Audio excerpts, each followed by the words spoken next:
Do you know what we're here for? The equal parts. Oh my gosh. Illegal. Help! Help! I'm being refreshed! Too much, man! Come on! What?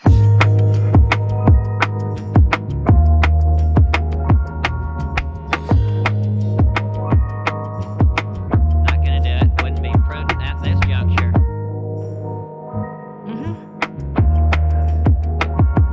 It's science.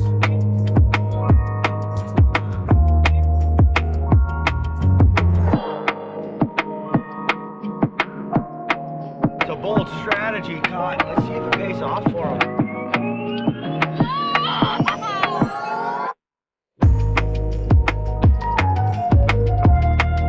Oh, girl, baby girl. What now?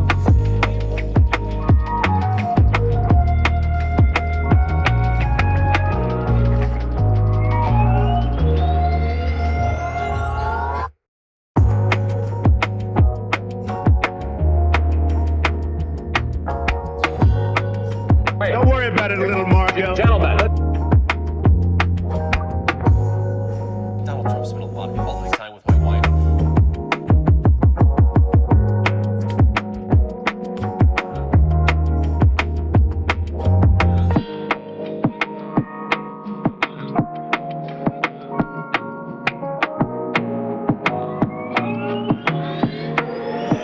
I'm staying in the race.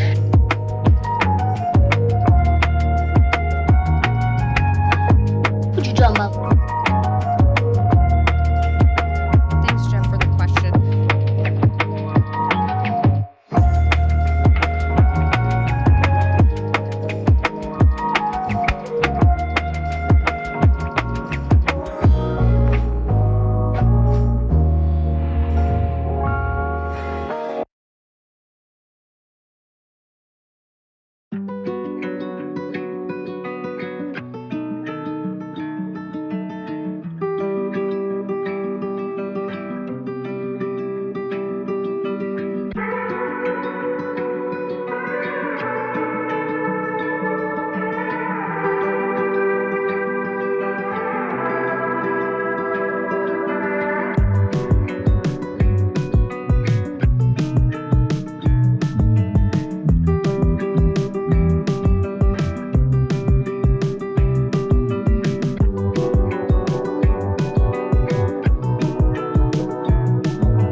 I cannot believe how people come for you already. I don't know if you know this.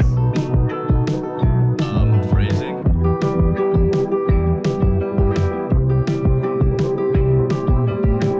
Oh, it never occurred to me. Interesting. It's just That's crazy what enough you to say. work. Yeah.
This is from 12 Rules for Life.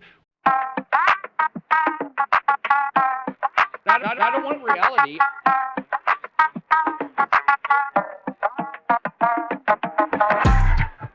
Jesus, I say that.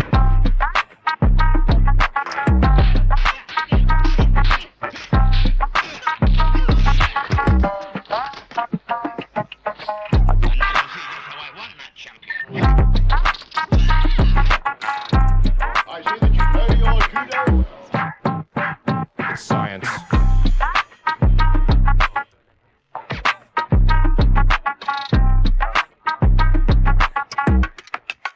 So I just want to address something. I was wrong. You should be ashamed of yourself for having that thought.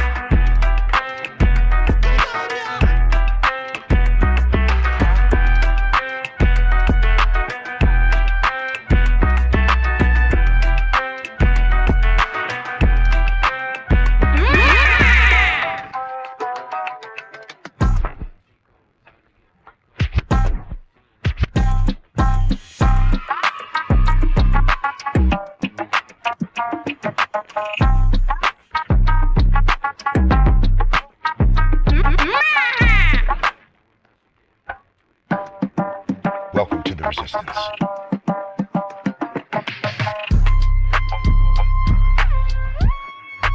Winter is coming.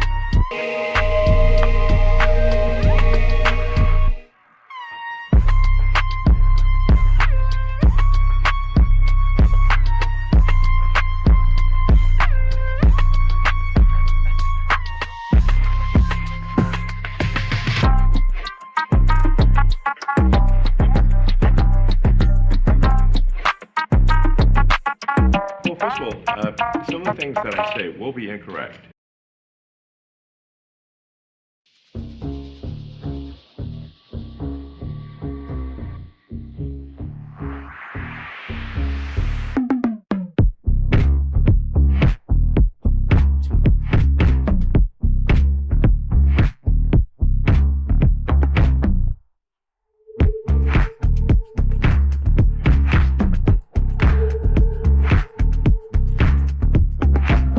Don't even play.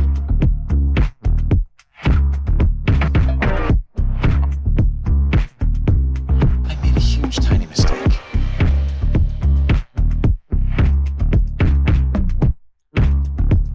When I go into the dry cleaner, that dry cleaning place becomes holy.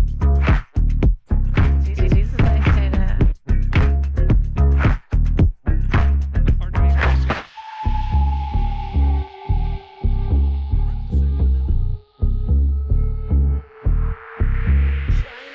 China. I have to have my China. Immediately, if not sooner.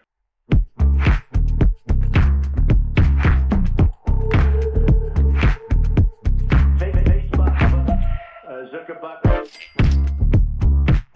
In the Ice Age, how much taxes did people pay?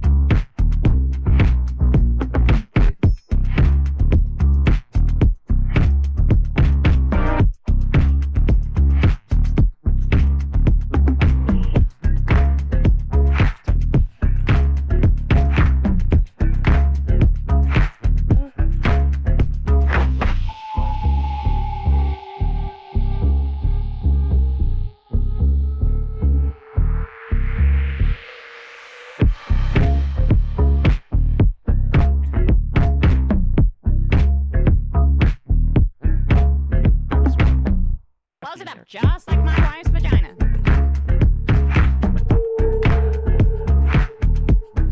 A fucking bitch.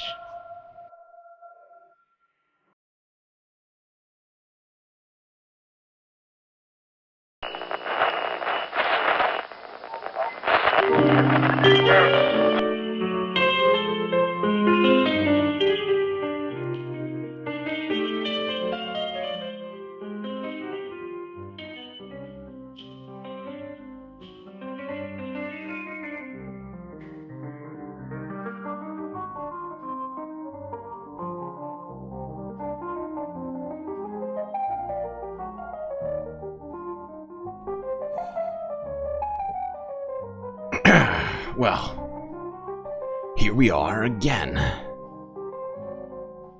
Floating somewhere between Earth and space. It's been an entire day since we've seen each other last, which means there's plenty for us to talk about. So, I suppose we better get right to it, Space Fams. As always, don't forget to buckle up those seatbelts. Safety first on these flights we take through the abyss of time and space.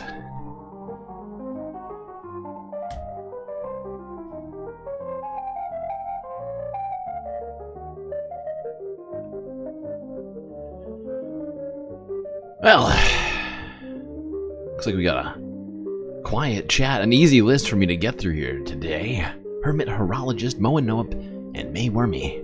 1, 2, 3 in the YouTube chat. Soul Life, a very close fourth. Jet, Nightbot's here. Obvious Books, George Waters, Bob Carmody, Charlie Jinmir, Look Bovine, Del Sol Verde, Mrs. Jen's Cats, and Orb Rumor. Short list made my life easy today, chat.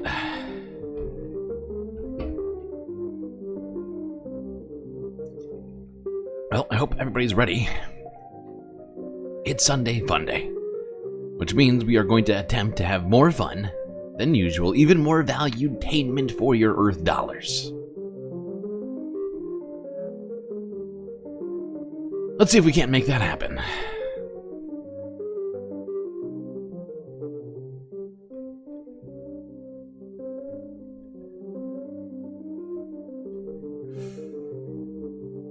Yes, I guess we'll start in a familiar place.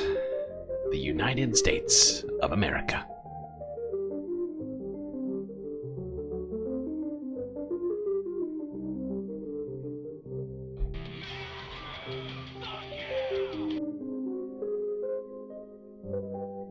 But since it's Sunday Funday, I figured we'd start off with a discussion of entertainment. Did you watch the Oscars today? Well, if you haven't yet and you're going to watch it later, maybe this is what you should look for. KTLA 5 on the story.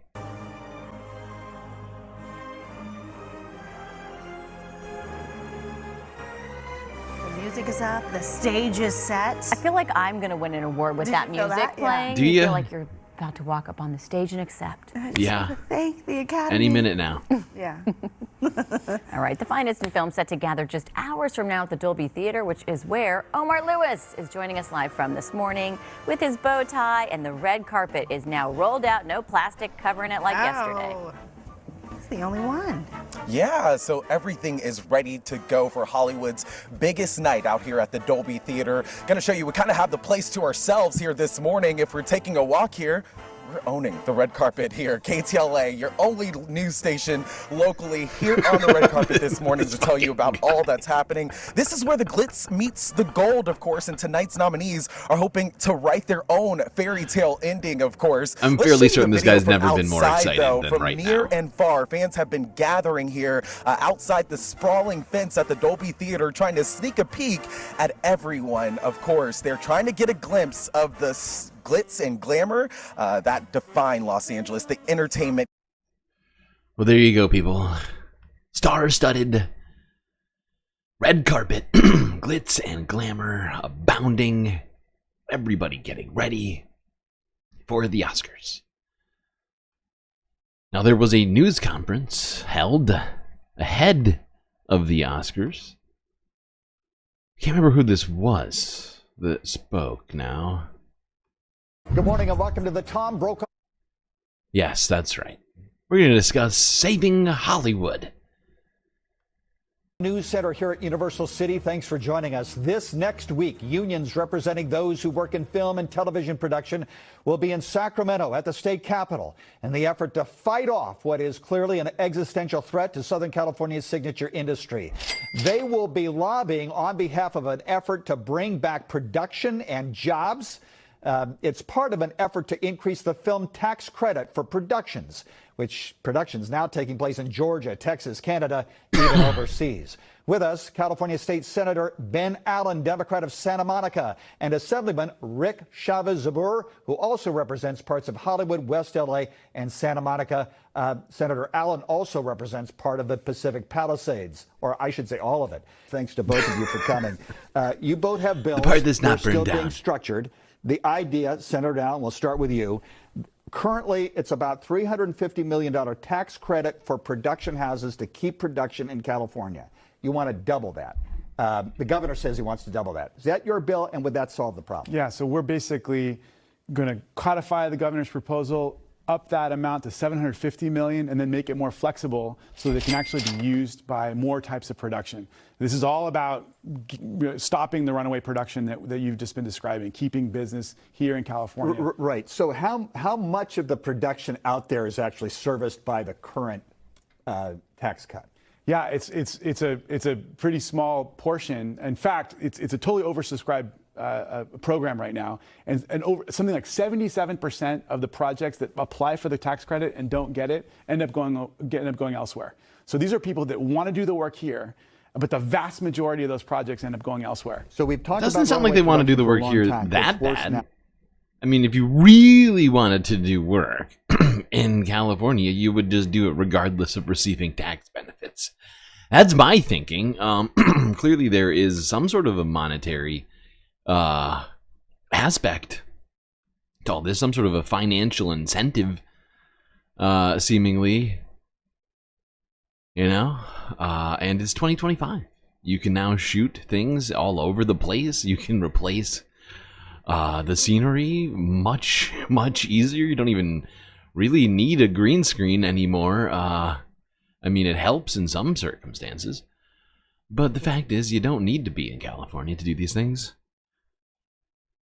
And I just find it strange that California would be spending $1 billion to keep film productions happening while they have a massive crisis on their hands. Seems to be a strange set of priorities here. Maybe it's just me. Now more than ever. That's right. It's partly because other jurisdictions have stepped up with more generous benefits. Is it just me, or they started to build out more? Like, am I losing my mind? Do movies not make money? Is that not a thing anymore? Do movies not? Oh, that's right.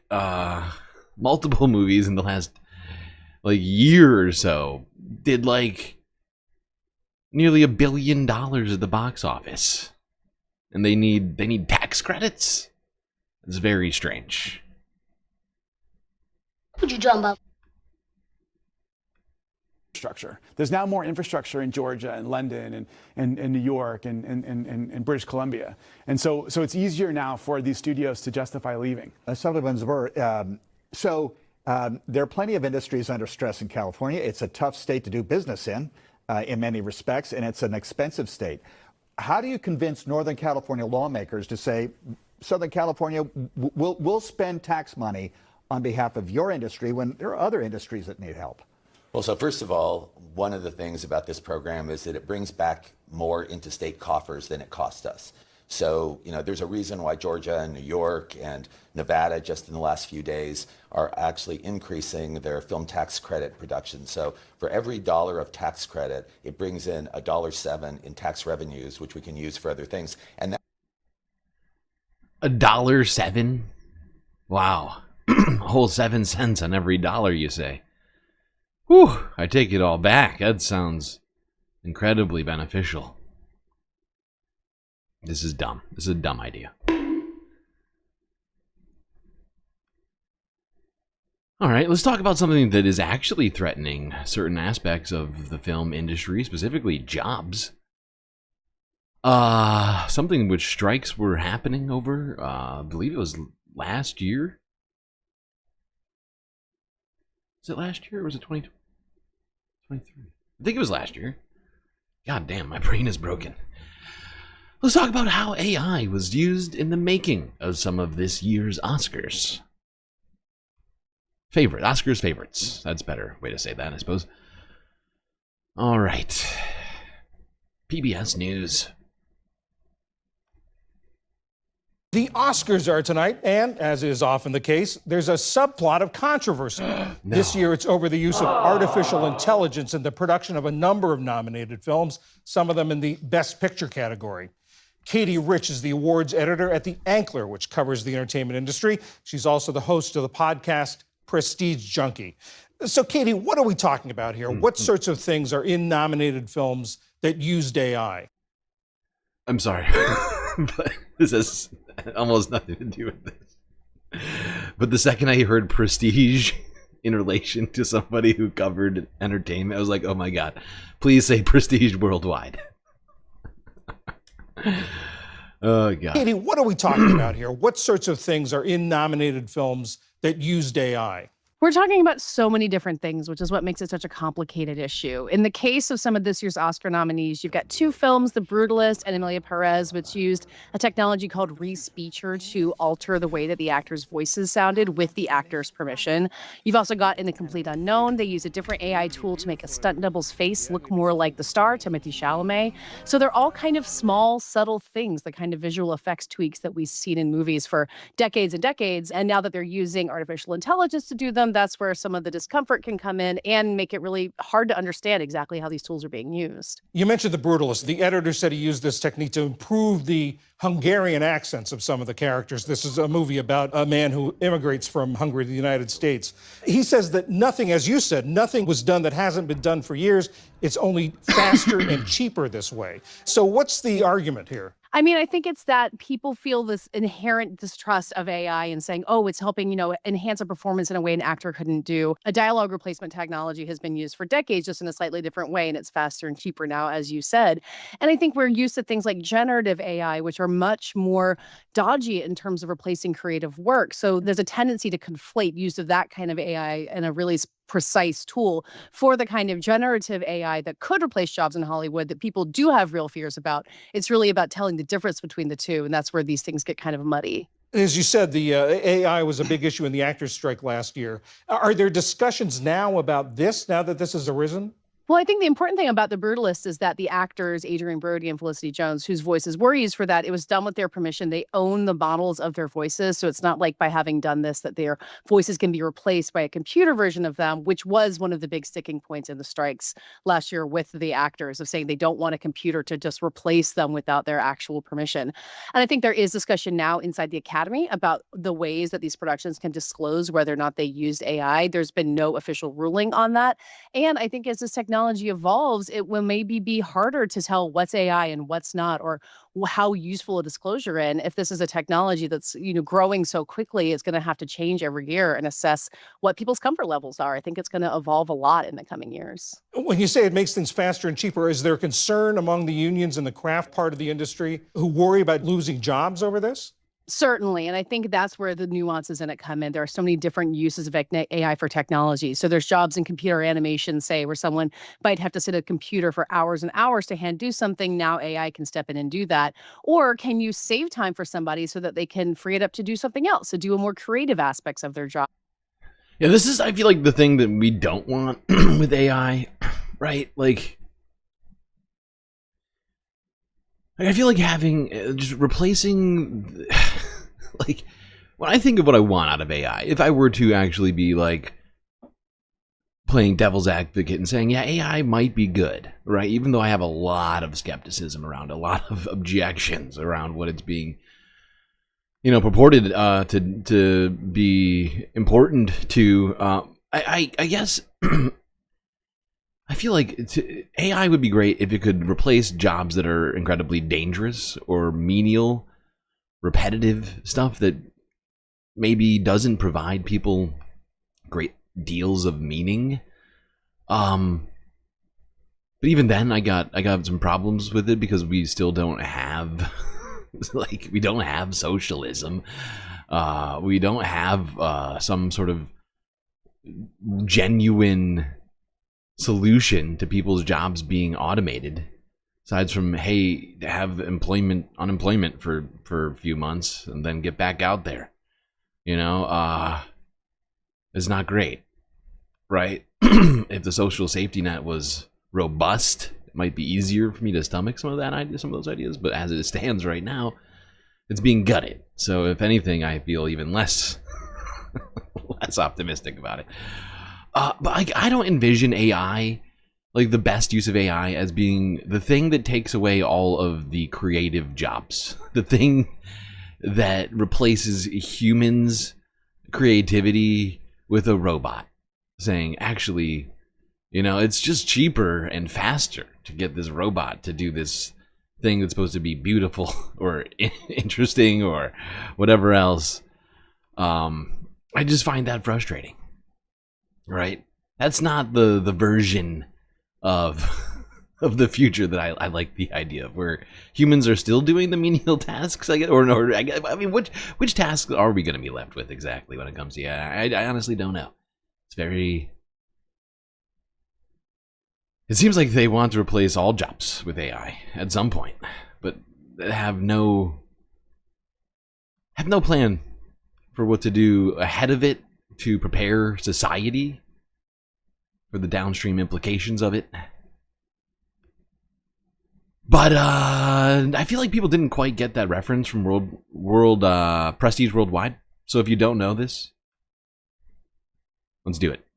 Thank you. You got a lot of this, buddy, and you get... If you were confused by my reference, there you go. A visual audio explanation.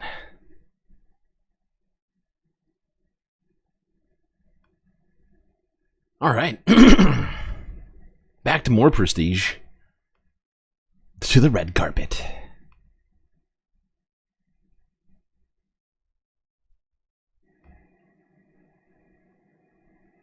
What movie is that? Step Brothers. That is Step Brothers.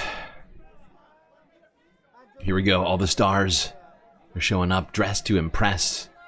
This is quite the dress. Lot of sequins. Lot of sequins. My God, it's that.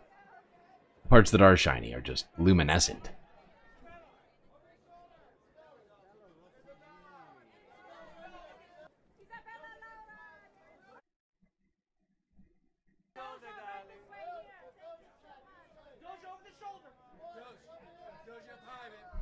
This is quite the outfit.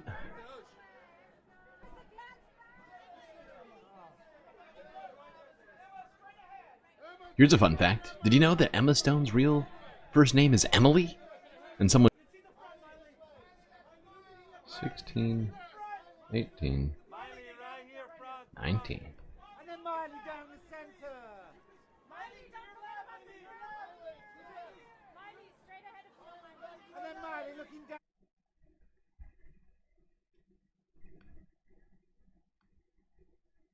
All the stars, they're out. They're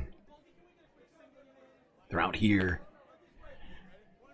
in the limelight, soaking up all the attention on the red carpet.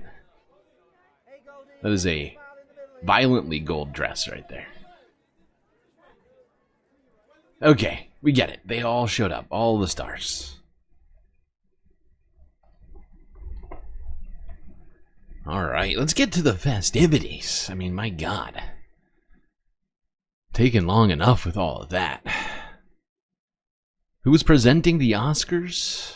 Is it Ben Stiller?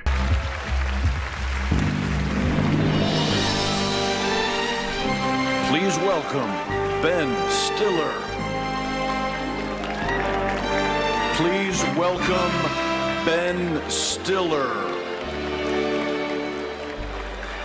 Do we have to welcome him twice?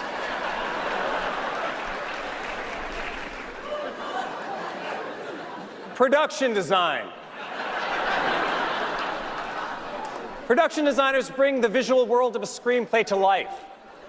It is a field where the slightest miscalculation could lose the trust of the audience and humiliate the performers on screen. Was it Conan? It was Conan. Production designers plan meticulously, creating sketches that illustrate a film's mood and atmosphere. With their strong knowledge of color theory and architecture, they handle everything from minor visual details to massive technical challenges, collaborating with a director to significantly impact the final image on screen, making sure what you are seeing is exactly what the artists intended. Jesus Christ. There we go. Everything very normal here at the Oscars. Set working perfectly fine, as planned.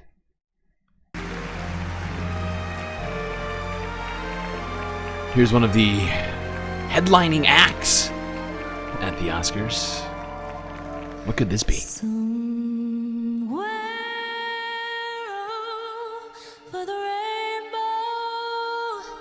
Way up high, there's a land that I've heard of once in a lullaby. Somewhere over the rainbow, skies are blue.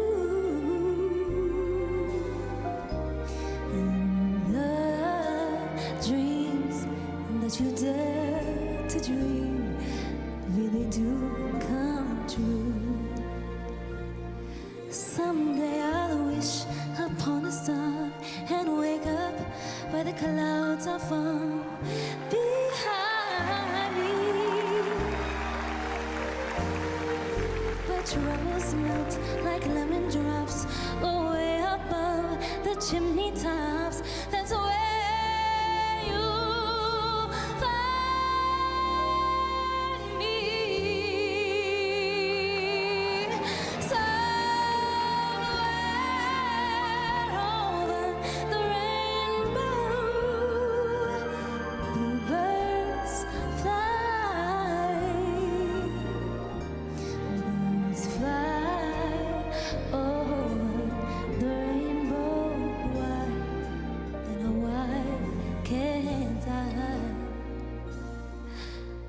happy little bluebirds fly beyond the rainbow. Why, oh, why can't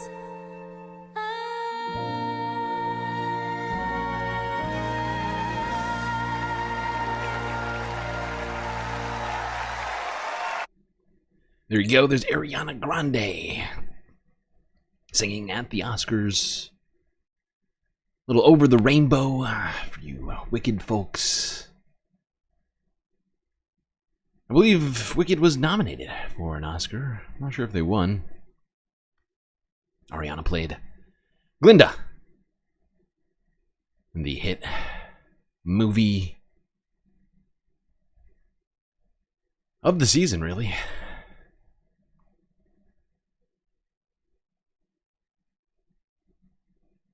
But there's one movie, one film, if you will, one documentary, if you so choose, nominated for an Oscar, which may have been the most important film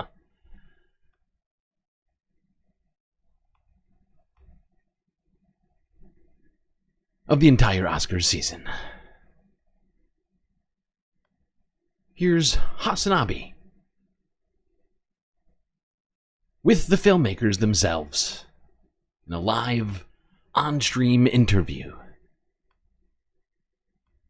Ladies and gentlemen, we have some very special guests here today. Here, I'll play the trailer first and foremost for No Other Land.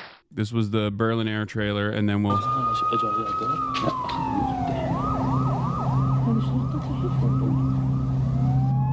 Thousand Palestinians face one of the single biggest expulsion decisions since the... Good to see BCat, one of our lovely mods, doing okay. Sorry to hear about your migraine.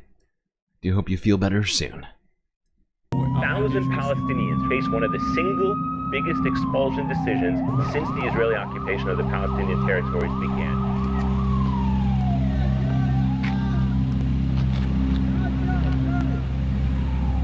هاي قصة عن القوة. أنا اسمي باسل. My name is Basel. I grew up in a small community called Masafir Yatta. I started to film when we started to end. They have bulldozers. I'm filming you. I need air. Oh my god. Don't worry. I don't want them to take our home.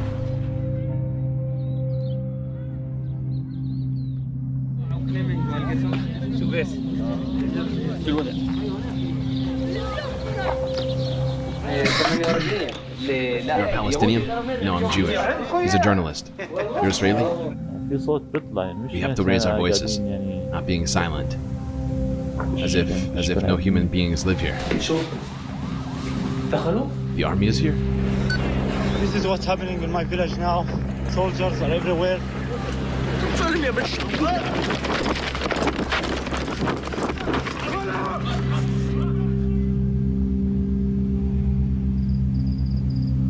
يكون كثير حلو إذا بصير استقرار. بعدين انتوا بتيجوا تزوروني مش أنا بزوركم ولا لا؟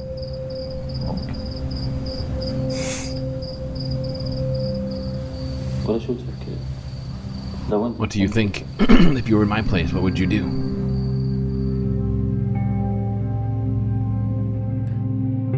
Documentary is called No Other Land.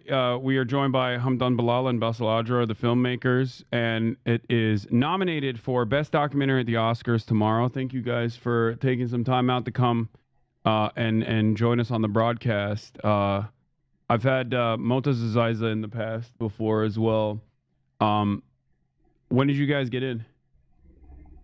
Thank you for having us.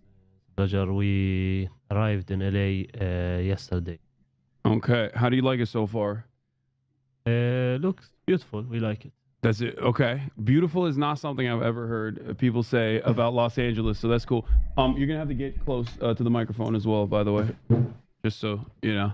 It's a complicated process, but let's talk about how this initially started. Like, what led you to film some of these experiences as growing up in occupied Palestinian territory in the West Bank? Yeah, so we both coming from a small community called Masafir Yatta in the southern occupied West Bank. It's, for those who don't know, Area C, which is fully controlled by the Israeli military forces. They control everything about our life, and there they are all the time not trying, but actually stealing our land to build more and more of illegal settlements and outposts, bringing in Jewish settlers from all over the world to live in it, while they are since decades and still persist, trying to destroying a big part of our homes and communities in order to force us leave our homeland. So we basically grow up in this horrific situation where every day we have to suffer from the occupation, and every day we have to witness something from this brutal occupation, reminding us that we are living a normal life and we are under this situation that nobody in the world stopping it from going on.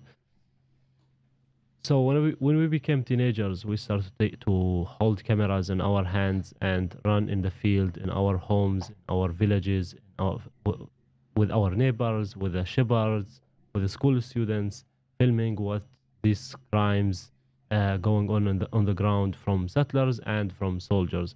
And basically, it began we didn't have an idea of making a movie. We just wanted the people to know that we exist in this part of land. We want people to see what's actually happening to our life, because every time there is bulldozers entering our community, destroying homes and properties and leave, it's not even interested for journalists, for the people. It's became a routine of our life, while for us it's not a routine. It's a new suffering. It's a new family who losing their home and their structure, their shelters. And all of the time we have been looking for different ways how we can make this footage and this evidence that we are taking on the ground seen by the world, and we wanted people to care about us, about what's happening. So we used sometimes social media. We have written articles. I see people asking what my take on Hassan is. I like Hassan. I don't think he's right about everything he says, but I think he has good intentions. He has good motives, essentially.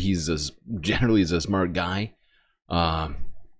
And I think it's important to have voices like his in the space that he operates in. Twitch is so full of like some of the worst fucking political content out there. I mean, it's not quite Rumble, but you know, I think most of his takes are pretty good, right? You know, I can't say, definitively that everything Hassan does is good, right?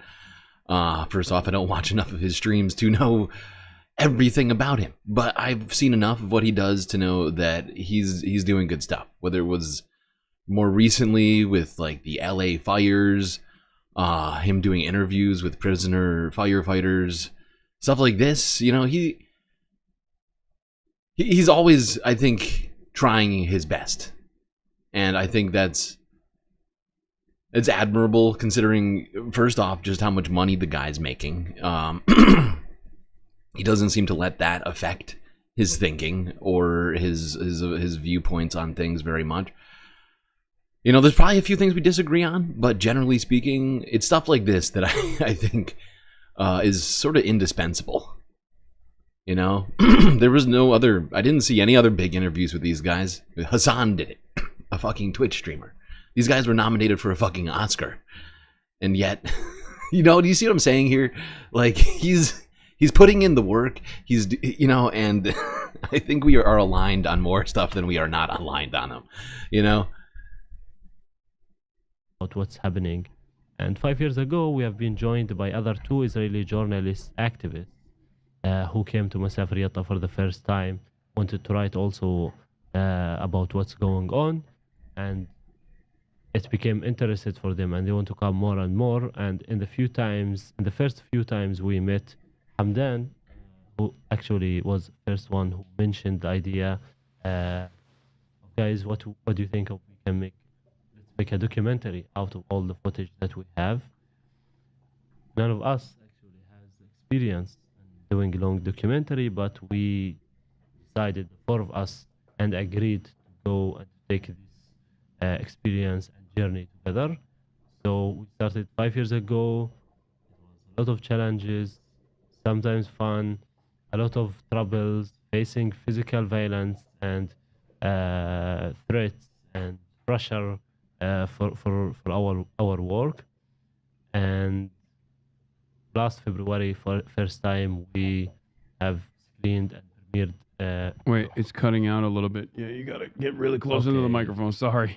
Yes, fine. And Berlali was the first step and first time we premiered No Other Land, and it have been 1 year, and now we are in LA, nominated for the Oscar as a best documentary. A couple questions. So Americans are not very knowledgeable about what's going on in Gaza, let alone the West Bank. They don't even know that these are both Palestinian territories that are occupied by Israel as a belligerent occupier. Do you want to explain to them what the differences are between Gaza and the West Bank? Yeah. The differences between Gaza and the West Bank, Israel has occupied Gaza, West Bank, East Jerusalem, and part of Jordan, Egypt, Syria, Lebanon in 1967, and then there was sort of agreements with Jordan, Egypt, where they returned their land back, and Israel still occupying part of Lebanon land and Syrian land, also in Palestine, Gaza, East Jerusalem, and the West Bank.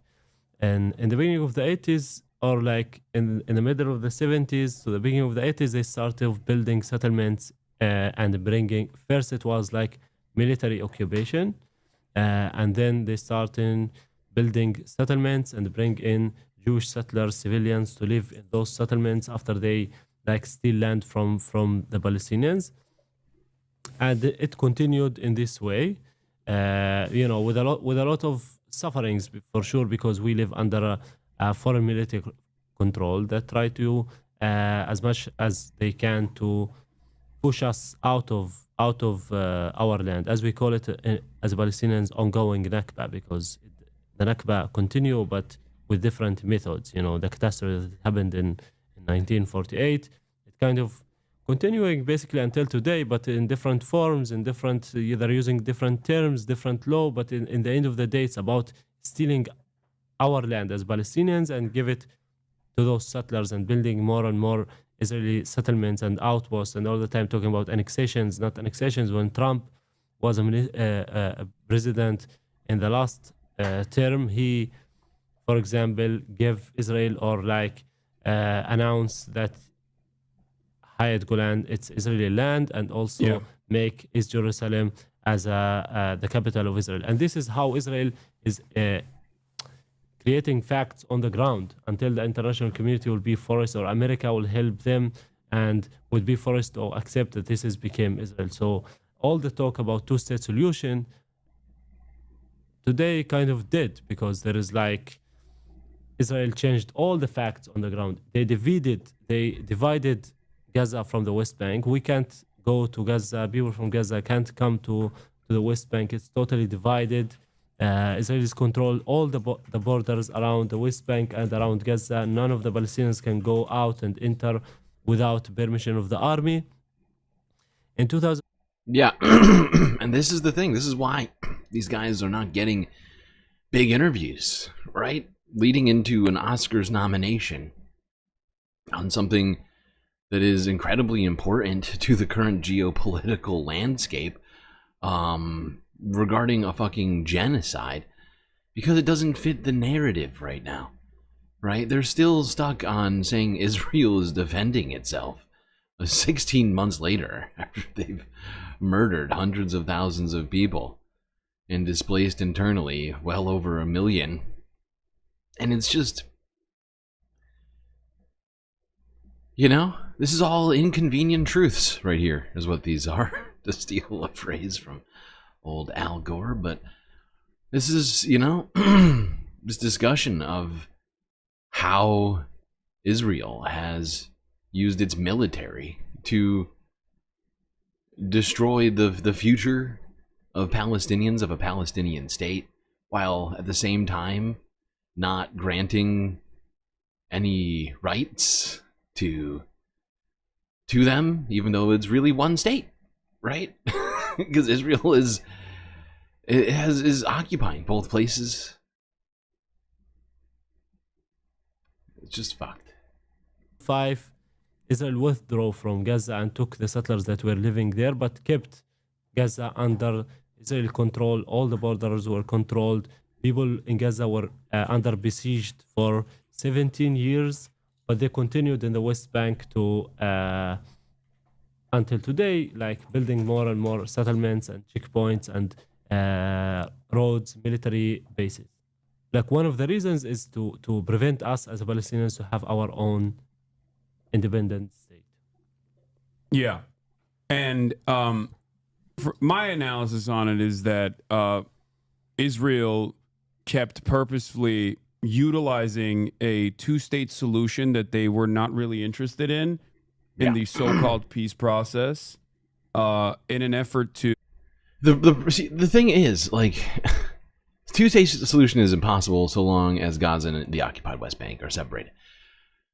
You know, all this land between them that Israel has taken over the years and the amount of land that's been taken here in the West Bank makes it impossible for people to properly govern in a single government between the occupied West Bank and the occupied Gaza.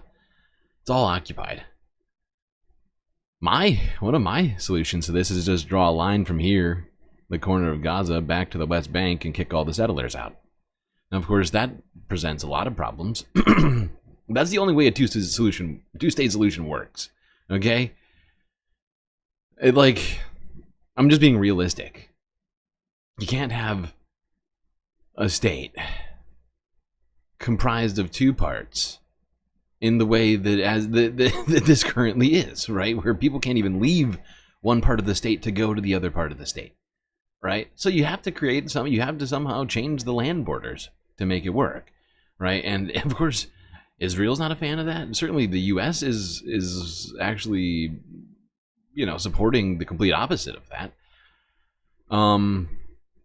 And I still think that the two-state solution is an insane idea, considering everything, and it needs to be a one-state, a multicultural, actual multicultural democracy where everyone within the borders of Israel and Palestine get a vote, get equal rights,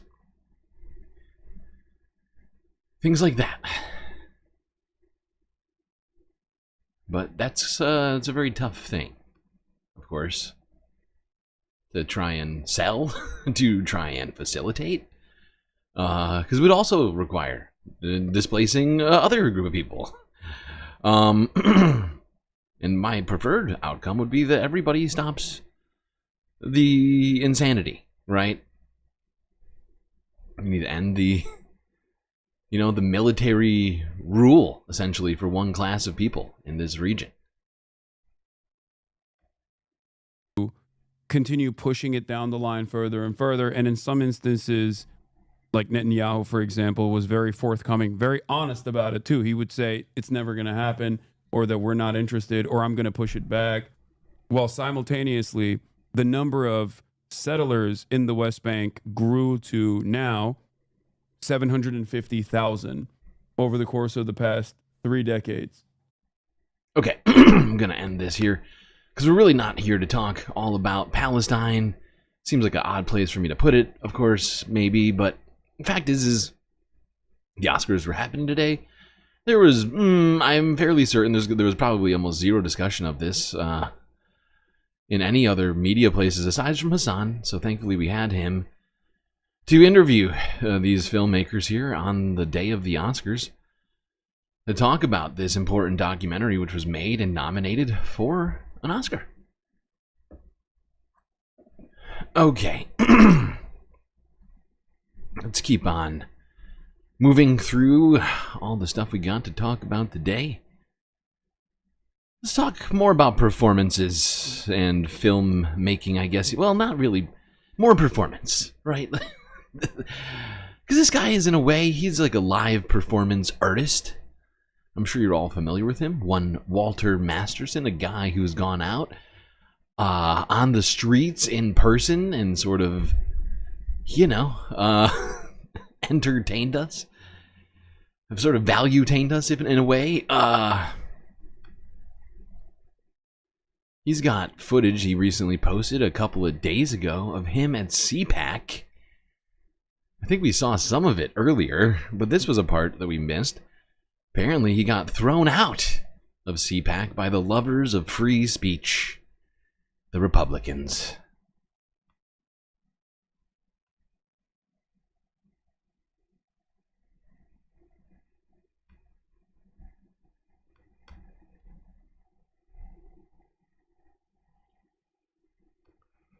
They can be like, oh, that thing. And they're against social emotional learning. They've used those terms and weaponized it against social emotional learning, the teaching of empathy. Like when a guidance counselor will teach kids, oh, Emily has 2 moms. How can we show empathy for her? Moms for Liberty is like wholesale against that. Well, I can't speak to what Moms for Liberty stands for. Yeah, but this is Moms for Liberty. This is the same tent that you're under. Yeah, we all support President Trump. Where are you guys going? You think you're about to get kicked out? Oh, they're about to get kicked out? Okay. That's what it is.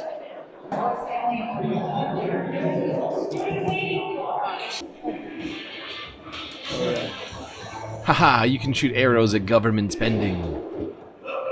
You too can be Elon. You can be like Apollo. The Apollo of government destruction. What? Yeah, sure. I was gonna get a DEI. I was gonna go after that. Is there a problem, sir? Can you see your credentials real quick? These are real. Can you take it off for me? These are real credentials.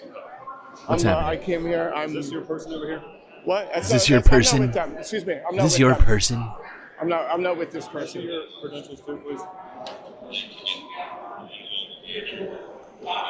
Uh-oh. Too much free speech happened. CPAC has asked you guys to leave. Oh. So No. you need to walk out. You have your IDs with you? Why is CPAC asking me to leave? I'm here legally. I came here legally. Okay. Are we given a reason for being asked to leave? No, but I can give you an email address that you can email and ask them all those questions. Yeah, I thought we like freedom of speech, freedom of press, First Amendment. I applied for a press pass just like everyone else. And now I'm having my press credentials stripped. Wow. Yeah, this is the Republican Party. This is the free speech First Amendment Party. Good. I'm being kicked out, so I've really just asked people a few hard questions, and then now I'm being Come tossed. on! Oh well, pretty funny actually. Are you going back into the hotel, or are you guys just going to leave? I'm gonna stay outside and get some interviews. Okay. Look at this I'm gonna fucking go right, fascist like, to where the boundary wannabe is, and I'm secret gonna get security. interviews and stuff. It's a Secret Get Service content. douchebag. Are you driving a vehicle? Are you gonna stay in the hotel? No. Do I have to follow you around for the rest of your life right now to make sure you don't threaten Republicans with free speech questions? You don't know. Do you know why we're being kicked out? I don't. We need to keep walking though. We need to keep walking. You want to go out through the lobby? You can't stand. It's Let's illegal go that way. Let's go to that stand way. in a No, place let's that go we out gave way. you a press pass Oh for. no, I have to leave. This is. Look at him. This guy is No, like I wanna straight exit up that way. harassing these I people. don't want to go out that He's way. just I can't exit out that way. following them around. You can leave out this way. Oh man, why are you getting kicked out? The free speech convention's kicking me out. You know. No! What do you think about Matt Schlapp? What? What do you think about Matt Schlapp? Matt Schlapp? Yeah. Oh, the guy who like sexually harassed and sexually assaults people? That guy. Yeah, that guy. Hilarious. I remember that. Well, it's content, you know, comedy. Did I get what I wanted? That's a great question. I came here to make comedy, and I didn't make the comedy that I wanted to make. I didn't make as much comedy as I wanted to make. But thank you for your concern. We are concerned, and we like free speech here, so. Yeah, kinda. Free speech so much. They know. Yeah. So if you like free speech, tell the people that run CPAC and the Maga movement. Yeah. They said I could just get it later. I'm like, it is 30, it's 20 degrees outside. Yeah, literally. Are they getting it for you? We'll be heading home soon. We got kicked out of CPAC. Yeah, for nothing. I mean, we're literally interviewing people, not being belligerent, being friendly. How dare you ask uncomfortable questions? One by one surrounding us, told Walter, said something. How rude. And then they came up and said, yeah, you gotta leave, you're being kicked out. What, for what? You gotta go. And then like fucking 4 cops and 5 service takers kicked me and Walter, the camera guy. But when we first went there was 6 MAGA hatters. They were kind of lieutenants, funny, like they recognized us. And then I saw them go up and tell one of the event staff something. I was like, I don't think they're talking about us. And as he was coming back by, I was like, hey man, do you want to do an interview? And then he was like, no, that's sketchy. So then when we got inside and I was interviewing the men's equality guy. The men's equality. Then I saw another guy with an earpiece come up and I was just off the corner of another.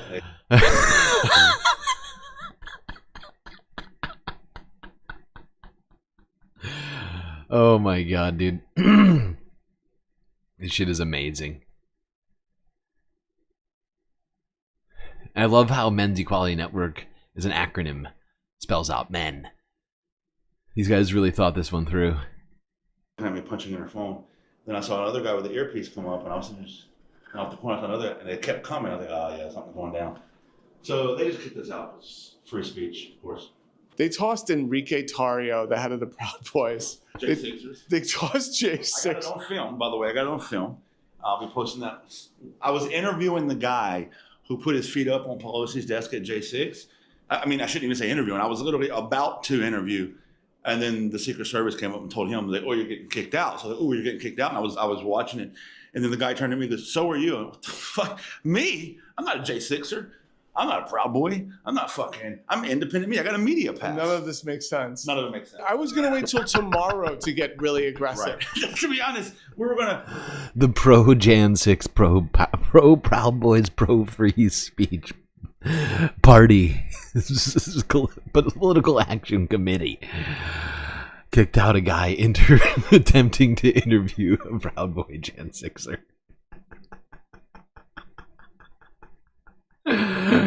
How is the irony lost on all Republicans? How do they not see just the massive paradox of their beliefs? We were going to, like, you know, do some satire and fucking troll people a little bit tomorrow, but today we were being good. No. I got tossed not too. The pardon Wait, why'd they Gen toss 6er. you? In dignity to the American people. No, wait. Why'd they toss y'all? We have no idea. They will not allow Jake Lang at CPAC. Well, wait, are these J6 people? Jake Lang is one of the biggest J6ers out there, and they will not allow him back in CPAC right now. Poor he has Jake. a booth in there. He paid for 20 tickets. 20 J6ers. tickets. They took his money, and they won't allow him in CPAC. Yeah, we got booted too. Wow. That doesn't make any sense whatsoever. I can understand why they tossed me. You guys should definitely be in there. You guys who all want to freeze? I love that. Like, it's like sincere irony, right?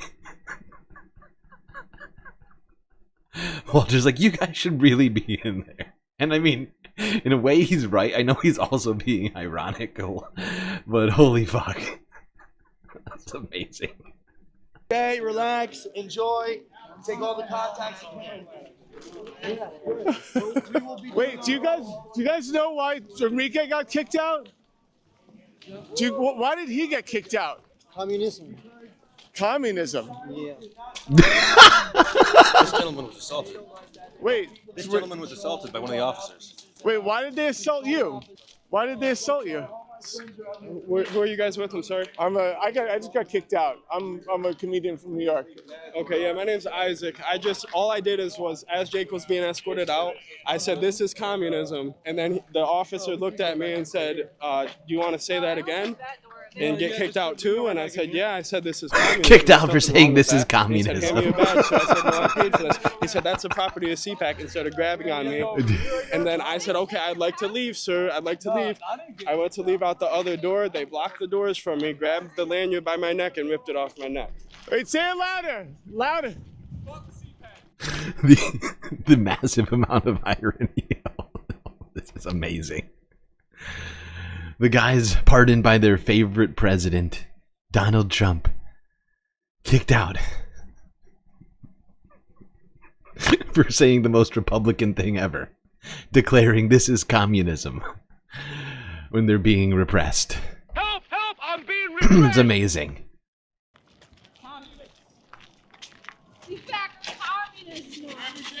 Like, it's genuinely like a onion of irony. They treated me really nice. Just layers of His name is irony, Bartholomew. just sort of I wrapped did around that, each and other. it's fitting, and he liked it.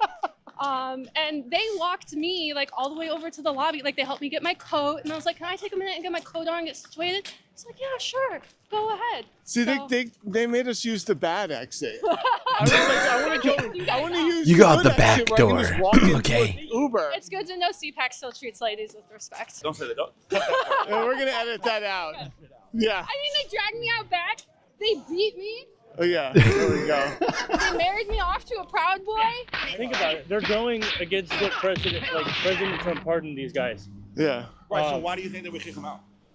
Because they're establishment conservatives and don't actually care about our country. They care about their money, their power, and their fame. You're so close, man. I gotta give it to you. You were very close. Thank you for that. Why'd you get kicked out?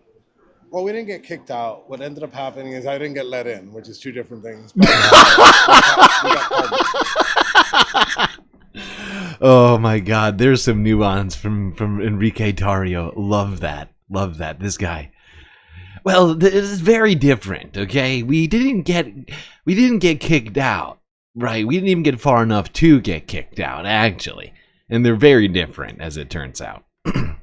What ended up happening is I didn't get let in, which is two different things. But we got called in because they're gonna give me my ticket now. There's a bunch of people from J6 that just got tossed. They just got tossed, and they had a whole booth, and they were like famously tossed. What just happened? They were just telling me what happened. What did he do? This time with 5 police officers. What did They said because he caused He asked questions. that they Oh, don't want to repeat. not a Mind you, disruption. we were here all day. Enrique Tarrio hates disruptions. We were full. I love how I love how this CPAC representative with way too many credentials on right now, what appears to be a medal of some sort, is you're trying to explain to Enrique Tarrio how Republicans hate disruptions. Yeah, Enrique Tarrio, he's never disrupted anything aside from the, for the process of democracy. Oh, yeah, perfect guy to go to complain about disruptions causing problems. T-shirts. There was no disruption until they came Oh, over. God. And It's were very literally rude. Pushing and shoving him Oh. and Rachel. We all got thrown out at the same. I understand why they throw me out. I don't understand why they threw you guys out. It doesn't make any Why sense. did they throw you out? I'm not MAGA, so I can understand them not wanting me, but I don't understand why I saw a video of you getting tossed. You're with the J6 booth? I'm a J6er, yes. Do you know why they got booted out? It's a controversy between the J6 community, and we're divided a little bit. What's the division Some about? People don't want us here.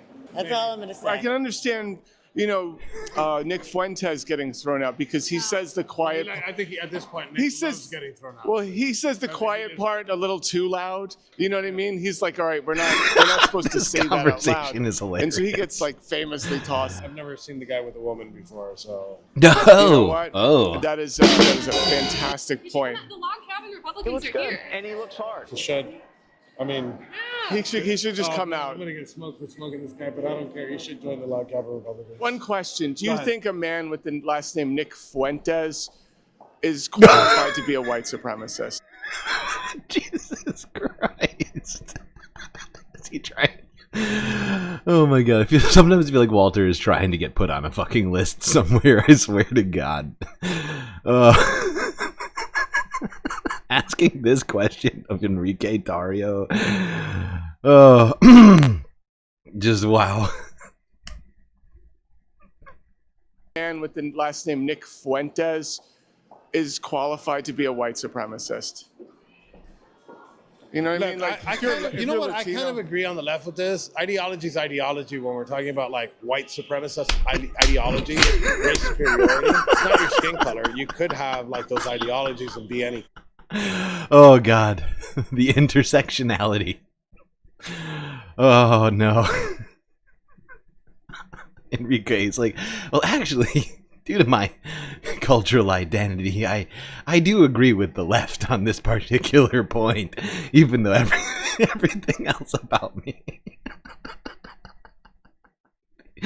Oh, the uncomfortable reality. Oh no. Oh god. We have a fourth support character incoming. Who's that? Marty?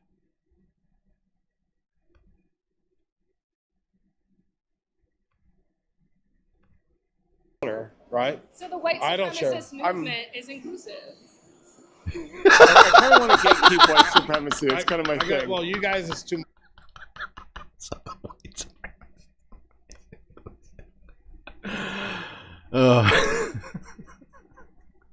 To a degree, I guess it is. You know? Wow. Revelations. Revelations here, Walter Masterson. Even after getting kicked out of CPAC, still getting the important work done. Asking all the important questions. Thanks, Jeff, for the question. So great. So good. So great. And also good. All right. How are we doing on time? Doing okay. Making our way through the first half. Pretty good here. Did start a small goal. Make sure that we get all the content today, because we do have a lot of stuff. Not a ton of videos, but a lot of stuff to get through. Sort of a lot of longer form videos, certainly within, you know, context of stuff. Normal videos we watch, I feel like we try and keep them short. Who is that with Walter? I actually don't know her name, but I've seen her in a lot of the most recent Walter Masterson videos. I'm fairly certain they're just working together. She's another person who was basically going to the same events with him and, you know, asking people questions about things. Tell us about the D20? Not a lot to tell. It's glorious.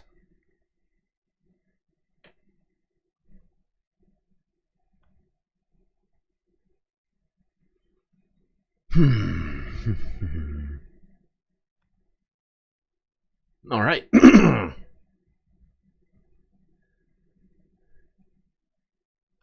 Let's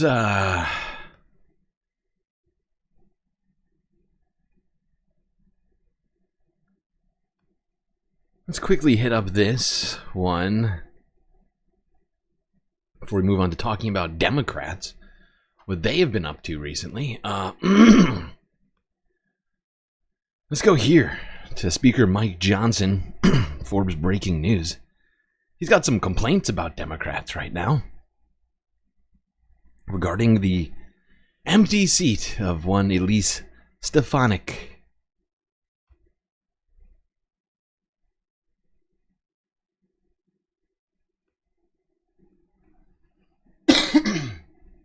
On the timeline for filling some of the aforementioned Trump-created vacancies, right? A couple in Florida, there's one in New York. As you think about a legislative agenda moving forward and you look at the calendar, what are you expecting? What are you anticipating in terms of getting those seats filled? Because Florida, I know that they're doing everything they possibly can. New York, with Stefanik's seat, that's a different question, right? Because the governance up there Mike not was as so interested in helping so you anxious get some right folks. Fact is Mike Johnson, he always has like a sort of cheery demeanor, but underneath the surface, you can always see, you know, the gears churning, if you will. And the idea of losing seats in the House in this already just historically thin majority that Republicans have right now, this question gives him nightmares at night. Like at night, he is staying awake, unable to sleep, thinking about Elise's seat. Who else lost seats in Florida? Was it Pam? No, Pam was AG of Florida, wasn't she? Marco? Is it Marco? God, but there's at least a few. Like they mentioned, Donald Trump did not worry about whether or not Republicans would be able to refill those seats. I think it was Marco, wasn't it? Wait, what? Hold on. I'll go back to this. Back into your caucus, right? I know they talk a lot about democracy, but it seems like they're pretty comfortable with a seat remaining vacant for as long as possible in upstate New York. That's true. Florida, we have a date certain. It'll be April 1, April Fool's Day. Don't put too much stock in that. It will be 2 Republicans. We already know who they are. Those are deep red districts, and it's reliable spaces. Mike Waltz's seat, Matt Gaetz' seat. Elise Stefanik's seat in New York is different because you're right. The liberal left Democrats run the state assembly, and they've not been kind to us there at the state capitol, and they're toying with the idea of extending and holding that seat open under some guise of democracy until the fall, perhaps. It's one of the suggestions. So a delayed election for democracy? For democracy, yeah. Don't forget about the fact that 750,000 upstate New Yorkers would be without representation in Congress for no apparent reason. Under existing New York law, that vacancy is supposed to be filled no later than 90 days from the date that it is vacated. So we'll see what happens. They haven't changed the law yet.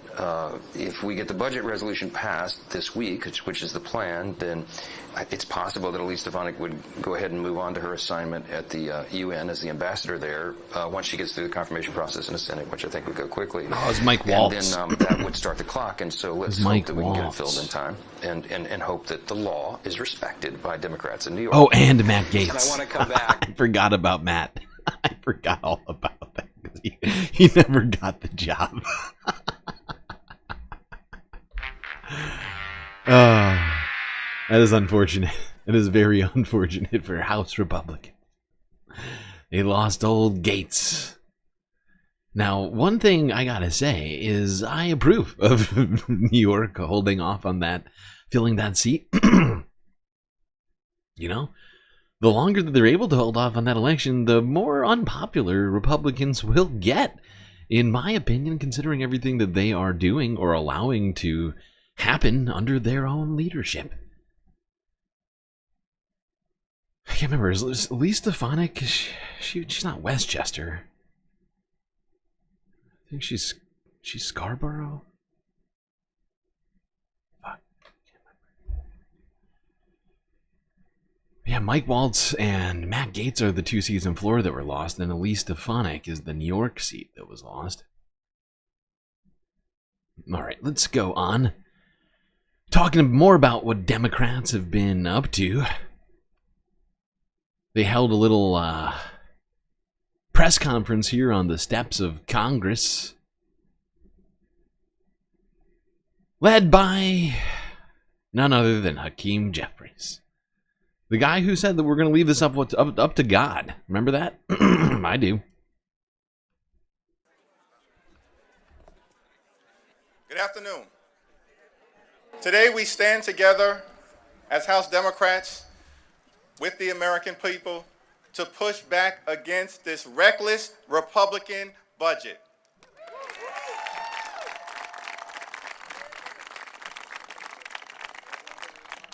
This is a critical moment in the American journey. Everything we care about is under assault. The economy is under assault. No, it's not Rochester. I just looked it up. It's way upstate. It's Plattsburgh, right? It's basically the Adirondacks. Like her district, the 21st district, goes all the way up to the border. It's incredibly. It's a very rural area.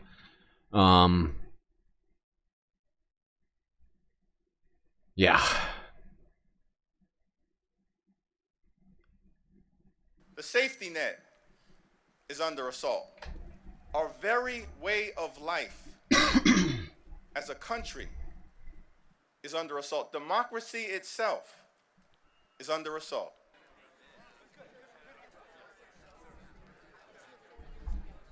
They will not get a single Democratic vote. Why?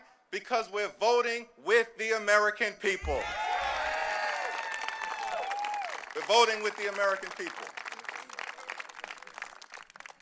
We will push back against the Republican budget today. We will push back against the Republican budget tomorrow. We will push back against the reckless Republican budget until it's buried deep in the ground, never to rise again. Thank you, Rosa. Thank you, everybody. Hello, my name is Mary Beth. Families like mine are counting on Congress to put the needs of our children above the interests of the ultra-rich by voting no on the budget resolution. This lady is a more effective speaker than Hakeem Jeffries. I think we should get her in here. I don't know who she is, but I'm already liking her tone better right now. Voting no on the budget resolution. These businesses don't need any more tax cuts, like I heard the other night on the news. McDonald's doesn't need any more tax cuts.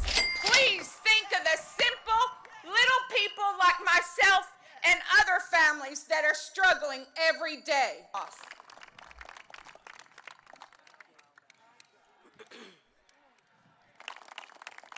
Republicans in Congress are looking high and low for ways to pay for another round of tax handouts for billionaires like Elon Musk. And their eyes are locked in on Medicaid. Millionaires and billionaires do not need any more handouts. And federal lawmakers should not be entertaining the thought of ripping health care away from millions of people like me in order to pay for this upside-down tax plan. Across the plaza, and above all, to our special guest, House Republicans have shown. Maybe one of the reasons why Hakeem Jeffries is super bad at speaking out against this stuff effectively is because he's been receiving money from people like BlackRock, Lockheed Martin, MetLife Insurance. You know, pro-Israel lobbies and stuff like that, you know? Maybe that's why he's an ineffective speaker for the left. Because he's kind of making some dope money, just sort of ignoring the left. They will allow their own constituents to be crushed under the weight of their political ambition. Every day, we come to work under the gaze of the Statue of Freedom. She embodies the idea that opportunity and liberty and justice are not reserved for the wealthy and powerful. Stealing tax dollars to give to billionaires is not what she had in mind. The American people see this exactly for what it is. And standing together, shoulder to shoulder, we are going to fight for fairness, for opportunity, for the security of the people of this country.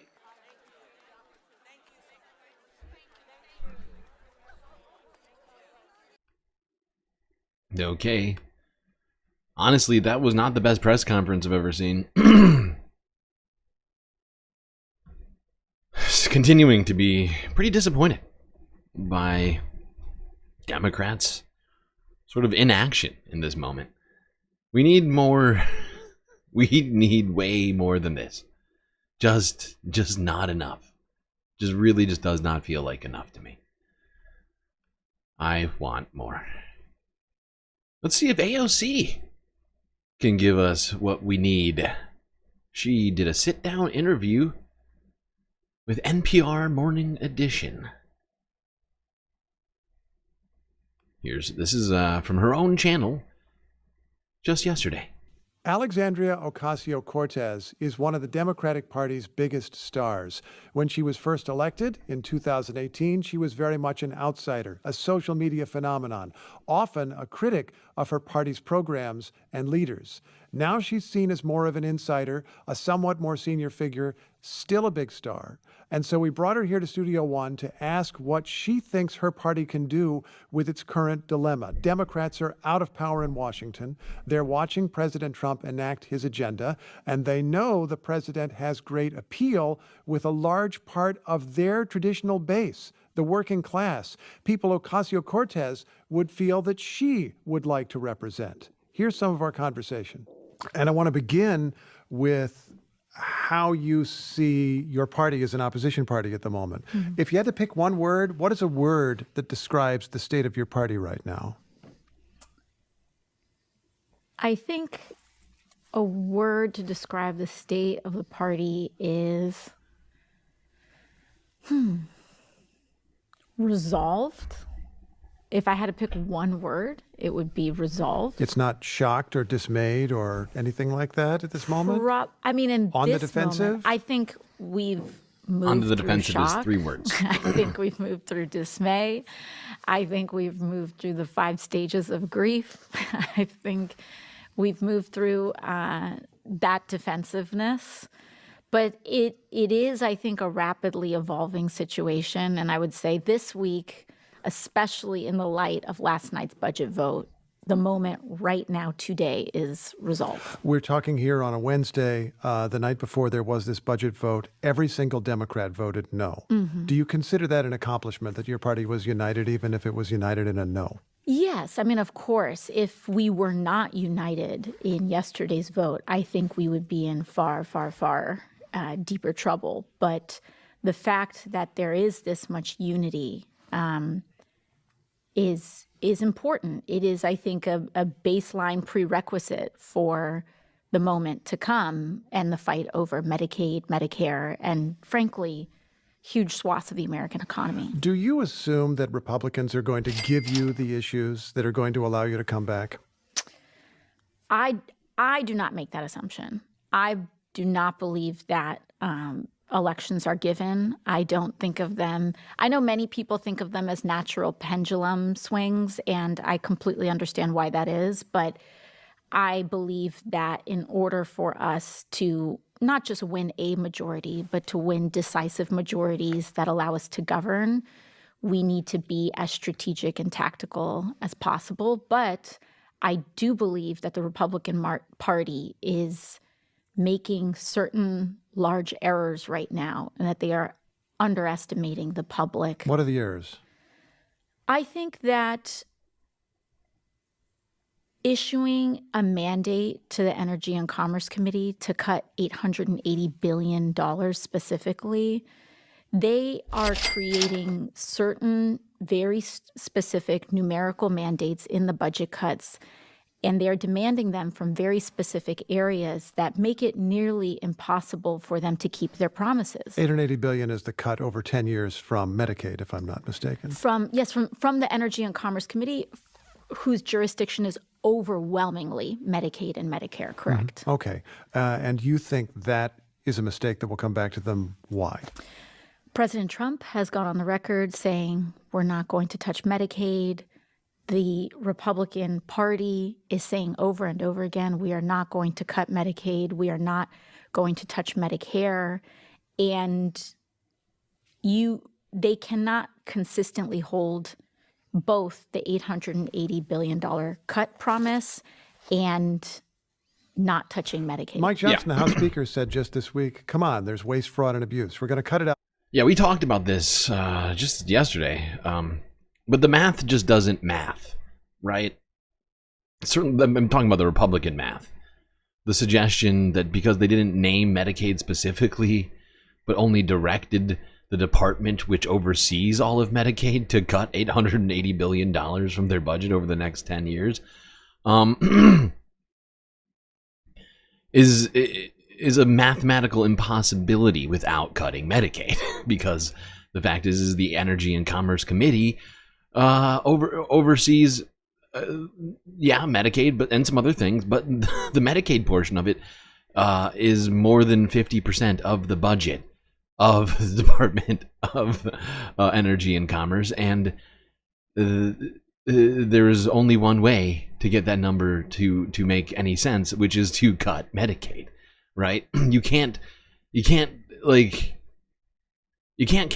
cut 200% of the rest of the budget. You can only cut 100% of the rest of the budget, right?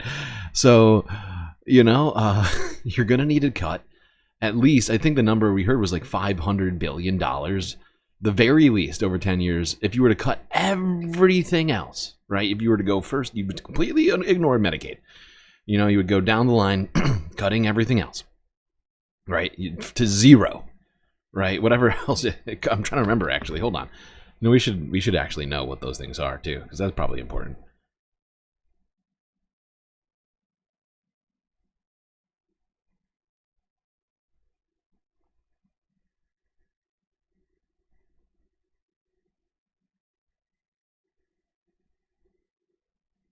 Right, it gives money to things like public health, food and drug safety, research, environmental equality, energy policy. So that's what makes up the other whatever, like 45% of what they oversee. So if you cut all that stuff, food safety, energy,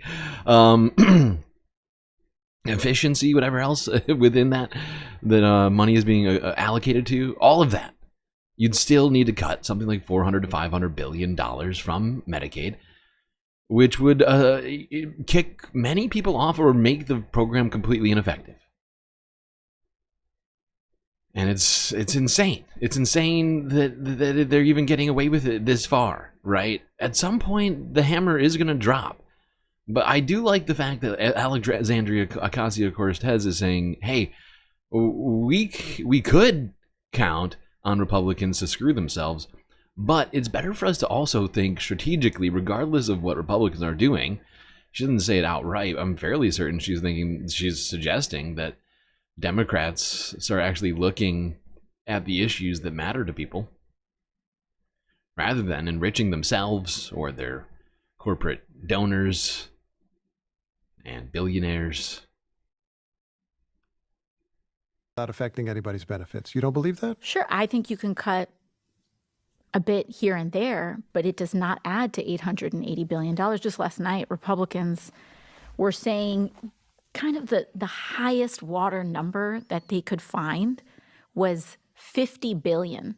And that is if you cast the widest net and adopt all of their definitions of what waste is, what abuse is, long-term care, children's health insurance. That's still $50 billion.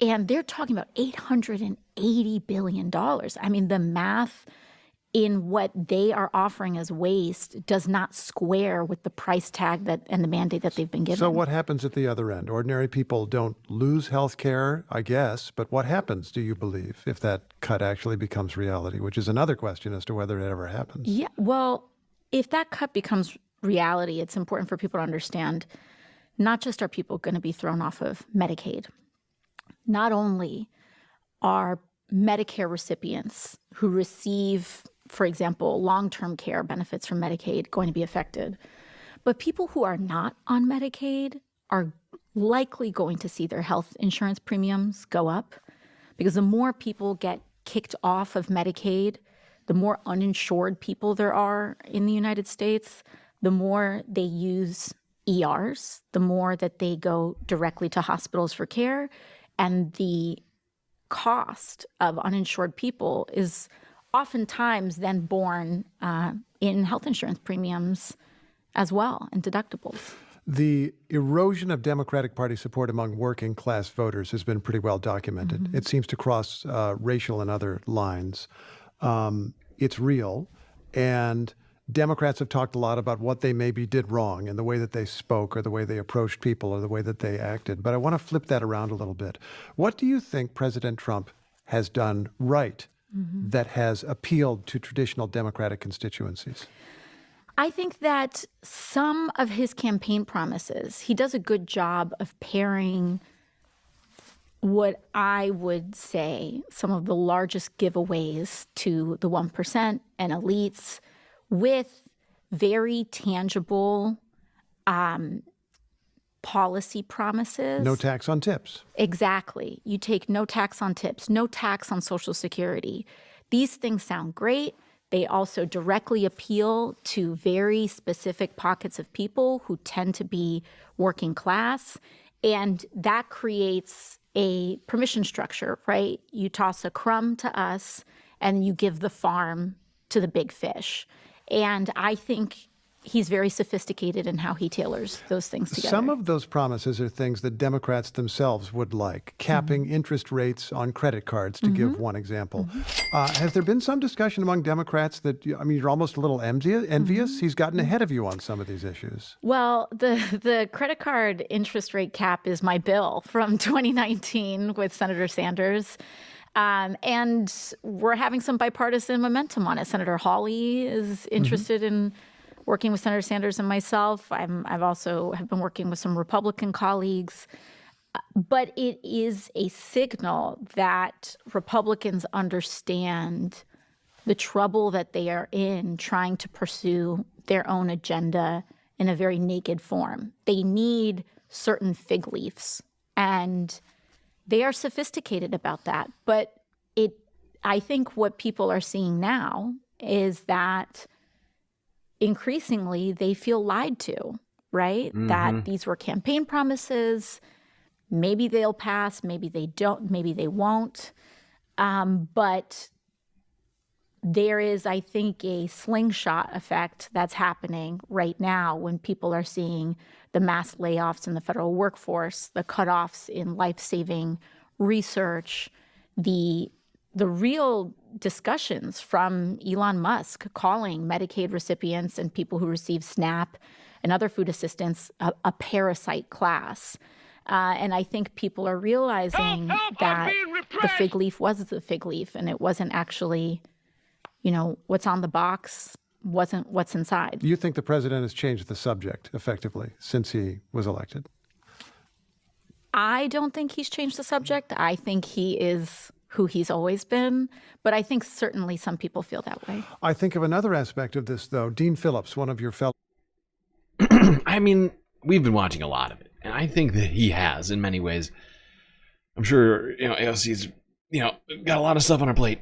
But we've seen Donald Trump come out and say a bunch of things that he had basically condemned during his election, right? During the election cycle. Stuff that nobody, there was almost zero discussion of, and I'm trying to think of what they are. But there's been at least a few where I was just like, oh, weird. I wonder if people voted for that.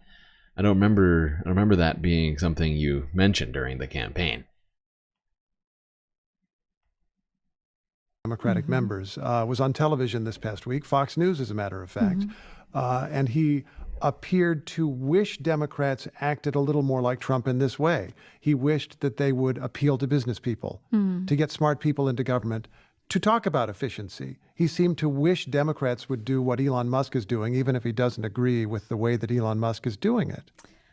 I would say that instead of appealing to other politicians, we should be appealing to the American people.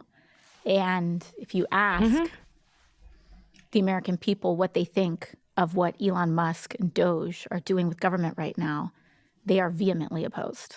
The reactions right now are not just in Democratic districts, they're in Republican districts.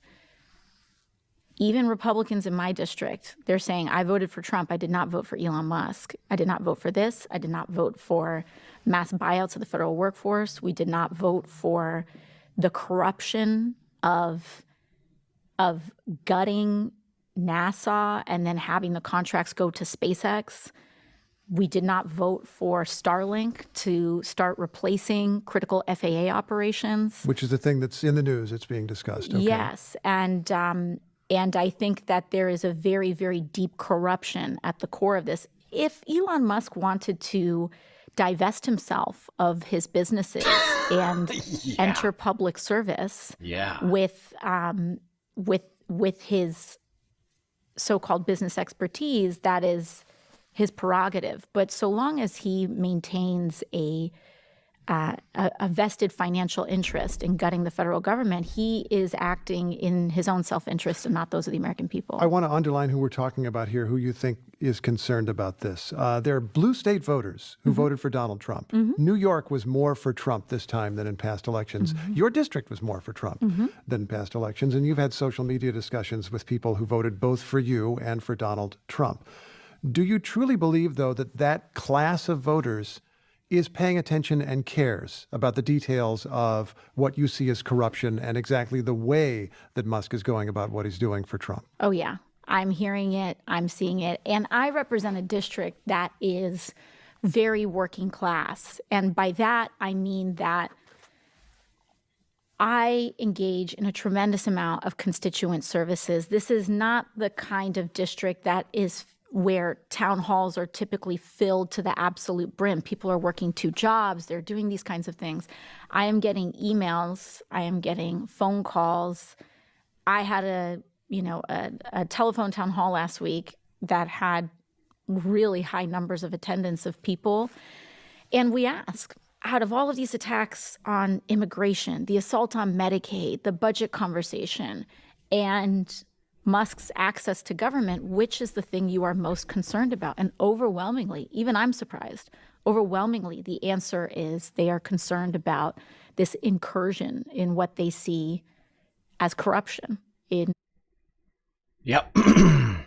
Elon Musk. Well, first of all, some of the things that I say will be incorrect. And she's right. If Elon wants to be in the government, he should run for elected office. He's got enough money to fund his own campaign. Get in there, Elon. But of course, if he was held to the standards of government officials, he wouldn't be allowed to hold all of these businesses and be able to own all these things and be overseeing them.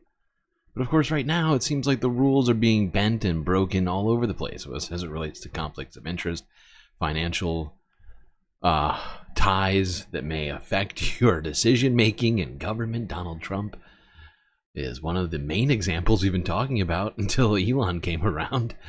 But the White House is just filled with people who are not divesting themselves from the multi-billion-dollar interests. And it is a terrifying place to be. Just a complete capture of the government by money in a way that I thought was almost impossible, even with Citizens United and how bad that decision has been for America and for our democracy.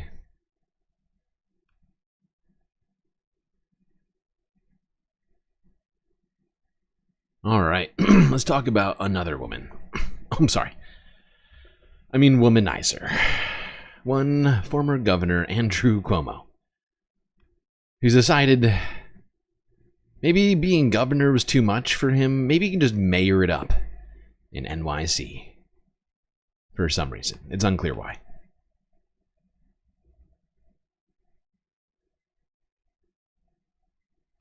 New York City is the greatest city in the world. There is no other place like so it. Stupid. I can't believe and this guy. As in life, who told? As in life, who told we Andrew? have had times when we are at our shine. Who the fuck told Andrew that this was a good idea? Was it Chris? Was Chris like, hey, come on, bro? I know they have sexually harassed some assistants and some other people, but who says that that's disqualifying of being a government? Have you seen our executive branch recently? Have you seen? I mean, best. And there are times when we struggle and endure great hardship. But we also know that we can handle a crisis because we have. Did I always do everything right in my years of government service? Of course not. Would I do some things differently, knowing what I know now? Certainly. Did I make mistakes? Some painfully? Definitely. And I believe I learned from them and that I am a better person for it. I know we watched that yesterday. I just had to see it again just to verify myself, make sure I hadn't somehow had like a fever dream that Andrew Cuomo was trying to get back into New York government. But no, he is back. He's definitely, well, he's not back, but he's making a comeback, if you will. Comeback, I think, is real stupid. Real stupid choice. But hey, you know, Andy's gonna do what he's gonna do. Plus, come on, his name is on a bridge somewhere.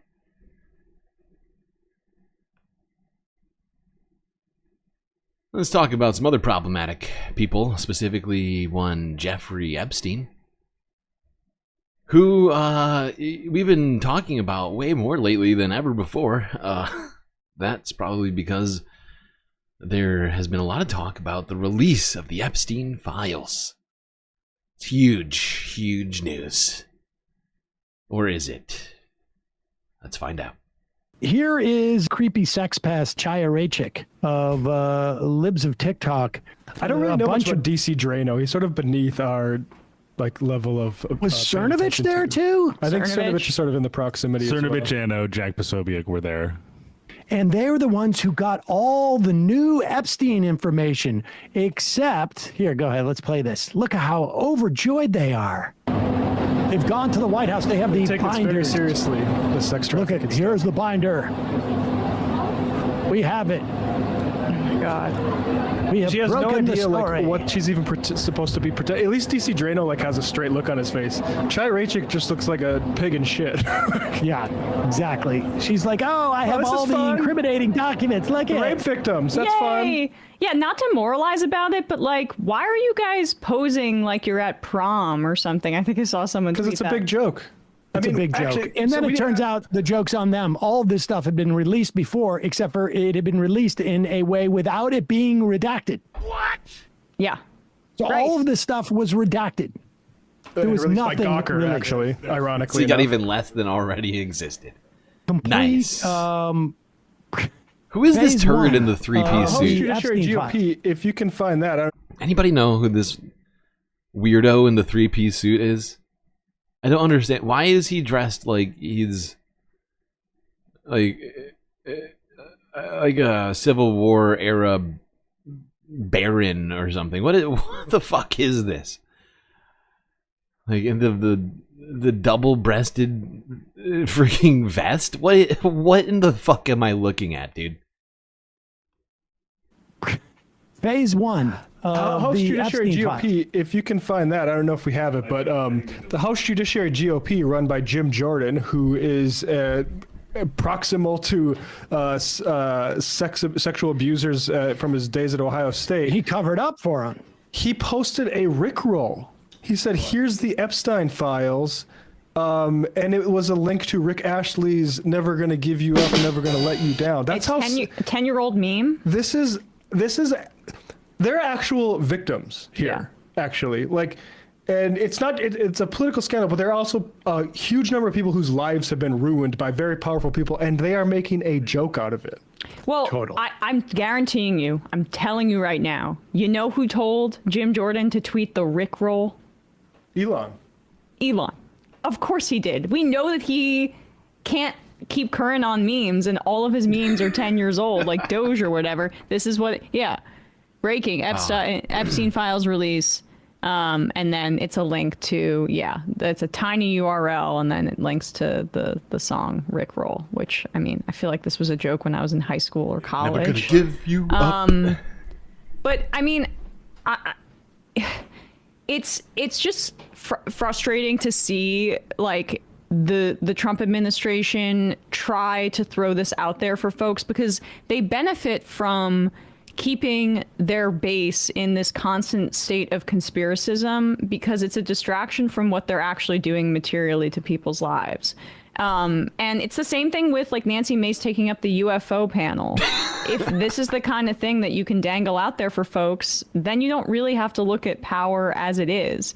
And if you got it, like Glenn Beck was like, I'm so mad, Trump has been captured, or Trump's being subverted. Does he know what's happening? There's nothing new in these files.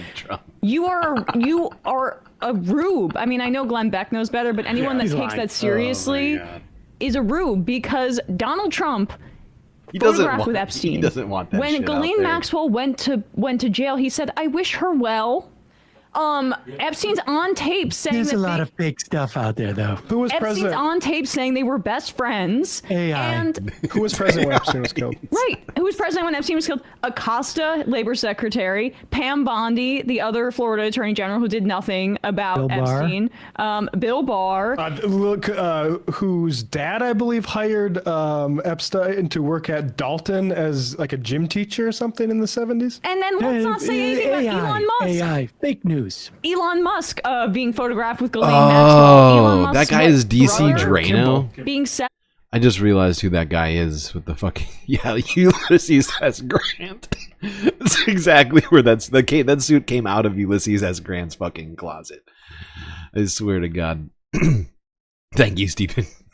Thank you for that. Oh God. Up by Epstein in a romantic relationship. The normal thing. The It's a flight, matchmaker. the flight logs, the files, it's all a way to distract you from what needs to be uncovered, which are the tapes that were at Epstein's home, which have all the incriminating evidence on it, not just the flight logs, which doesn't really tell us fully exactly what happened. And so a lot of that's probably been destroyed. You know why? Because your daddy Trump is in bed with the deep state. He has a personal incentive not to have this information released because of his relationship with Epstein. And by the way, look up his comments about his own daughter, and you could probably have a sense of like how he feels about age of consent. And then, I mean, They'll let you do anything. they'll let you do anything, but it's also, She's hot, though. Epstein was likely a U.S. or an Israeli intelligence asset. Ghislaine Maxwell's father was very high up in Mossad. We know the comments that Matt just alluded to, what Acosta said about U.S. intelligence. U.S. and Israeli intelligence work hand in hand. The former prime minister of Israel was on his plane. Bill Clinton's on his plane. He has Yeah, and a incriminating... painting of Bill Clinton in a blue dress. Yeah, he has incriminating evidence on some of the most powerful people in the world.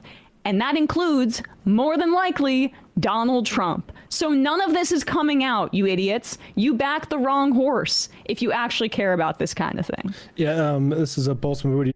But the fact is, I'm not sure that almost any of those people actually care. It always felt to me more like just a vehicle with which to express their dislike for people on the left, right? Like it was a way to point to the left and say, look at all the, you know, like look at all these horrifying people on the left that are hanging out with this guy, right? Rather than just having an actual problem with the things that were going on, right? And you know, this just is it's kind of a disgusting tool, if you ask me, to sort of take advantage of such a horrifying situation just for political reasons. And maybe I'm wrong. Maybe there's a few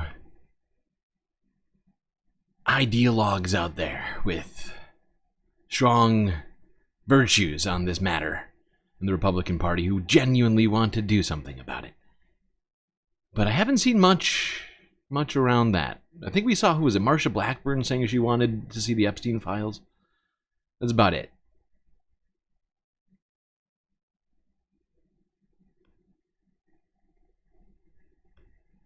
It's Sunday Funday, so we're doing this.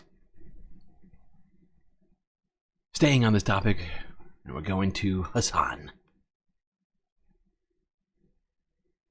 So, the Department of Justice is expected to release some of the Jeffrey Epstein files today.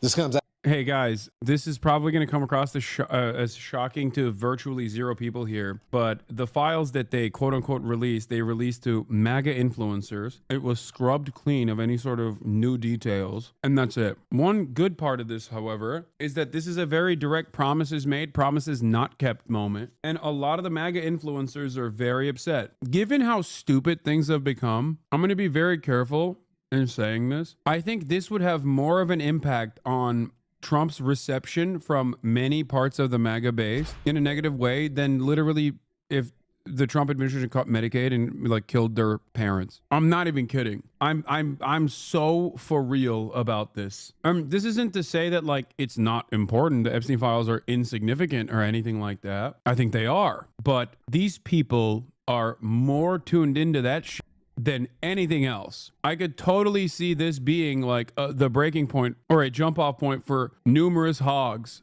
Hogs are melting down all over Twitter for not getting the Epstein files released. And obviously the House Judiciary put a Rick Roll clip to say breaking Epstein files released. And everyone's like, women were the monsters who organized and participated still walk amongst us, and you're joking about it. This is a fucking insane thing to do. Not the first time Jim Jordan looked the other way when serious crimes were committed. This ain't gonna go how you thought it would. Now, it's because, much like Luigi Mangione, the understandable anger and resentment that Americans feel towards our pedophilic elite is bipartisan. But of course, when you are a part of the pedophilic elite, regardless of your party affiliation, you don't understand that. You think it's like, haha, who cares? Lol, a meme. For a lot of people, it is not a meme at all. And for many of those people that I'm talking about, they're not even, you know, their obsession with this is definitely beyond like a normal, understandable level of enthusiasm and interest. After a Republican push for transparency, Griff Jenkins joins us live from Washington with the details.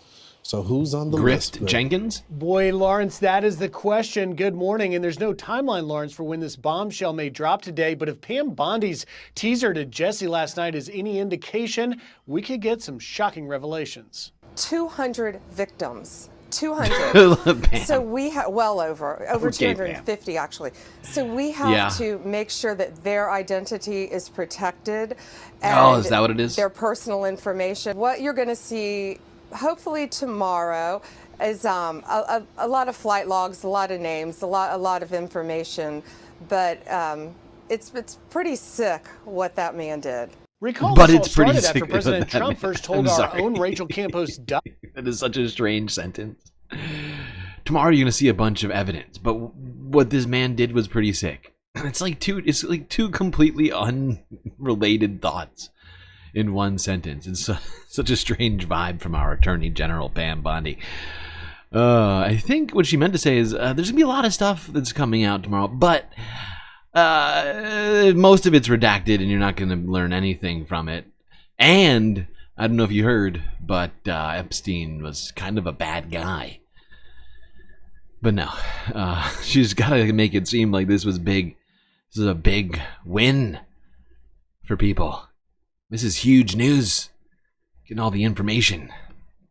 That he was open to releasing some information. Bro, it's so funny people forget. Donald Trump, ironically enough, I shit on him all the time. If you know anything about their connection to one another, Donald Trump ironically cut ties with Jeffrey Epstein far before the Clintons did. As a matter of fact, the Clintons never really cut ties with the Epsteins. Like, Donald Trump literally used to be homies with them. Okay, that's why those videos exist from the 90s. And ironically enough, when he was homies with him, Jeffrey Epstein would use Mar-a-Lago as a hunting ground to get underage girls that he could sex traffic. Ugh. And as soon as Donald Trump found out that he had this court case, he was like, it's done. There is no other evidence of these two people ever connecting with one another. I still... Hold on, I just want to go back to that piece. Where was it?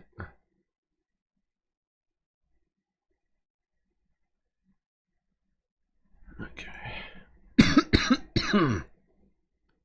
And too many powerful people, liberal Hassan really Democrat is always alike, eating, would isn't he? Get in trouble if the What even Jeffrey is that? Epstein tapes were ever revealed. What's he nor got the there? task force were given or reviewed the Epstein documents being released today. A New York Post story just revealed that the documents will simply be Epstein's phone book. This is not what we or the American people asked for, and a complete disappointment. Get us the information we asked for, says Representative Anna Paulina Luna, official representative for Florida 13. This is not going the way that they thought it would go. I don't know why they thought that, like, people wouldn't understandably get mad at this shit. Who is subverting POTUS? The Epstein files are a total joke. I know Cash, Pam Bondi, the president. This is not the file.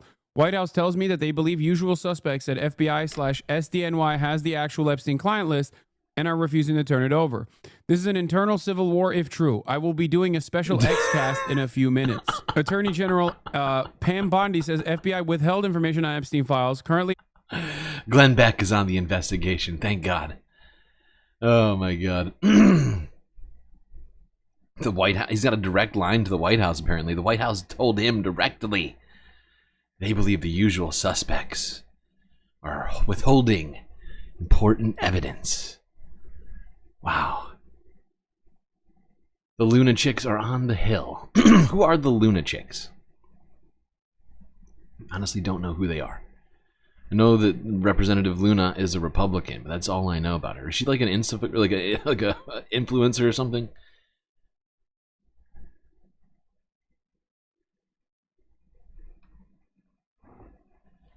Baked ziti. Could be. Hard to tell. Seems to always be eating.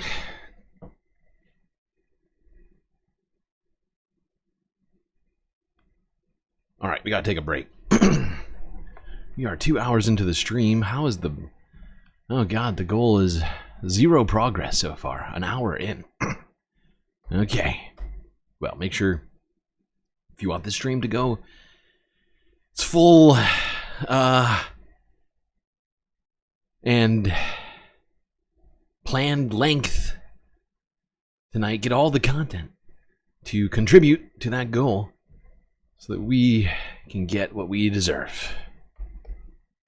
Okay. Break time. Well, I hope everybody has been enjoying the stream so far. If you haven't already, hit the like button and don't forget to subscribe. While you're doing those things, do consider contributing to the Galactic News Network, as we are completely funded by viewers like you.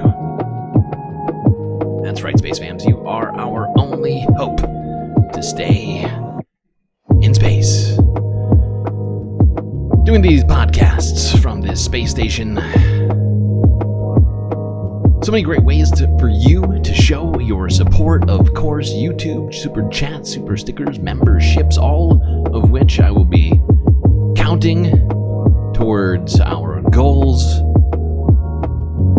Twitch, you got bits and subscriptions over there. You got Cash App and PayPal if you just want to give us money without having YouTube and Twitch take a portion of it. And Patreon so that I can continue to eat food during the days. Unlike Hassan, don't quite have same sort of funding. Can't be eating constantly. Gotta do things, make sacrifices around here to get the galactic news out there. But the best way to get the most space benefits for your Earth dollars is, of course, to become a member on Patreon. Galactic patrons. They receive more benefits than anyone else in the entire Milky Way galaxy. So what are you waiting for? Get over there. Click the link in the chat or in my bio on YouTube and Twitch. You can become more galactic immediately, if not sooner. Immediately, if not sooner. That's right, so many great benefits over there on Patreon. I won't even list them all, just go and read about them. Multiple tiers for multiple levels of galacticness. But base tier gets an avatar, shout out, and so much more. Alright, chat, that's gonna be it for the galactic messaging. Enjoy this break. Grab yourselves a drink, maybe a snack, and I will be right back.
You know what that sound means, chat. It means it's time for us to get back to the show.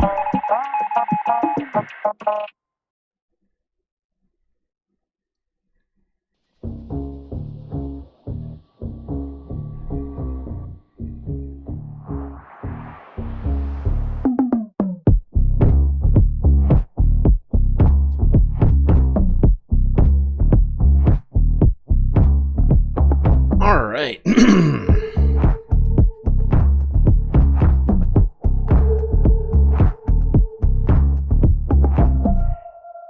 Let's go to moving on from talking about Epstein to another guy with some similar problem. Not the same ones, but he too has a bunch of similar issues. One Pete Hegseth, the new defense secretary, who was on what was this, Fox News recently, saying some interesting things. Let's go here to the majority report from yesterday. I guess this is technically from Friday, I think.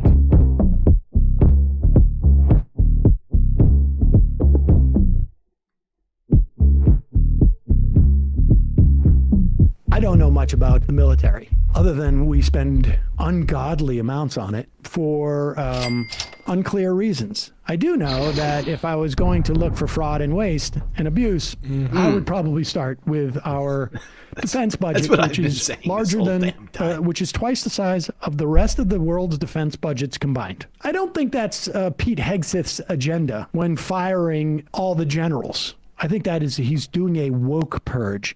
And let's be clear, what he's doing is they are making sure that anybody they hire in these positions are not going to talk back to Trump. Because last time they had a problem with the independence of the military, or at least the idea that the military had taken a pledge, a vow to support the Constitution as opposed to Trump. In addition to firing the top generals, they fired the top military lawyers of the Marines, the Army, and the Navy, I think it was, or the Air Force. And that's the fact that Republicans seem to be so dead set on making sure nobody criticizes or contravenes the president is just fascinating, right? And it sort of speaks to this fake free speech that they love. They don't want free speech for the reason it was intended in our government, right? The free speech was created to be able to criticize the powerful and those in government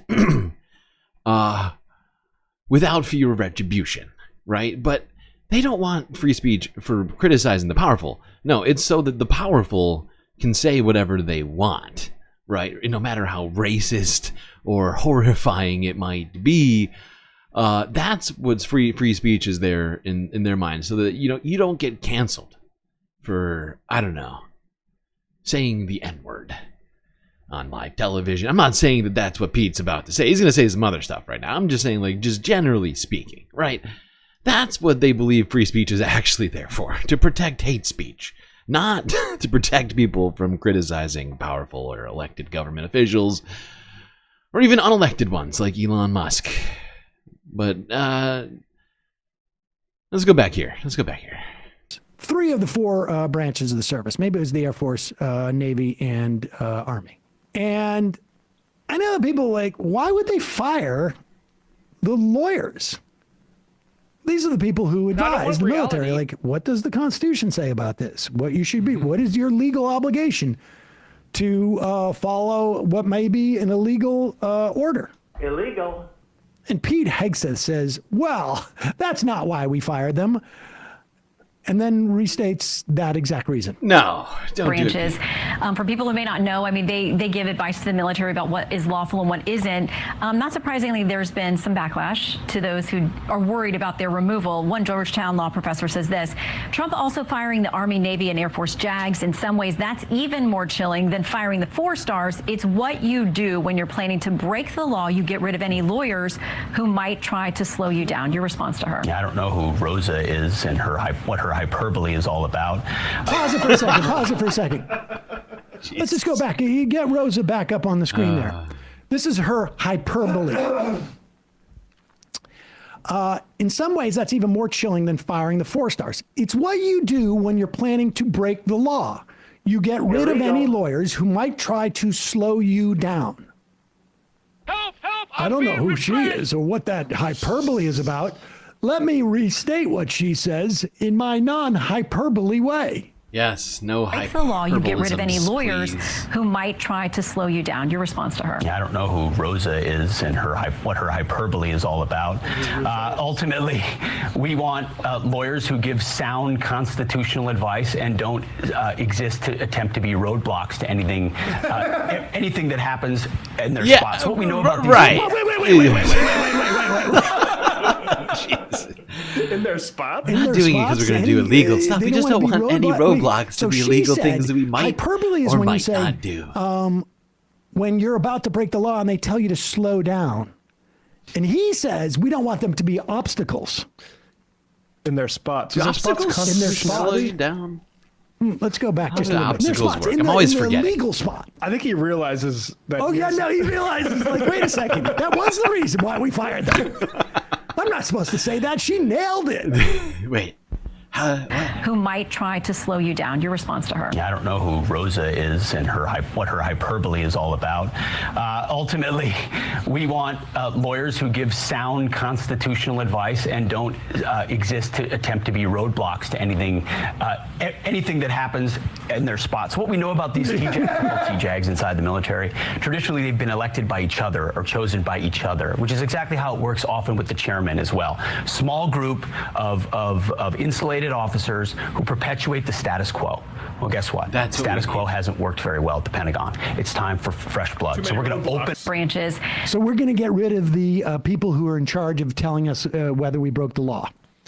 You know, another way for status quo is also like the legal system. Yeah, it's true. Or the Constitution. That's been status quo. Yeah. Now, listen. I think we all agree that as Secretary of Defense, you have the authority to fire. I think what Pete Hegseth is trying to do is push the status quo, right? The, the goal quo, if you will. He's got to shift it, right? Constitution, whatever other sorts of status quos there might exist. Just got to shift that thing. Legal, illegal, what does it even mean? Illegal. Girls, based upon their skill sets and their aptitude and whatnot. And put up this post from Atrios. Let's just see the New York Times. I just zoom in on the New York Times part of it. Okay. So just make sure we cut that out. Yep. And this is how the New York Times reported the firing of General Brown, the Joint Chiefs of Staff head. Mr. Hegseth has previously said General Brown should be fired because of his woke focus. Woke focus. On diversity, equity, and inclusion program. I like how woke is the descriptor for focus, right? It's not the way this is written. I love this. I also hate it, but the woke focus. It's not the diversity and equity and inclusion are woke, but his entire focus is of wokeness. It's a woke focus. Fifth emotional support character. Okay, your wish is my command.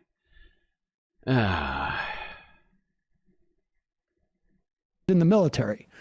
First of all, you've got the chairman of the Joint Chiefs, Mr. Hegseth said at an appearance on the Sean Ryan show in November.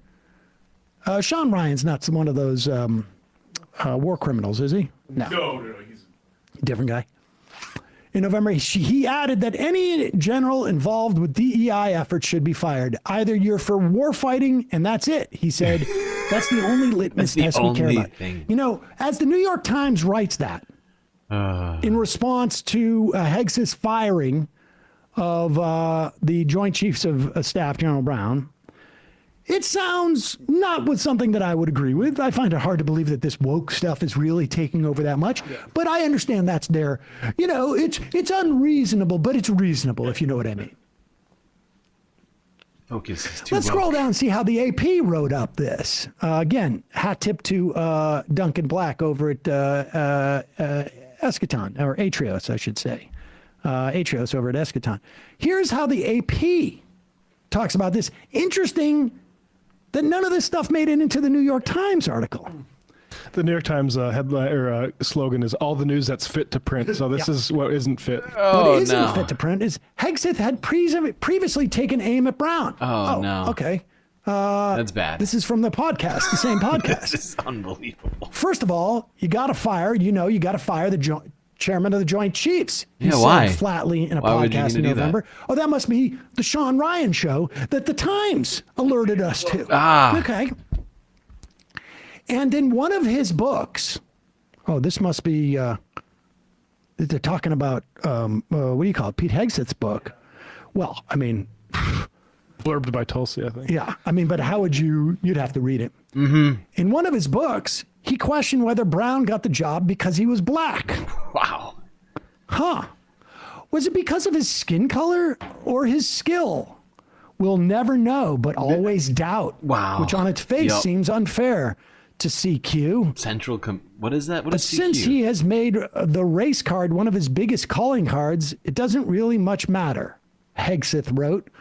It is a weird context to give. Yeah. To take what he says about the Joint Chiefs of Staff in his book and and compare it to what he said in November on a podcast, and to see how those two things meld together.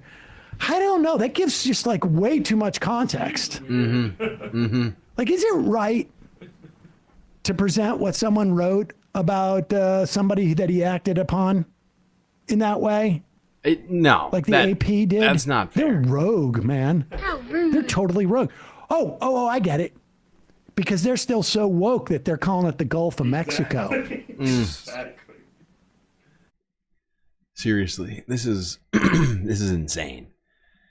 But this is we covered this firing of the Joint Chiefs. There were already some suggestions about what Pete Hegseth sort of intentions were, and I mean this AP article sort of brings it all to light for absolutely zero, with absolutely zero evidence for it, aside from, I guess, just the existence of a black Joint Chiefs. Pete Hegseth made the determination that he must have, or may have, gotten the job because he was black. And it's impossible to know whether or not he got his job based upon that or merit. And for that reason, maybe he should just be fired, and then immediately fired him after becoming the Secretary of Defense. It's one line that needs to be drawn. That's all it is. It's a direct line from one thing to the other, right? There's nothing in between it. You know, this isn't some big, long conspiracy theory. It's one very clear statement from a man who then did another thing after getting into power. Let's talk about what Pete Hegseth is in charge of right now. The troops. And the troops are being sent in droves, in the thousands, down to the southern border to protect the country from the lowest immigration rate that we've seen in at least I think a decade. You know, with Biden leaving office and Donald Trump coming in, you know, the last, I don't know exactly when it hit the point that it did, but the border entries have been plummeting since, I want to say, like, the fall of last year, maybe even late summer. And yet we need to send more troops to the border. Well, we don't need to. I'm not saying we need to. But that's what the government's doing. Let's go here. ABC News. from yesterday. To the Pentagon sending about 3,000 more active duty troops to the southern border. The troops are expected to arrive over the next few weeks, all part of the Trump administration's immigration crackdown. And this comes in addition to the several thousand U.S. soldiers and Marines already stationed at the border. Here's ABC's Alex Prochet. Tonight, the U.S. on the brink of the largest active duty troop presence at the southern border in years. A new wave of troops gearing up to deploy in the coming weeks, bringing the total to around 9,000. Among the forces being sent, Stryker armored personnel carriers and an aviation battalion. Authorities insisting the troops are only there to support Customs and Border Patrol. These deployments, part of President Donald Trump's border policy. They come as migrant numbers at the southern border have been trending downwards, roughly 61,000 in January, the lowest number of encounters there since 2020. The Trump administration's targeting of illegal migration and drugs now poised to go even further. The Wall Street Journal reporting a tense conversation on January 31st, 1 week after his confirmation. Defense Secretary Pete Hegseth reportedly telling Mexican officials the U.S. would take unilateral action if they were unable to secure the border themselves. According to people briefed on the call, Mexican officials interpreting that to mean U.S. military action inside of Mexico. Yes, that's and Marco exactly what it Rubio's sounds confirmation like. for Secretary. But is it, I mean, we've talked about this, but this has already kind of begun. The CIA started sending surveillance drones over the border into Mexico to monitor cartels that they have now deemed to be terrorist groups, even though they have zero sort of political ideologies, and it's just a legal business essentially. And it's insane, but this is absolutely where this feels like things are headed. Donald Trump has been saying that he loves what China's been doing, you know, with relation to Taiwan or whatever else, sort of, you know, playing, you know, games with other countries' borders, maybe taking a little land here, a little land there, you know, manifest destiny, all this other shit. Greenland, Canada, and like Mexico is absolutely on their radar right now. It is insane to think that anybody would support the idea of invading Mexico. State, he did not rule out military action by the U.S. My preference would be, from the Department of State's perspective, my preference would be that we can work with the Mexicans on this issue cooperatively. President Trump's threatened to put 25% tariffs on top trade partners Mexico and Canada starting Tuesday unless they give in to his demands. Writing in a social media post, "We cannot allow this scourge to continue to harm the USA." Mexico and Canada have made efforts to appease the president. Mexico sending 10,000 troops to the border, and this week, 29 alleged drug lords were extradited to the U.S., including Rafael Quintero, the man convicted in Mexico for the 1985 torture and murder of DE agent Enrique Kiki Camarena. We have waited 40 years for this day. This day when justice would be served. WIT and Immigration and Customs Enforcement has been feuding with Boston officials. Borders are Tom Homan, critical of the city's sanctuary policies. Homan. Yeah, Tom Homan doesn't like when states do their own laws. Really hates that. It's weird how states' rights are only important sometimes to Republicans.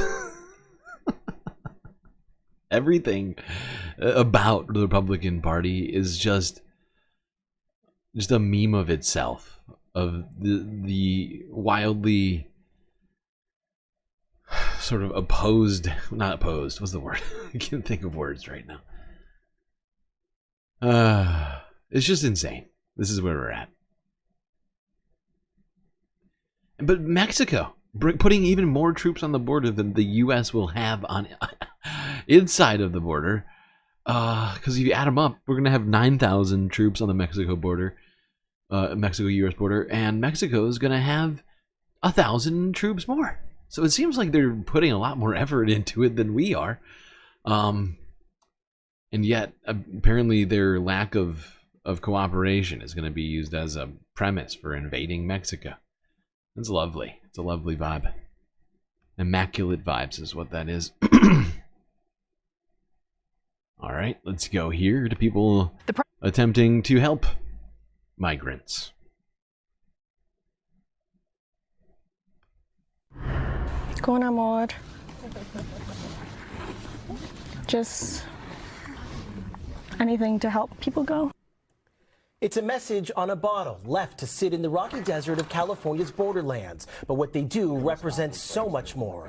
A band of volunteers from Southern California takes it upon themselves to go on a harsh journey, providing help to people they'll never see. NBC4's Annette Ariola joins us now here in the studio after trekking step by step with them to see why it is they do what they do. Annette.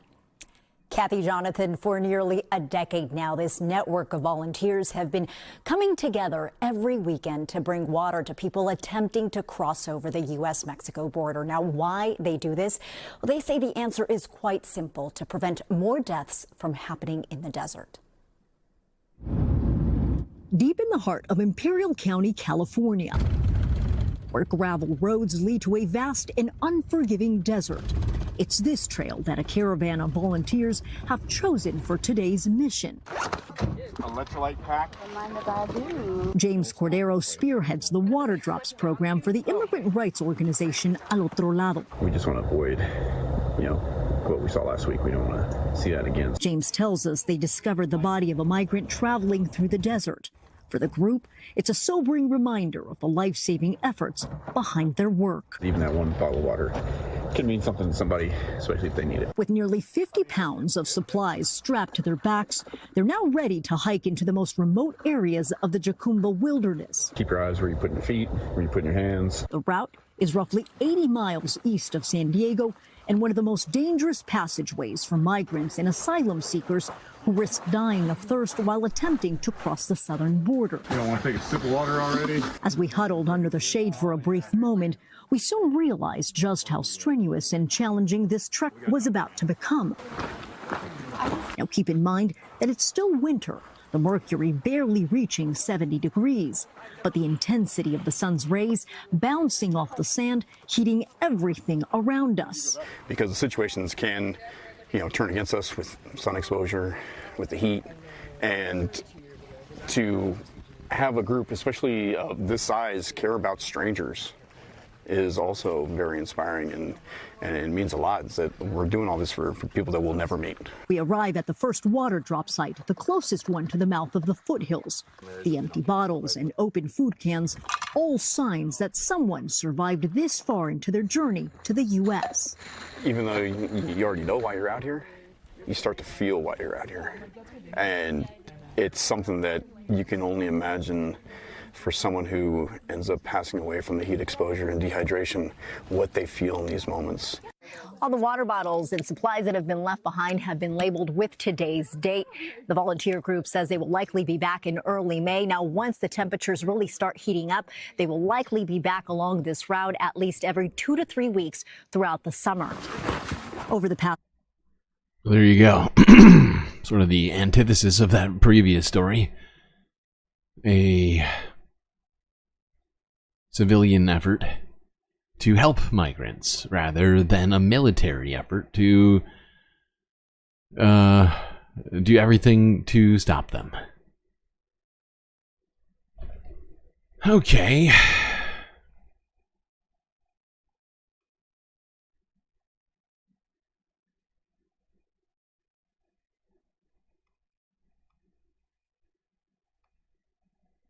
Let's go here. Talk a little bit more about DOGE and the things they've been doing. Perhaps the response to all of it. Seems like Republican town halls are getting a little hot lately. Hot with anger.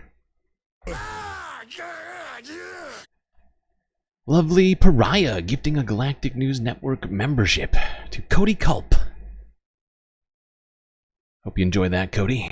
We have witnessed a raft of Republicans facing increasingly hostile crowds composed of their own constituents at town halls across the country, but this one really stands out, and I think you're going to see why. So the other one is the DOGE program.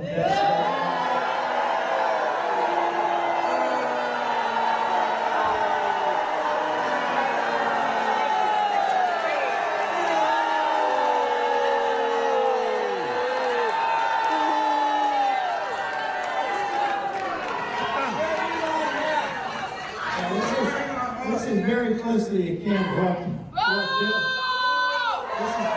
this is very closely akin to what Bill Clinton did between 94. It's the same thing as Bill Clinton? What are you talking about? Money plans to cut 400,000 jobs.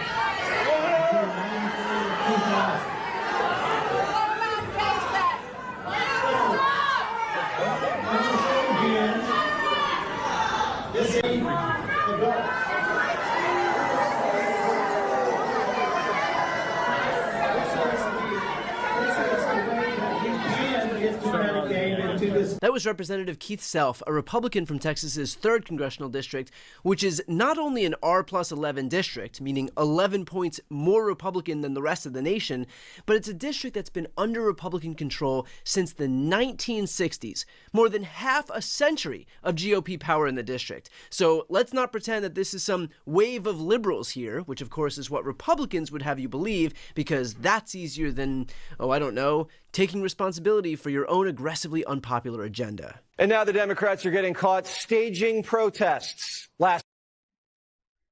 D-Cypher with the super sticker. A very cool looking bear. I guess I'll count that $2 super sticker and the gifted Galactic membership as one. So that means we're 1 of 5 now, getting closer. Really just breaking the ice, but trying to stay optimistic. I'm sure we'll get there. Week, the media latched onto a few town hall protests in Republican districts. Run-of-the-mill Republican voters allegedly yelling at congressmen about DOGE. But according to the Free Beacon, these weren't run-of-the-mill Republicans. They were Democrat activists organized by Soros-funded groups. Yeah, I love that. I love how they got a picture of George Soros sitting here throughout this discussion. You all know what it means. The cabal. They were Democrat activists organized by Soros-funded groups. Ah, well, that's convenient. Jesse Waters and right-wing media have simply decided that none of those in attendance at the town halls were Republicans, but rather just Democratic operatives, thanks to George Soros himself. And so as a result, everyone can just disregard everything that happens there, which... Do the Cash App payments count toward the goal? Yes, they certainly do. Well, I don't have my phone in front of me, so I wouldn't notice if somebody had. But yeah, I still accept. I will still absolutely keep those in the loop, in the mix. If you want to contribute there rather than on YouTube, totally fine. I would remind you is a similar strategy to what happened in 2017 and 2018 when Republicans' town halls were flooded by constituents, and I'm sure those Republicans also wanted to believe that it was just the evil communist Marxist Democrats flooding into the buildings until, of course, Republicans lost the midterms by the biggest margin in modern American history, flipping the House to Democrats' control. So if they want to just pretend that the only people who are upset about DOGE are liberals while they barrel ahead with one of the least popular political agendas in modern American history, be my guest. And frankly, that seems to be the case because that talking point was happily embraced by Republican elected officials themselves. I want to start with last week. Videos of protesters yelling at members of Congress went viral, right? But the content focused on the confrontation, not the why. Some of the people that hijacked those town halls are happy with the bloated status quo. They want the bloated status quo to continue. The bloated status. They don't want to get our country back on track. What are you talking about? Yet Democrats are soliciting... Getting our country back on track to making the deficit worse and enriching billionaires, you know? Or should I say that in reverse, enriching billionaires at the expense of the supposed deficit, which Republicans care so much about. But yeah, no, it's weird. Actually, I feel like government jobs and government programs are not the bloat, right? I think most people, just most normal people, are like, hey, the Defense Department really is the biggest part of our budget, pretty much. Certainly the unpaid portions of our budget. And it's just such a strange vibe here from Republicans. Just, I mean, she's you can see how she's like squinting really hard. It's like she's trying to, as she almost closes her eyes, she can almost see it. She's got to imagine it, you know, because the fact is the bloat that she's talking about is very different from the real bloat in our government. Stories from bloated bureaucrats with six-figure salaries. Give me a break. Now, what do you get paid? It's time for us to tell our story. Sob stories $250,000 is what Republicans are calling tens of thousands getting fired from their jobs. There's this overwhelming sense among the GOP that federal employees aren't worthy of their paychecks. And that's not just my interpretation. They are literally saying that outright. You can protest all you want outside of departments of this government. You can protest all you want, but the American people disagree with you. You're protecting the bureaucracy. The bureaucracy. So the American people protesting out there disagree with themselves. Thank God we have Marjorie. Space Laser Green. Is not a business. Those are not real jobs producing federal revenue. They're not By real the way, jobs. they're consuming taxpayer dollars. I love how Republicans genuinely want to turn the government into a business, right? Because it doesn't make any sense for the government to be concerned about making money on the services it provides, right? Like, it's a stupid premise to begin with, but they are sticking to it so hard now that they have the richest man in government trying to turn our government into a business, his own personal private business, it would seem. And, you know, like, government should not worry about getting revenue from providing food to, you know, an impoverished mother and her children. They should not be worried about making money back on making sure that Americans have health care. You know? Stuff like that. Making sure that the forest doesn't burn down. There shouldn't be no concern for financial incentive to keep the forest from burning down. Right? We should just want the forest to stay standing. We should just want our water to be clean. We should just want our financial system to be regulated so that we can't be taken advantage of by billionaires. Those jobs are paid for by the American tax people who work real jobs, earn real income, pay federal taxes, and then pay these federal employees. Federal employees do not deserve their jobs. Federal employees do not deserve their paychecks. And these are jobs. Is Marjorie a federal employee? Is that how that works? I forget. Does she deserve her paycheck? Can be fired at will. First of all, the irony of Marjorie Taylor Greene, of all people, suggesting that federal employees and workers at the NIH and the EPA and the DOJ and the CFPB don't deserve their jobs is rich, considering this is what this congressperson's government-funded salary pays for her to do. Then January 6th happens, and next thing you know, I organized the whole thing along with Steve Bannon here. And I want to tell you something. If Steve Bannon and I had organized that, we would have won.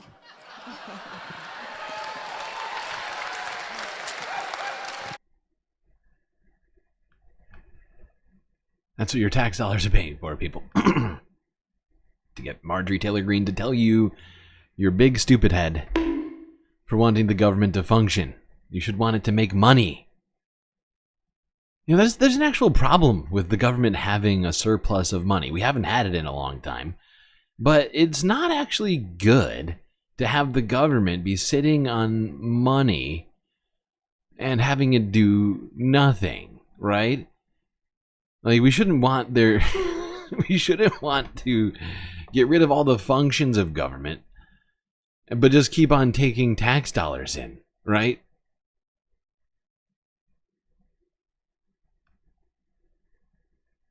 But this is a full perversion of the system right now that exists. The fact is we've been looking at a lot of people seem to be very upset.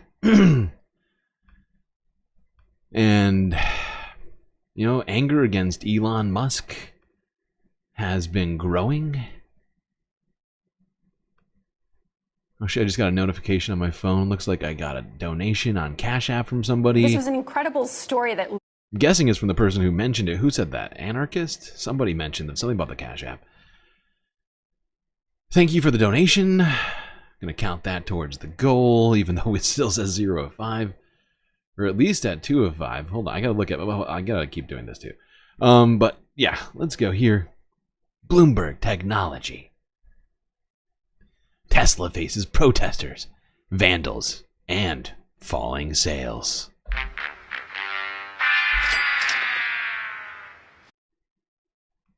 This was an incredible story that really looks at the correlation between where Tesla is seeing lackluster sales and where Musk has really been inserting himself in politics. What examples did you find?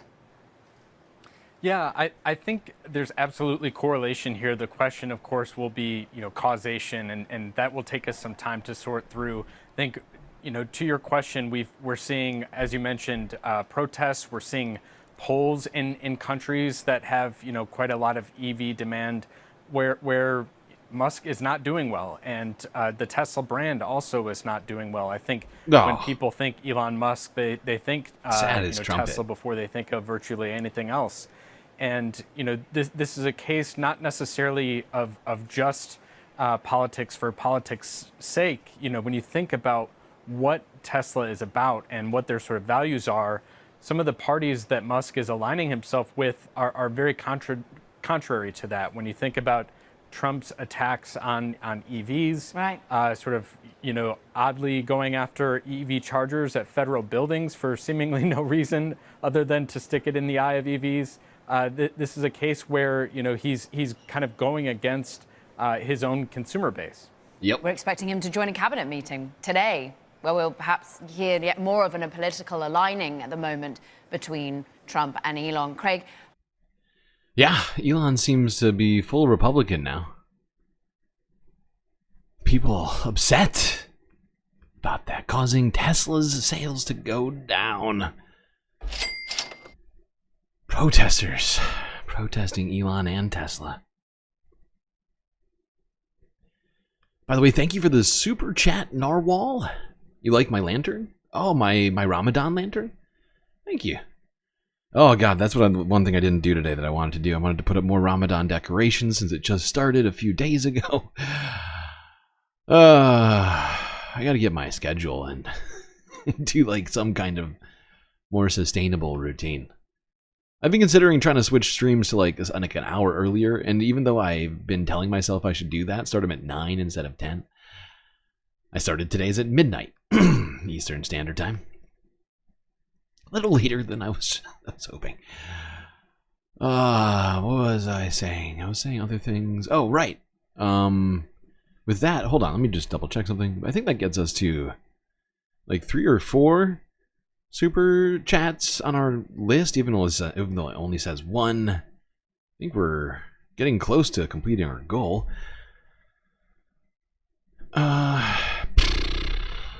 Yeah, exactly, Jerry. Boo-hoo. He's slightly less rich than before. Saddest trombone. World's smallest trombone playing bah-bah. Wow.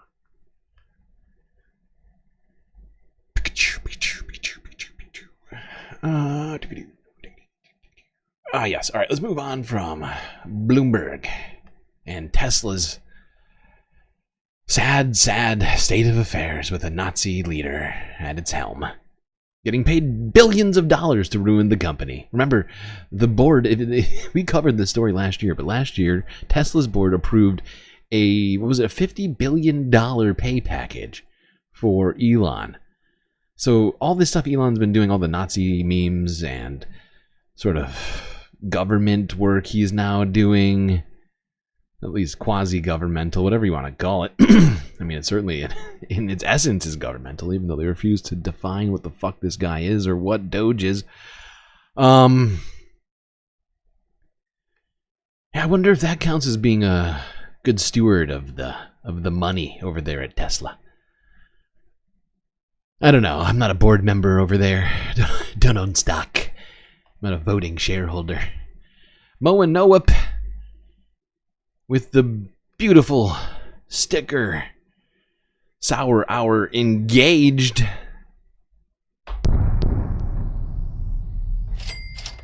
can feel the lemony citrus love.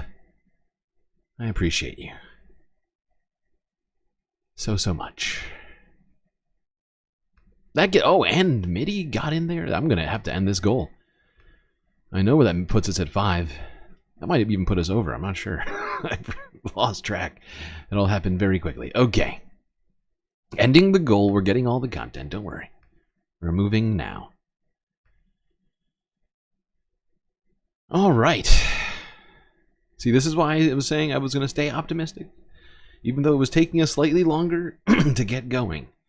Once that ice got broken, it took us like 10 minutes to get through the rest of it. I love you all. Keeping the Galactic News Network alive. Vicariously me alive. So I can do these shows. What am I doing? Got distracted by Sour Hour. Alright, moving on from the fiduciary duty of DOGE leader Elon Musk.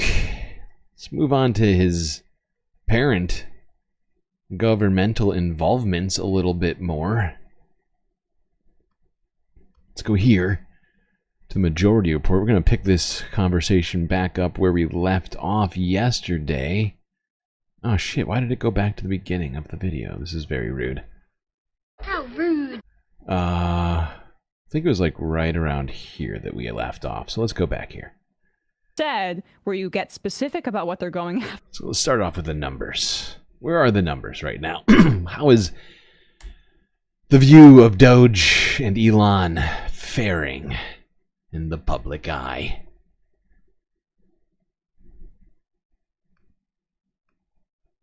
At the Majority Report with Emma Vigland. Worked on this. Looking at just the bar chart at the end here, yeah.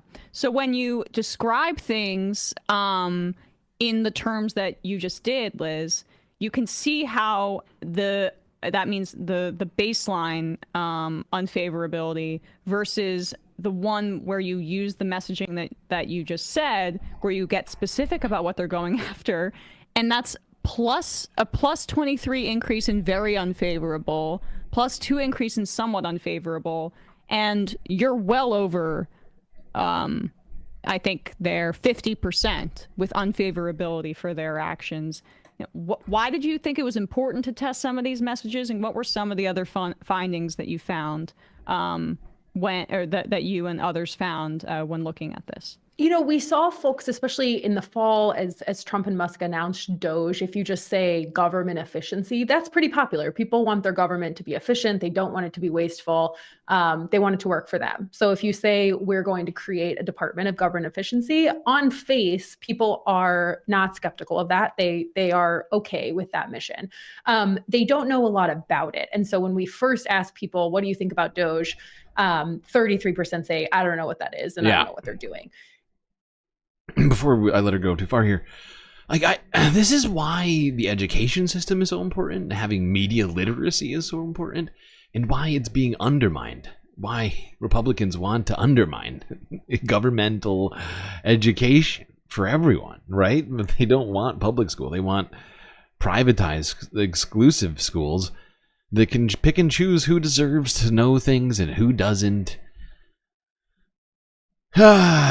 Also, why independent media is so important. It's very, very easy to close that gap if you simply say a billionaire, the world's richest man, is using the shell of a government agency to go in, get all of your personal information, get your grandma's social security number, fire literally veterans who take care of veterans. I saw you tweeted this out. Illegal. Veterans who take care of veterans at the Veterans Administration, fire them, fire the scientists working on avian flu in the midst of an egg price crisis. And do all of this for the sole purpose of giving themselves tax cuts. If you just tell voters exactly what it is, then they're not so hot on DOGE or on Elon Musk. And in fact, when we tell them that Elon Musk is in charge of DOGE, they are even more cold to the idea. So I think on its face, I think we have an issue of, saying we're cutting waste, fraud, and abuse is very popular. People have been saying that. Bernie Sanders has been saying that about Pentagon contracts for 30 years. And when you get down to the brass tacks of what they're doing, defunding Medicaid, throwing people off food stamps, firing nurses at community health centers, that's not so popular, especially when they're going to use those savings to pay for $5 trillion in tax cuts for billionaires. How does this work in combating what the Republicans are trying to do with their budget proposal? Because you have part of what makes it so, I think, difficult to attack, and it shouldn't be as difficult as Hakeem Jeffries and Chuck Schumer are making it, but part of why I think it's hard to get your foot in the door here is basically because you have Donald Trump going on television saying, I'm not going to cut any Medicaid, not going to touch Medicaid, not going to touch Social Security. And that's what happens when you have a literal cult leader at the head of the government. People are going to believe him, right? There's an entire group of people who are just going to believe everything it says, take it at face value until it actually hits them personally. And then they're going to be like, what the fuck, right? The people whose view of the world is incredibly narrow. They are not going out and looking for information that might potentially shake their beliefs or whatever predispositions, understandings of the world. They'd rather continue to have a very shallow, blinkered concept of how things work, who to trust, and all of that. Not going to touch Medicare, but the House Republicans' budget, and really the Senate's too. I know Lindsey Graham's working on one. Not sure what the status is of that, but the proposal would almost eliminate Medicaid as a program, and they're also slashing food stamps, student aid, and immediately, more. if not sooner. What are some of the difficulties of messaging against this when you have this Republican agenda that sounds different than what Trump is saying publicly, and even Elon Musk? I think Republicans are in for a ride to see if they even have the votes for this over in the House. You've got 10-ish members of the House Freedom Caucus who are very insistent that these tax cut extensions have to be paid for and that we have to reduce the deficit. Unfortunately, finding $2 trillion in mandatory spending. It is the dumbest dichotomy of all time. They need to give billionaires in the highest tax brackets another massive tax cut, and also lower the deficit somehow. The two things are diametrically opposed. It's such a dumb thing. And I feel like if people understood the government just a fraction more, they too would see the utter insanity in this plan. Like, how are you supposed to manage to do that without just shut down the government? Like, what's the point? Like, what's the point of having the government open if you're going to cut all of the services that it provides in order to provide a tax cut to end like if you just want like if you want to stop collecting taxes, we can just not have a government, I guess, right? Like, I mean, that's basically the idiotic sort of end of the road to this situation. Is like, if you keep giving tax cuts to the people who are making the most money, and to make up for that, cutting the services the government's supposed to provide to citizens, it's almost like the government just doesn't need to exist.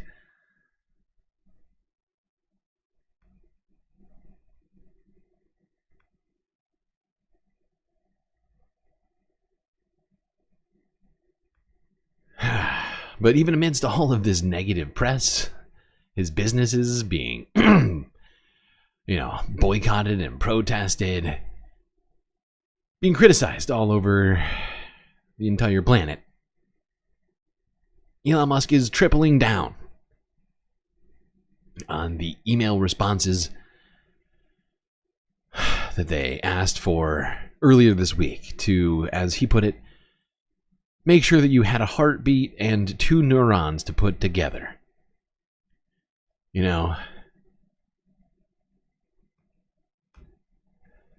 And you probably heard on this stream, at least, Donald Trump saying that people were on the bubble, quote unquote, and that if they didn't respond to that email, well, they could lose their jobs.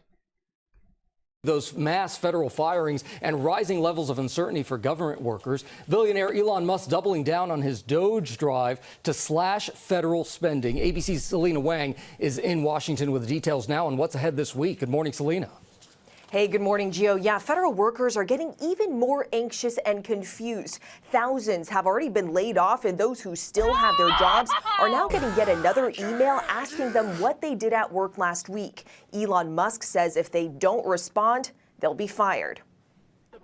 This morning, federal workers bracing for more layoffs as they receive a second wave of emails demanding they list 5 tasks they completed at work last week by Monday night. Elon Musk saying those who fail to respond will be fired. Writing on X, the president has made it clear that this is mandatory for the executive branch. The email doesn't include Musk's threat, only adding to the confusion. It's the late.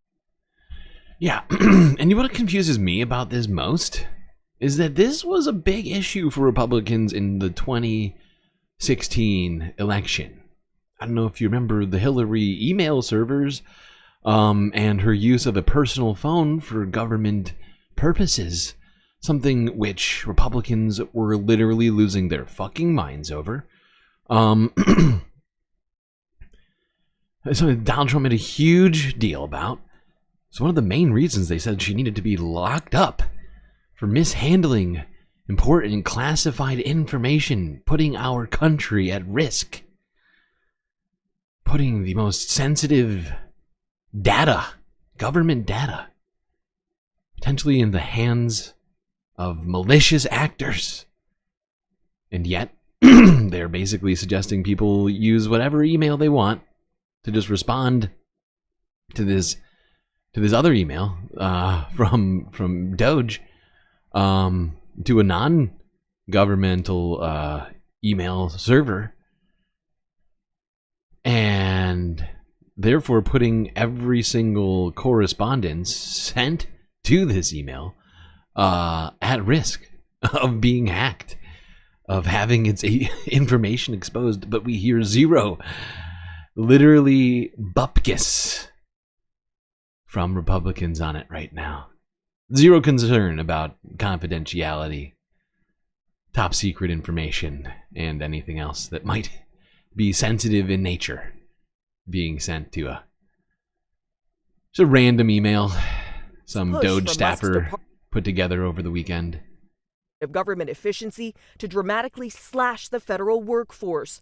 The Department of Education giving workers a Monday deadline to accept a payment of up to $25,000 to voluntarily resign or retire, according to a memo obtained by ABC News.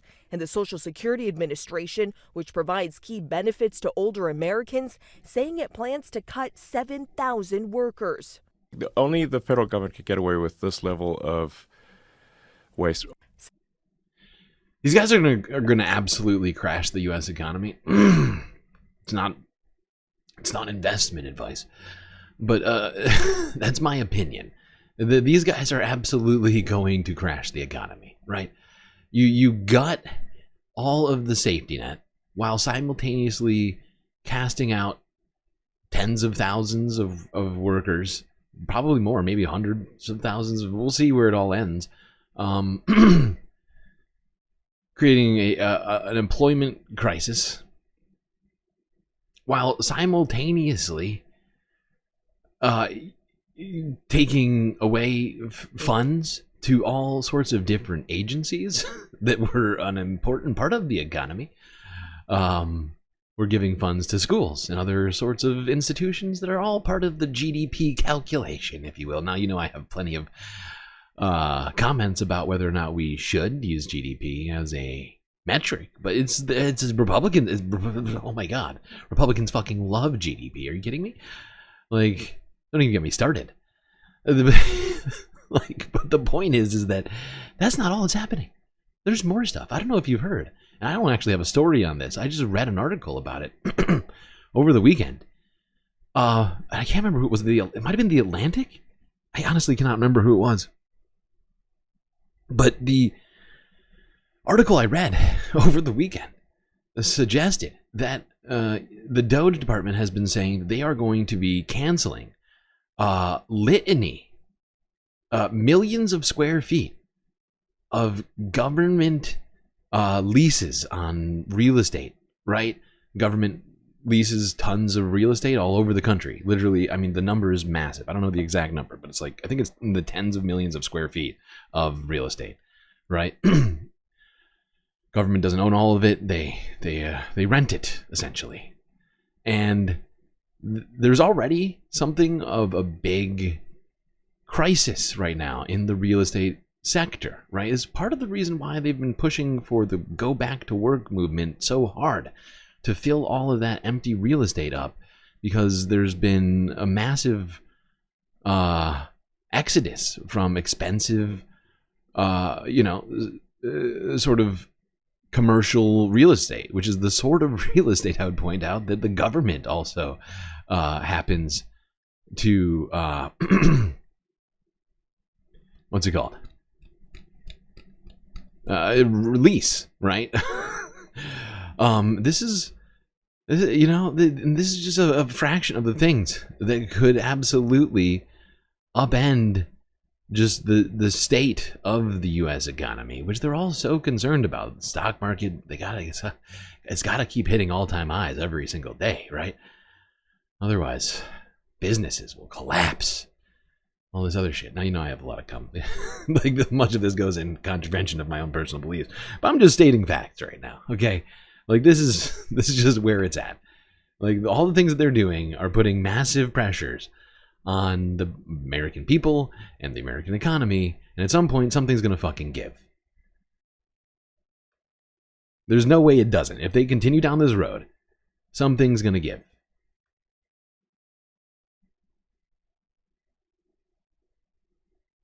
Okay. I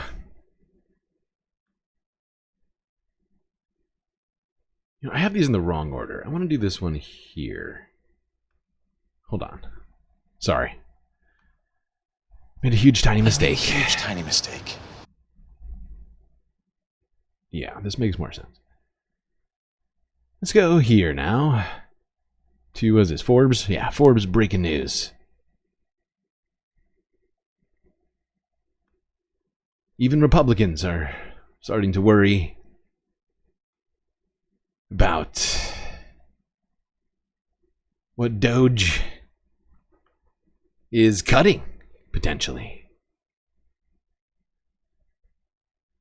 Let's go here.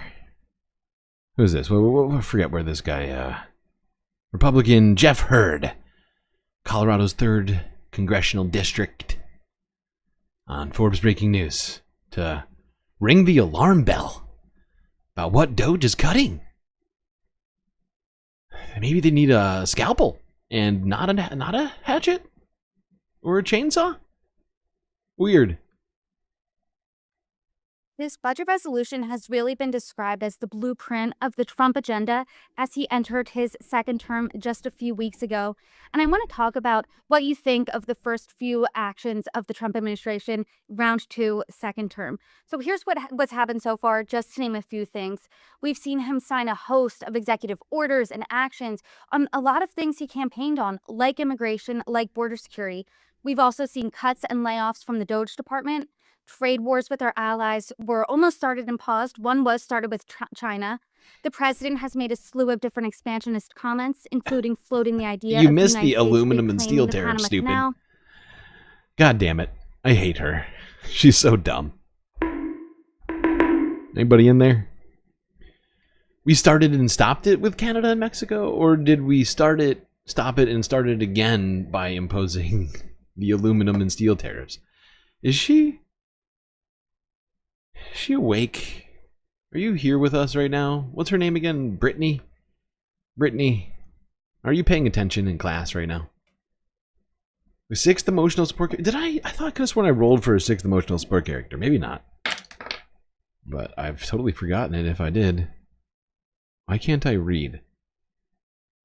Dichro on this fucking D20 is fucking with me. Okay. Okay. Back to Brittany, whatever her name is. Canada becoming the 51st state, the United States buying Greenland, and the United States taking over Gaza.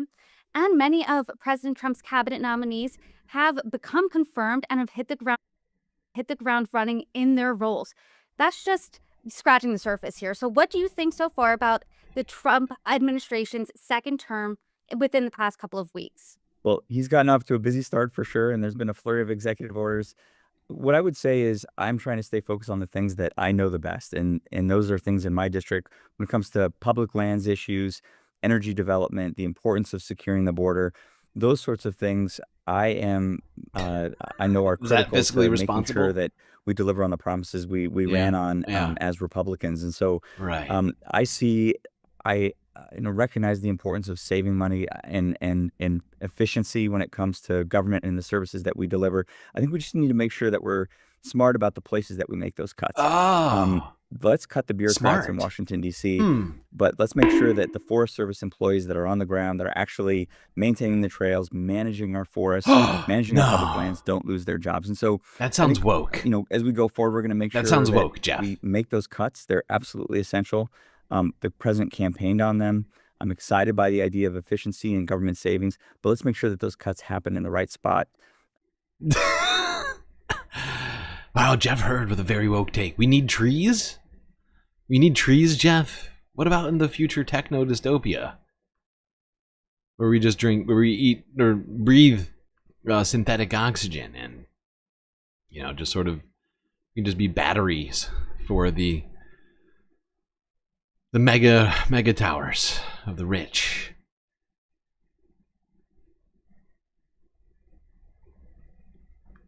It's hilarious. I love it. It's great. I mean, I'm glad. I'm making fun of him, but the fact is, it is nice to hear some Republican people on the, what do you call it? On Congress, like on Capitol Hill, starting to have some reservations about what DOGE is doing. I wonder if that will precipitate into any broader actions. Be fascinating to see what Jeff does. Keep track of what Jeff Hurd is focused on. Try and keep my finger to the Jeff pulse.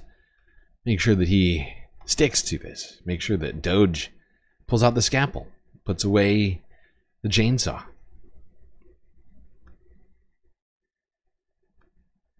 Oh, this guy, Wesley Hunt of, what's this guy's state again?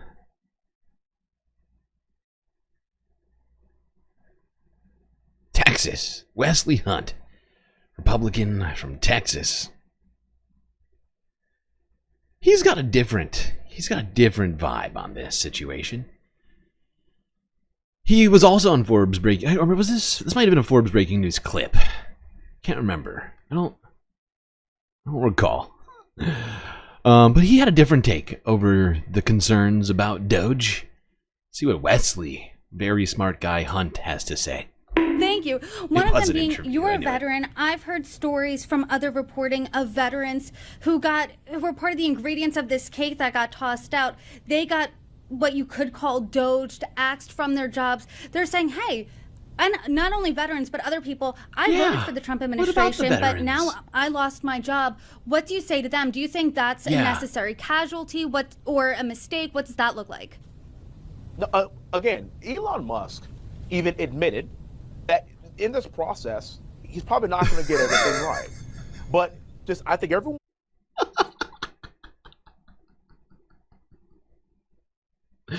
I love this from Wesley here. He's using one of the most politically blunderous statements of all time. Well, first of all, some of the things that I say will be incorrect. From a man who has purported himself to be, among the rest of Republicans, to be one of the most brilliant men on the planet. And he's saying, well, actually, Elon's not that smart. So why are we expecting him to be perfect? Wesley, come on, pal.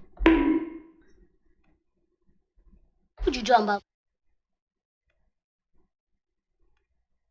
In this process, he's probably not going to get everything right. Uh-huh. But I think everyone needs to take a pause. Oh, gotta and take a realize pause. That it's going to be tough. Oh, Whenever you have sweeping okay. changes like this to try to streamline the bureaucratic entity the country has ever seen, yes. you're not always going to get everything right. So again, We don't want them to be right all the let time. the cake bake. I can't say that enough. We've never seen this in our country. Yeah, we've never seen a billionaire takeover in our country before in modern history. So we just gotta wait for the cake to bake. What a great analogy from Wesley. I would point this out. If you run a bakery, right, and you're making a batch to bake, right, you get through making the whole batch of dough. You put it in, whatever you might be doing, cupcakes, right, whatever it might be. You put it in a pan, put it in the oven. You start baking it, and then you realize halfway through, you look on the counter, you're like, oh shit, we left the sugar out. As a baker, what do you do in that moment? Do you continue baking that shitty sugarless cake that no one's going to want to eat? Or do you stop? Do you stop wasting the time and the energy and perhaps the resources, right? To continue baking those shitty fucking muffins? Or do you throw them out and do you bake more muffins? You get, and maybe you talk to the guy who made the dough about why he didn't put sugar into cupcakes like a big idiot. Right? Just an idea. I don't think if you were a responsible baker, you would continue to bake something that's not going to be edible. Something that people are not going to eat. Right? But instead, Wesley's like, actually, no, well, you never know. The cake might turn out fine, even if the ingredients suck. It's like an experiment with the American people's tax dollars and their livelihoods. And a lot of the people that you are describing are actually some of my West Point classmates Oh. that I have heard from. Yeah. Everybody that works for the government isn't lazy. Everybody that works for the government Just the people that got doesn't necessarily fired? not have value. So those that we know are working, those that we know that have value, those that we know that are qualified, Right. they're going to be fine in the end. I But see. at the end of the day, whenever you're making sweeping changes in any kind of organization that is this large, there's going to be some pain. There's going to be a little bit of Yeah. heartache. Oh, right, yeah. Welcome to life. Uh-huh. But the cream will rise to the top, and the Ah. people that have been contributing to Wesley Hunt, the guy who I was unfamiliar until now, but now I love him. Look at this fucking idiot. Coconut brain over here.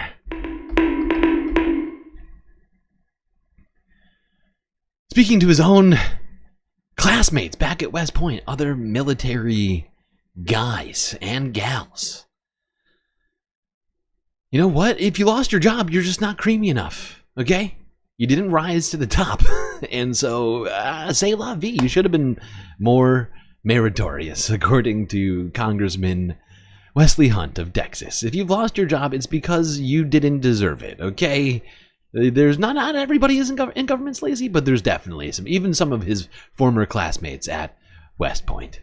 Lovely. Love that. That's fantastic. Should clip that. That's in response to her questions about people from the VA and other veterans being fired. Actually, those guys were lazy. Sorry. They're not the cream of the crop. They were actually the chaff. Gotta separate the wheat from the chaff. It's part of sweeping changes. It's fantastic. Now, one particular comedian, big Big name comedian.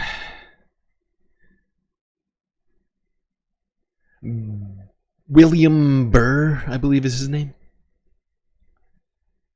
He's been getting some flack from right-wing commentators on social media over some of his recent takes. It's gone woke. Let's talk about Bill Burr.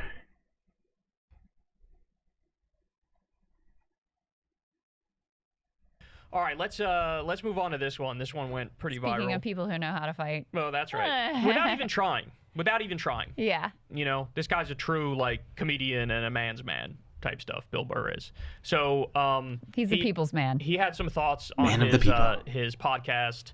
What was the last thing we covered with him? Who'd he go after? Shit.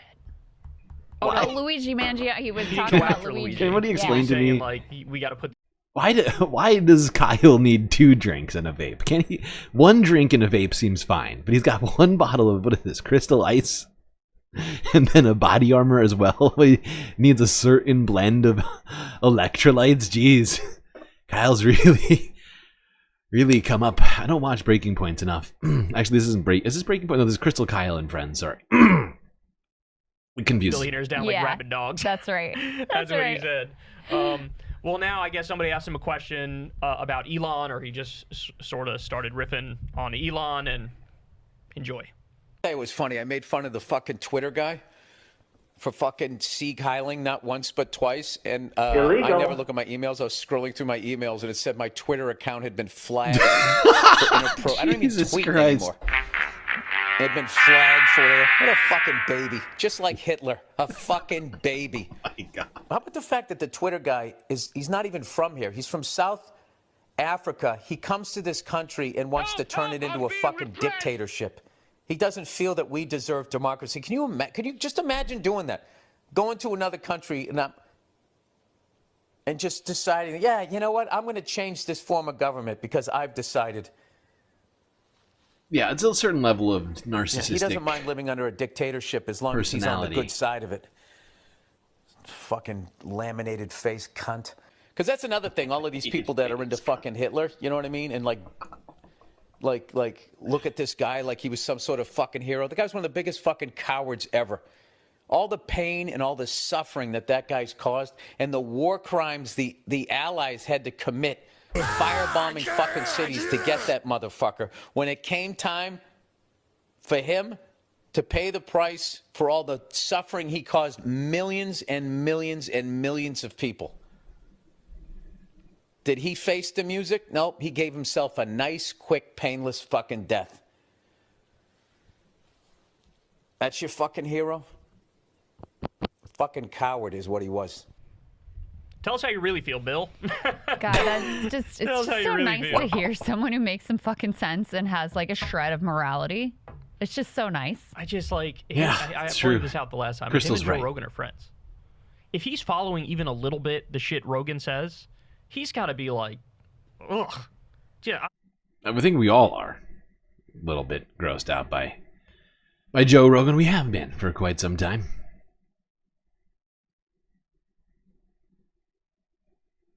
All right. I'm going to keep talking about the same situation. Going to hit up everybody. All right, not everybody talked about it, but it's Sunday Fun Day. We're going to hit up some of them. Secular talk. Let's go to the Vanguard, see what the Vanguard boys, Silly and Billy, are up to.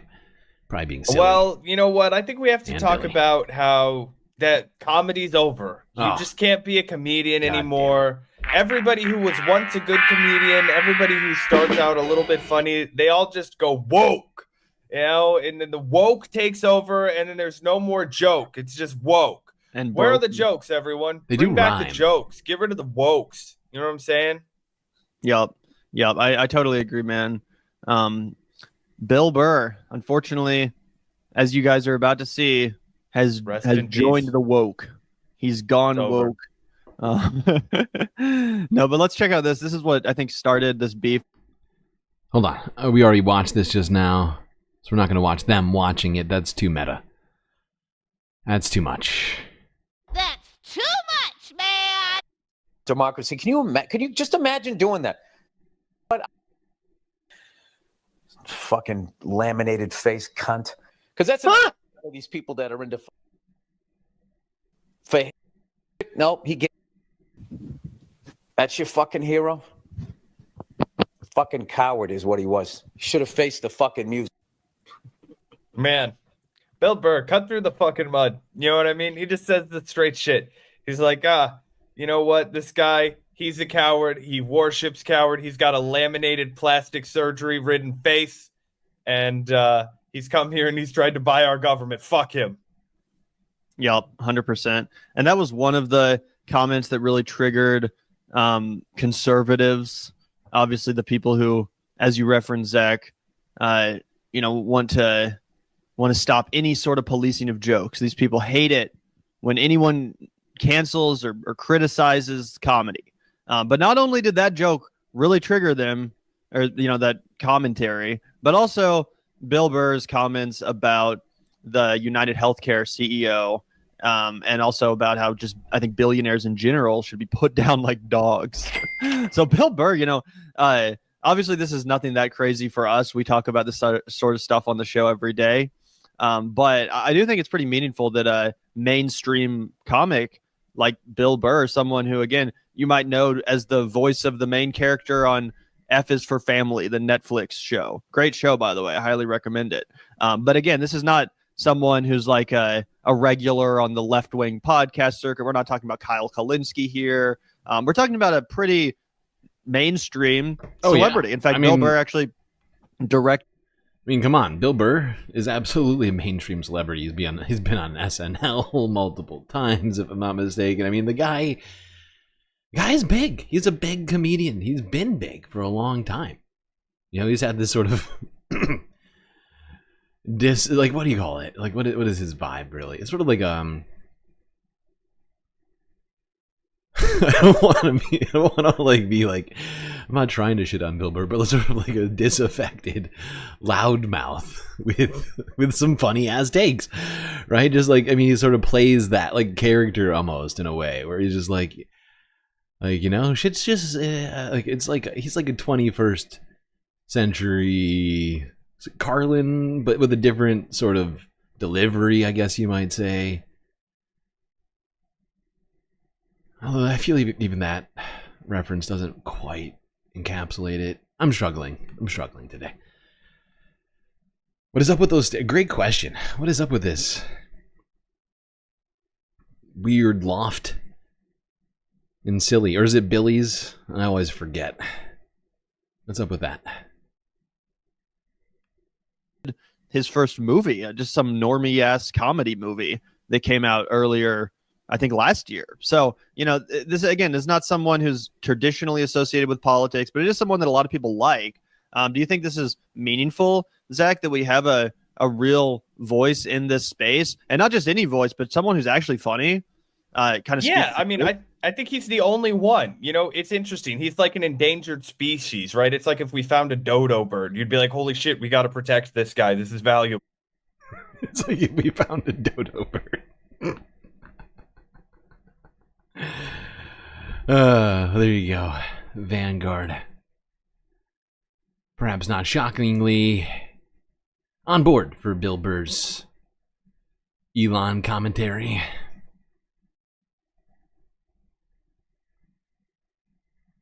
I too would say Bill is pretty on point with that estimation of what the fuck Elon has been up to and the strange cultish following that he and Trump both have a strange cultish following, right? That has massive overlap. All right. Let's go to this situation, because this is another DOGE story. Kind of.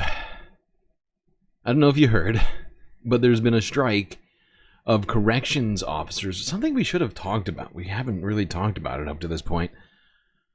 Should have been talking more about this. There's just been so much goddamn stuff going on. It's always like fucking Sophie's Choice over here right before the stream. All right, how much content can we fit into a 8-ish hour stream?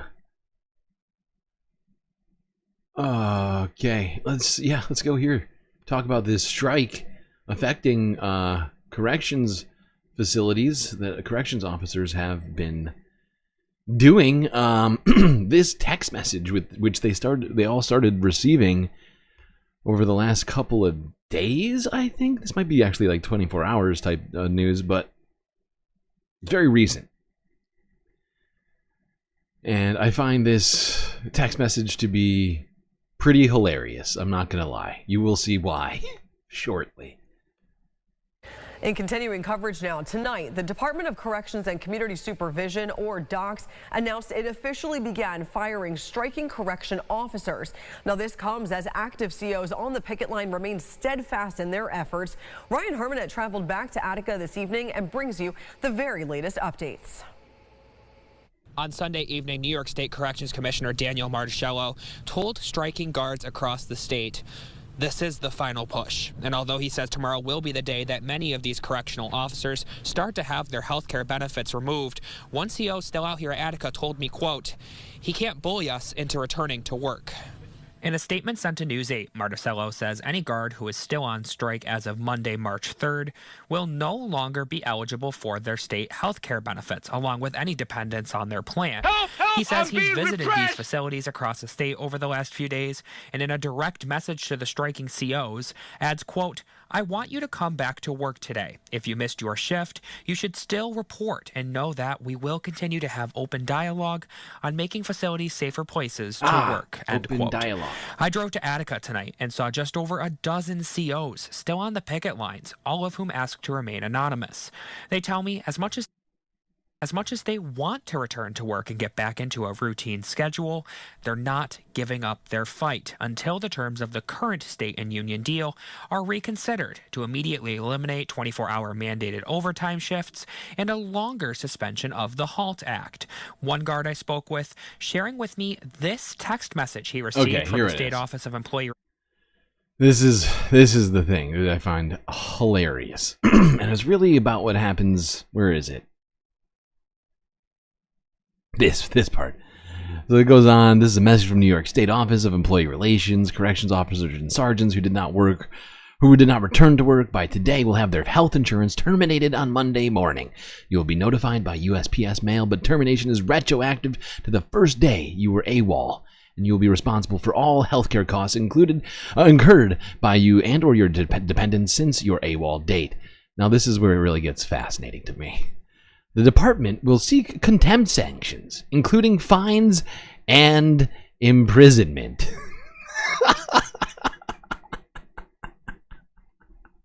I'm sorry.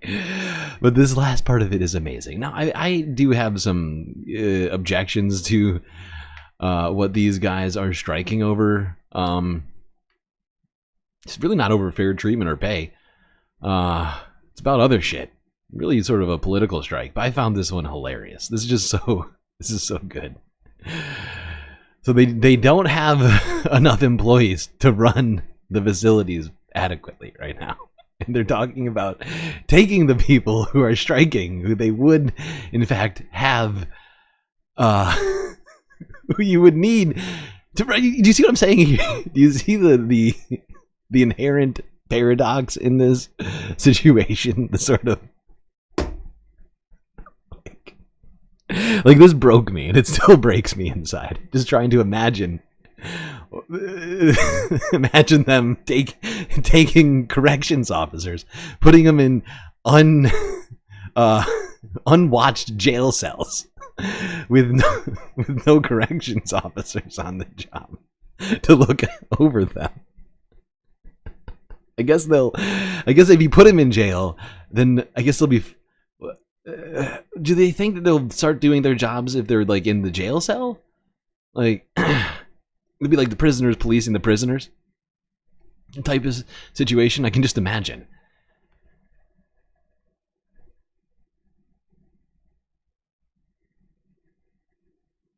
It's like we have so few corrections officers that we will put all of the corrections officers in jail right now. God damn it!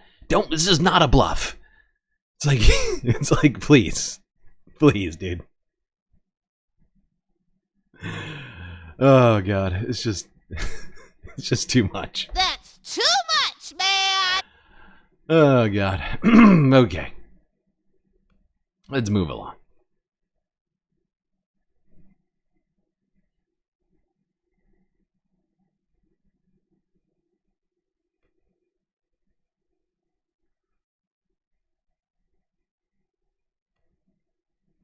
All right, it's Sunday Funday, so we're going to move away from talking corrections facilities and whatever else.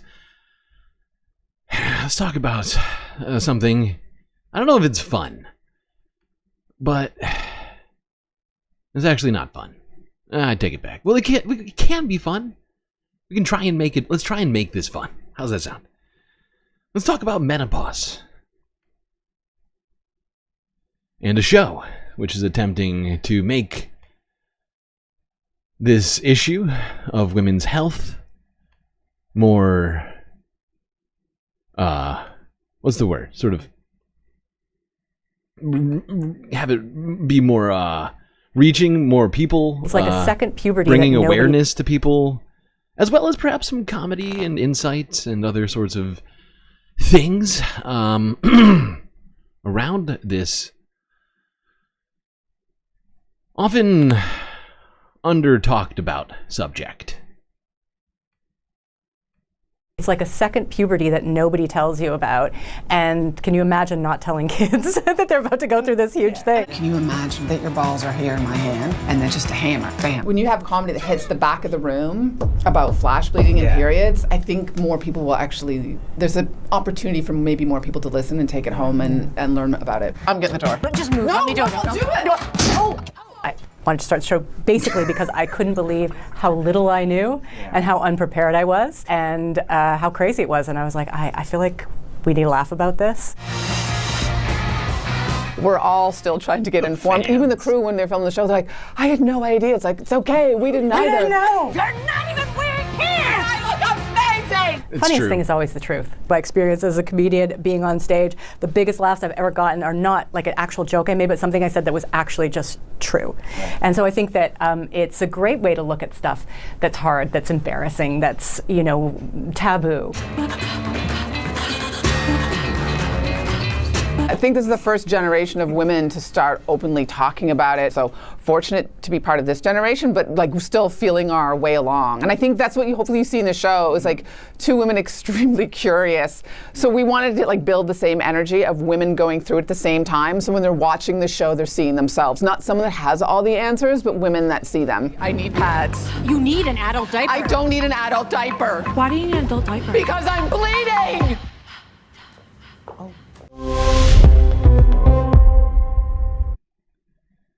Yes, that was a Canadian show which is attempting to bring light to the issue of menopause, but also some levity, some comedy. In fact, this is when I was a kid. You know, my parents were a lot older than me. I was basically accident. And well, of course, my parents were a lot older than me, but older than most parents when they have a child, and they were divorced as well. So when I was becoming a teenager, I got to watch my mom go through menopause. I got to watch her stick her head out of the window during the middle of winter in New York, and other insane things that at the time I really was very confused about what it was I was supposed to do to help with. It did always seem like she was having a real problem just randomly with the hot flashes and whatever else.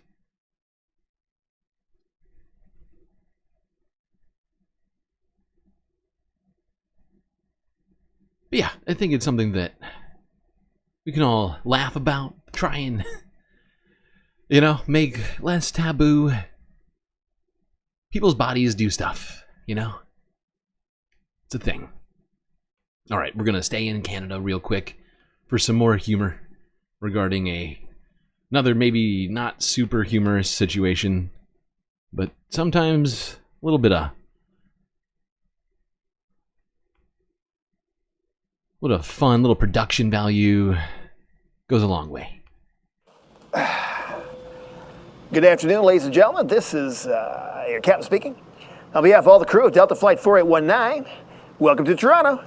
Local time is 2:15. We've landed, but as you can tell, we are currently upside down. Whatever you do, please remain seated until the seatbelt sign is turned off. I cannot stress this enough. Do not unbuckle your seatbelt. I'm happy to say that we're on time. We made up a little time in the air as we hurtled to the ground like a comet. Weather in Toronto is a chilly -9 degrees, but the temperature directly outside of the aircraft is 3,000 degrees Celsius. That's the heat of a blue flame. We're going to taxi on over to the defiring station because we seem to still be sliding. Got to get a hose on that, and then you can be on your way.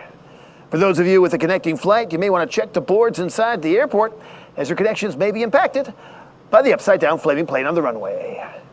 The use of approved portable electronic devices is definitely not permitted. Please stop taking videos. And please remember to take all of your belongings. Your overhead baggage is down the baggage underneath the seat in front of you.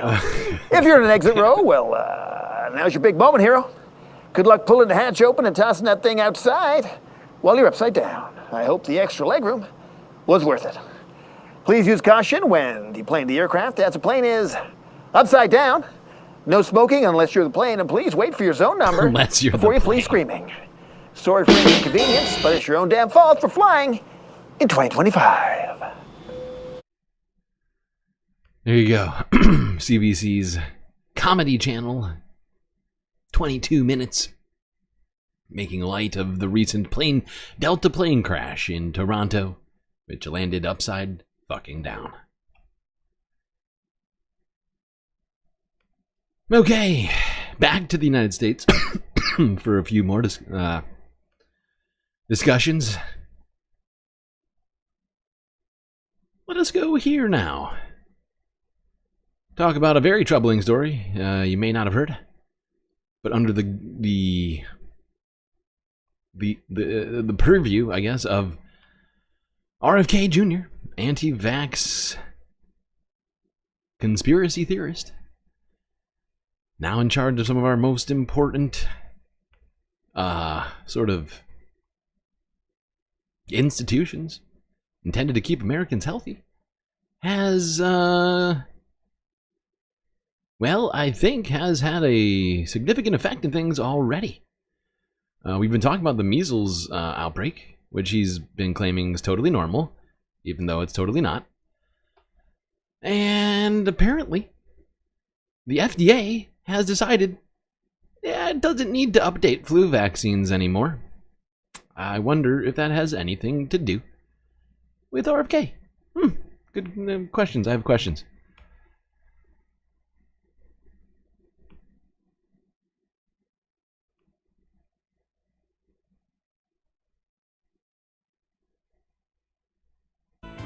The FDA has canceled a critical meeting of flu vaccine experts, making this the second vaccine policy meeting to be canceled since Robert F. Kennedy Jr. took over as Secretary of Health and Human Services. Yeah. The annual gathering is key. Federal health officials must decide in advance which strains to target in the next vaccine, since production takes months. Yeah. It comes amid one of the worst flu seasons in 15 years, with more than 19,000 deaths, according to the CDC. Nearly 100 of them children. We're joined now by Dr. Paul Offit, one of the FDA committee advisors and director of the Vaccine Education Center at Children's Hospital of Philadelphia. It's good to see you, Dr. Offit. So why was this meeting in particular so critical, and why did the FDA cancel it? What justification did they give? Can't wait to hear it. Well, it's critical because it takes about 6 months to make this vaccine. So every March we meet, and we meet with representatives from the World Health Organization, the Department of Defense, the CDC, and we look at a map of the world and we look at how these viruses are moving across that map as a way to predict what strains are likely to come into this country. We then pick strains we think are most likely to cause this coming year's influenza epidemic. And then the manufacturers, the vaccine manufacturers, then use that information to make the vaccine for what is a 6-month production cycle, March to September. So it's a critical meeting, and it just got canceled. And what justification, if any, was given? There was no justification. We don't know who did it. We don't know why it was done. We were told later that the FDA will essentially take this in-house. They're going to make the decision themselves, presumably based on the same information, but we don't know that. What's good about this meeting is it's open to the public, it's transparent, and you can hear how we discuss what should or shouldn't be in this vaccine. And I think more importantly, we often do sort of a post-mortem for the previous year. Did we get it? Yeah. All very important things if you want to, I don't know, mitigate the effects of the flu on Americans and potentially worldwide, since Americans don't always stay in America. Sometimes they go other places. But instead of gathering the data and discussing it, rather than discussing what needs to be done in the future relating to that data, rather than making sure that the U.S. population is safe, RFK has canceled not one, but two important meetings regarding vaccines since taking office less than a month ago. He didn't get confirmed for weeks. Is he even, did he actually get confirmed? I'm honestly, I could have sworn he didn't even get confirmed, but now I'm doubting myself on that one. I guess he did. And it is just shocking. This guy got confirmed in the first place for a job that he seems to be completely unqualified for. I mean, there's no merit to hiring RFK, a non-doctor, a non-governmental, like he didn't like work at the FDA for some long time doing some sort of non-doctoral thing, like administration or something. No, dude's just been a rich asshole for a long time, who hates vaccines and believes that they cause autism and a bunch of other insane things. He's the one who's in charge of our vaccine supply. So that'll be good for when the next flu season comes around, since it's now, sort of waning as we enter March, being the current one. What to do? And honestly, it seems like things are maybe starting to turn. People starting to really get something often referred to as buyer's remorse. You know, regrets after the fact. You know, people who may have voted for Trump, even though he's clearly a terrible person, now finally realizing maybe he's a terrible person, at least to be in government. Let's move into talking about the economy, a little bit economics, things like that. What's this? A place we never go for some fun on Sunday FUNDAY? All right. Okay. There we go. That's enough from Steven. But yeah, those egg prices, they're still high as shit. They haven't come down. They've only gone up to a historic level of price for eggs, never before seen in America.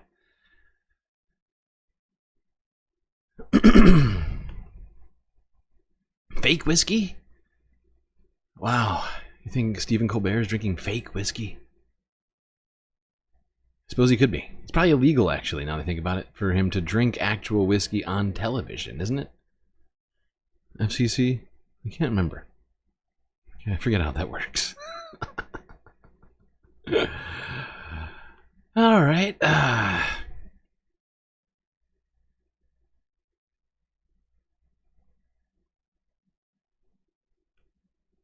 Oh shit, we are almost at the second break. Maybe we'll listen to a little bit more, Steven. Just because. Just gonna I'll let Steven finish out the half. Otherwise, say it. Don't say it. Pablo Escobar. That's too much. That's too many egg puns. That's too much, man! Alrighty. There we go. Not sure that chicken is competent at its job of judging jokes. I'm not going to get into that sort of avian nonsense right now. Let's take a break. Something that we do desperately need and also deserve after another 2 hours of content.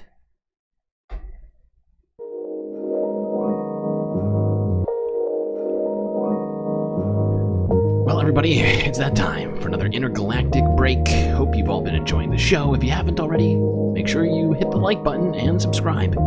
Maybe even hit that little bell icon too, so you get all the latest galactic content at your fingertips. While you're doing all that, do also consider contributing to the Galactic News Network, as we are completely funded by viewers just like yourself. So many great ways for you to do just that. Show your support. YouTube, Super Chat, Super Sticker. Memberships. Gifted memberships are now working again. People are receiving their gifted memberships. I am receiving the money, and we are experiencing zero problems with that as of late, thankfully. We also got Twitch. Bits, subscriptions, on-screen celebrations.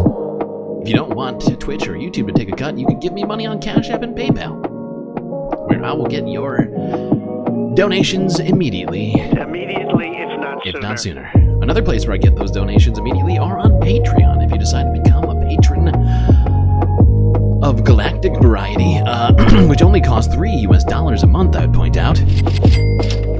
Very affordable to become a Patreon subscriber. Just go onto our website and check out the different tiers of galactic benefits which you have access to. Even at the very lowest, the ice-broken tier of patrons get a whole host of awesome space pennies, galactic avatar like you see dancing around me, shout-outs every stream, and so much more. I'm gonna suggest that you just go onto the website and figure it out for yourself. Alright, chat, enjoy this short space break, grab yourselves a drink, maybe a snack, and I will be right back.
Alright, chat, you know what that sound means. Of course, it means that the Galactic Stream is about to get started once again. Let's go back to my office here, try and figure out where we last left off. That's right, we were talking economics, we were talking egg prices, we were talking about promises made, promises not kept by the Trump administration and Donald Trump himself. Let's go to a different situation that relates to all of that. Donald Trump's own personal currency, which is being deemed a rug pull. Let's see what this Representative Liccardo is introducing as legislation to prevent federal officials from issuing their own cryptocurrencies. Something I've recommended was actually or suggested was, I mean, whatever. Illegal. Illegal. Let's make corruption criminal again. 3 days before his inauguration, President-elect Trump launched the Trump meme coin. Trump's partners and some investors based in China pumped up the price, making hundreds of millions of dollars with early selling while the price was high. As they sold, though, the price plummeted. They duped more than 800,000 Americans who collectively lost $2 billion. Welcome to what experts refer to as a rug pull. When I was a criminal prosecutor, though, we had a different name for this. It was corruption. Foreign interests got the best presidency money can buy. Donald Trump got richer, and Americans got screwed. Today, I introduced the Meme Act, which prohibits top federal officials from issuing, sponsoring, or promoting financial assets with criminal and civil penalties. Yeah. Mr. Speaker, our public office...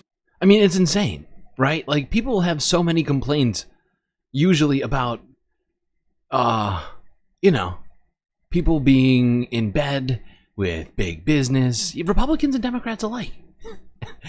And yet, I don't see enough Republicans coming out and Liccardo is no Republican, he's a Democrat in California. Not enough Republicans coming out and, you know, questioning the king having his own currency. Like, talk about fucking financial self-interest, conflict of interest. Like, all of this stuff is supposed to go against what our government stands for, and it's kind of breaking me down every day. I have to see this shit continue on as if it's just totally fine and normal. Of course, the whole crypto industry has been struggling the last, really basically the last month. Crypto prices have been dropping precipitously. As, you know, what I would assume is people who've been in for a long time taking advantage of the high prices to, you know, get some of that sweet, sweet fiat currency. Because, of course, fiat currency is much more stable than cryptocurrency, something that we should not be basing our futures on, basing our own currencies on. You know, you don't want a currency that goes down, 25, 60% in a month, jumps back up. Because they did, crypto prices, they jumped like a nice 10, 15% jump. And then over the last 6 hours or so, I keep looking at it just because we talk about crypto so much, it feels like. I keep track of this shit. And it's it's already down another 7%. That's not what you want out of a currency. Which is why if you, if you've been in for a long time, you're going to take that money out, put it in some sweet, sweet fiat. And, let it ride there, where it's much less likely to implode suddenly.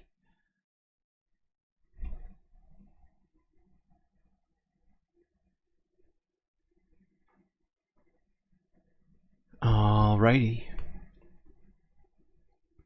Let's just talk more broadly about the system. Here's a place that we try to avoid. Well, the place we're about to talk about, we try to avoid. But not the place we're about to go. About to go to the Majority Report to talk about what happened on Piers Morgan earlier in the week.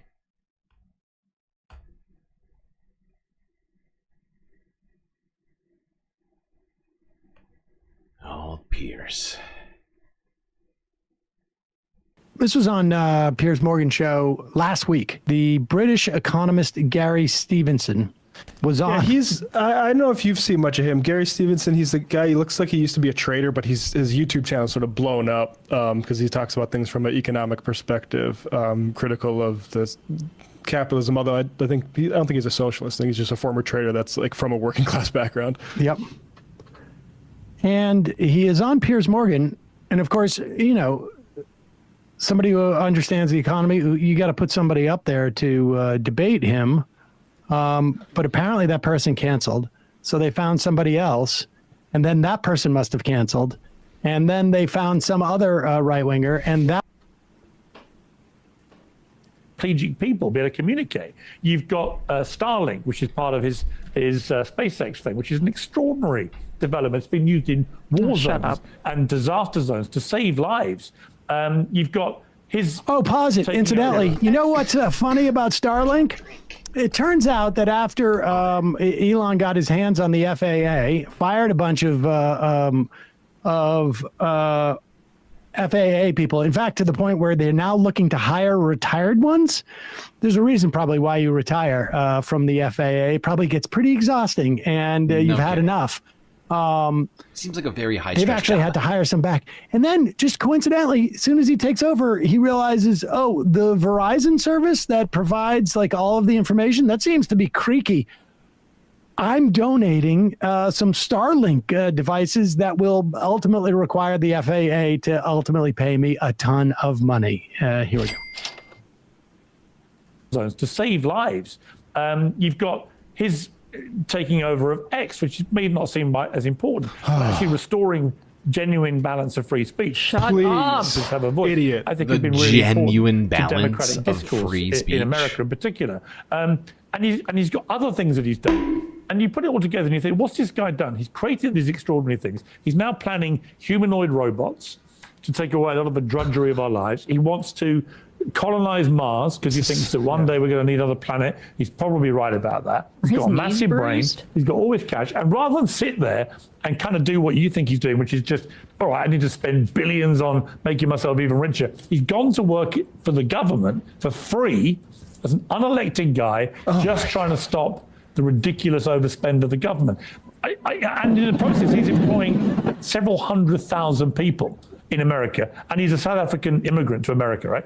It's hard to think of a more positive story. No. And yet, by your criteria, you would say, well, sorry, but I'm not going to put words in your mouth, and I don't want to miscategorize you, but to sort of portray him as one of the bad guys, I think is probably very unfair.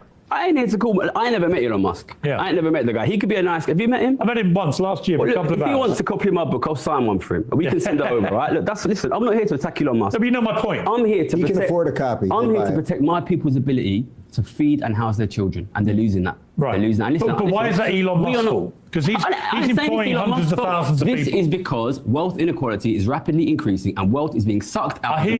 Right, it's not solely Elon Musk's fault. I mean, in America, he certainly he's having a very, very, very, very, very, very direct influence on that inequality as we speak with DOGE. But it's a global problem. It's not just, it's Elon Musk and all the other people that are equally as wealthy or nearly equally as wealthy, or certainly people who have billions of dollars sitting around doing nothing but enriching themselves, buying up all the assets, buying up all the homes. I mean, that's the problem, right? It's not just Elon, although it feels like it right now in the United States, perhaps, but it is a broader group of people than just him. But what can he do about it?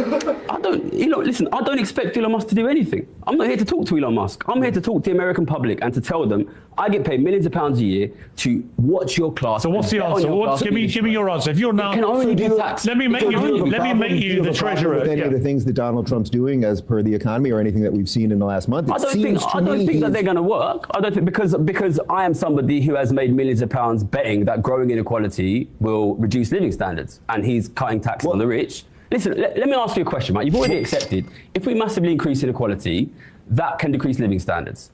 If we massively decrease tax on the rich, people who make passive income of $200 million a year, do you think that will affect living standards of the middle class? I don't know. If they increase their ownership of I wealth, don't know. If they increase their consumption of goods and services, where does it fucking come from? Listen, we have sat here in the last 5 years. We've watched the biggest ever increase in millionaire and billionaire wealth in the history of this planet, immediately followed by a collapse in living standards of the middle class, a complete collapse in the ability of ordinary people to own assets, and nobody's drawing the Gary, let me ask you a hard question. Can you point to a country in the last century where socialism, China, has worked? I will point to a country where taxing the rich at a fair rate led to good living standards for working people, United States, 1955. Yep. Dave? Well, I would say again, in light of the fraud and criminal I do not know. Exposed literally. It's been exposed. It's being exposed. This, the idea that we would be going in right now and saying to certain people, you should give the government more money, and the government will be a good steward of those dollars, I think is completely ridiculous. Is it? We have to say, Dave Rubin has to say what's been exposed and what's. The premise of all this, though, is idiotic, right?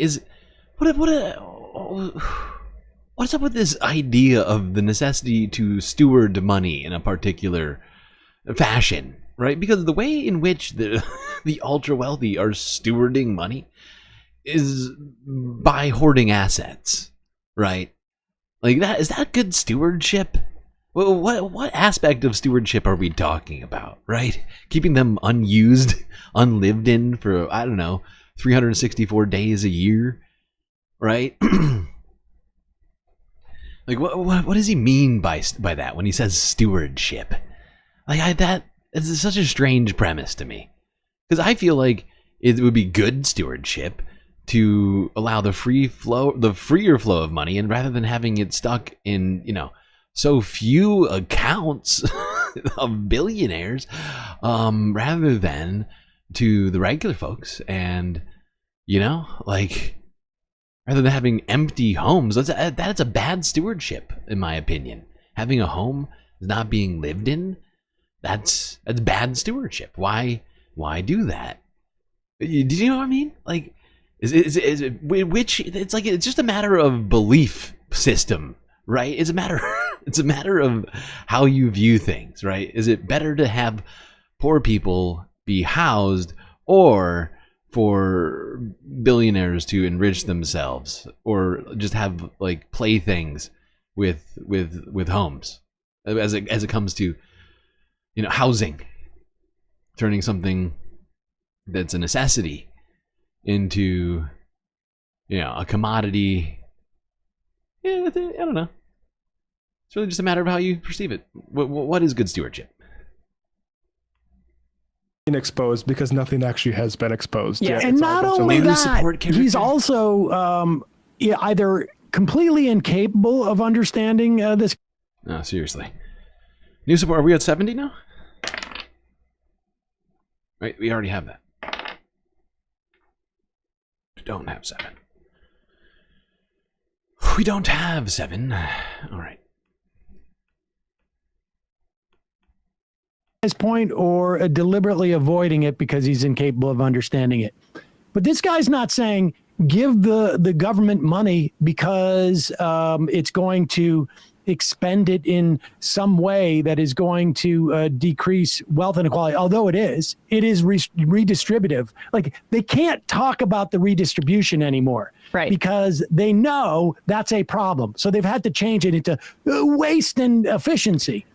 And even Rubin kind of gives it away there when he says the government, do I trust them to be a steward? It's like, no one's asking the government to be a steward. That's not the function of the government. It's about redistributing wealth in a way that makes society better. But at the very least, if they just took it and burned it from those people, it would decrease wealth inequality. True. Because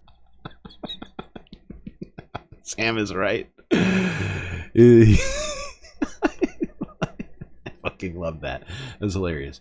Also, I saw somebody follow on Twitch. Welcome to the Galactic Stream Nation, Amanda Borealis. Okay. You got a new support character. It's Archer. It's a very dude-centric support lineup today. Keep it moving. Let's go. Talk about those tax cuts that Republicans want to do, even though they keep claiming that the government is being irresponsible by allowing the debt to get so big. Remember that? You know, we're hearing both things simultaneously, and I find it hilarious. But yeah, they're super concerned about the debt, the deficit just ballooning, and the $1 trillion debt payments, and all this other stuff. And then they're also trying to do a tax cut. A way in which you might be able to pay down the deficit, right? If you were serious about it, I guess. Let's go to the Wall Street Journal.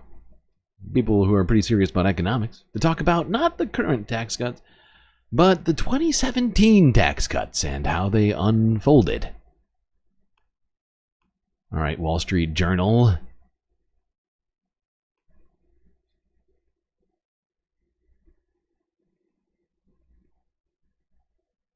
Owned by Rupert Murdoch. Hold on, we don't need to listen to all this.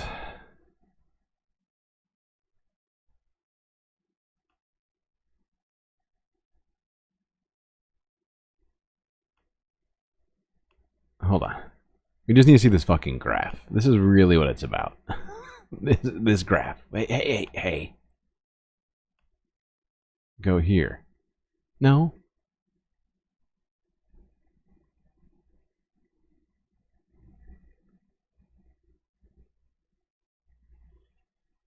So this graph is weird because that guy's saying the investment ticked up after we lowered the income tax. But really, this is where the tax cut happened, 2016. It was already ticking up, and then it kind of flatlined through that tax cut. It went up a little bit as it went down. Income tax eventually started coming up, but it still keeps going up. So that's weird. I don't, Seems like businesses are going to invest as much as they're going to invest. They're just going to actually hope that government gives them tax breaks or whatever else, so they don't actually have to invest. They're going to do whatever they can not to invest. Piggyback off of government research, whatever else. Doesn't matter. They are going to continue being enriched. The whole system is set up for the biggest corporations to enrich themselves.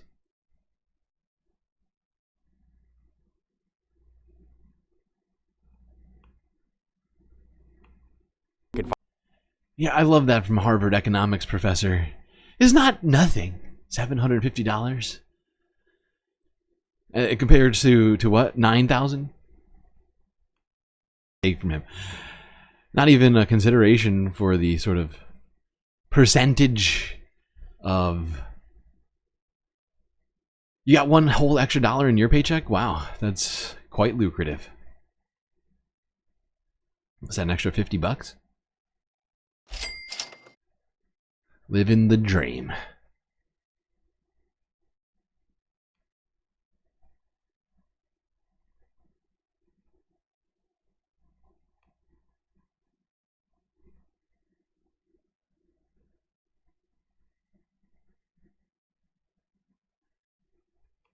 Let's go to this graph. Since I don't feel like watching the Wall Street Journal. All the commentary is garbage. But the graphs are technically true. And this one is horrifying. Middle income people got a negative 1% fucking cut. Bottom 20% got a negative 0.5% cut. While the top 5% of people got twice as much as the middle income and 4 times as much as the bottom. And that's just counting individual taxes. And if you're up here, top 1%, you probably also have an entity. You know, some sort of corporation that benefited much more than this figure right here. But you can see, this did not help little people, right? Didn't help average folks in comparison to people up here.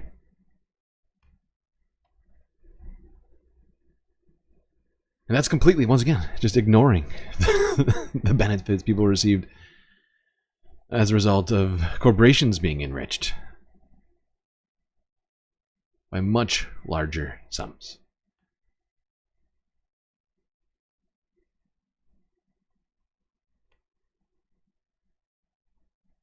And this is the actual dollar value that wound up being the case. The bottom 20% got about $110 in tax cuts, while the top 1% got $63,790. That is 600 times as much money. And I'm rounding down. Is that fair? I'll bet this amount of money could have paid the mortgages for people down here, if any of them have. I know some people. There's plenty of people from the bottom 20% who probably have mortgages. I guess my point is like, who even have mortgages that are even close to that? Like, this is insane. This is insane. This inequity is disgusting. $63,680 in difference, and that's what we're about to do again. All while Republicans are talking about needing to fix the budget deficit. Cut all those social services from the leech class, the parasite class, as Elon Musk, head of the DOGE department, the dodgy Dodgers. Calling you parasite. I don't know where you're at, but you're probably a parasite in his mind if you're not making millions of dollars a year. Follow the rich white man. All right, let's see. We're 4.5 hours in, meaning we got at least an hour and a half in the rest of this half. So let's get into a few environmental stuff. Gonna hit a couple places that we already did just because I really want to drive this point home since we talk about environmental issues here so much. Every single stream I refuse to stop. Let's talk about how Donald Trump's budget freezes and layoffs. Well, really, we need a name for a combination of Donald Trump and Elon. One that's going to stick. Right? Because they're the same person at this point. Elon has seemingly as much power as Donald Trump has. Until it's defined, he has zero power governmentally and all of the power. Like, there's no clarity, there's no... You know, and there needs to be. And the fact that Democrats haven't managed to force the White House to actually define what the fuck DOGE is, what Elon Musk's employment status is with the U.S. government, it's absolutely mind-boggling to me. Trulon. I like that. That's a good one. That's on the list. Trulon. All right, let's talk about Trulon's cuts. To staff and to budget for things relating to the environment. Start here. E-lump. Trulon and E-lump. Both good. I'm liking both of those. We have a lot of people that were scamming our country. Surrounded by his cabinet, President Trump warned that far deeper cuts are coming than the ones imposed so far, including potentially a 65% budget cut at the Environmental Protection Agency, which safeguards the nation's air and water. This country has gotten bloated and fat and disgusting and incompetently run. Just before he spoke, a memo went out to all government agency heads instructing them to undertake preparations to initiate large-scale reductions in force, consistent with applicable law.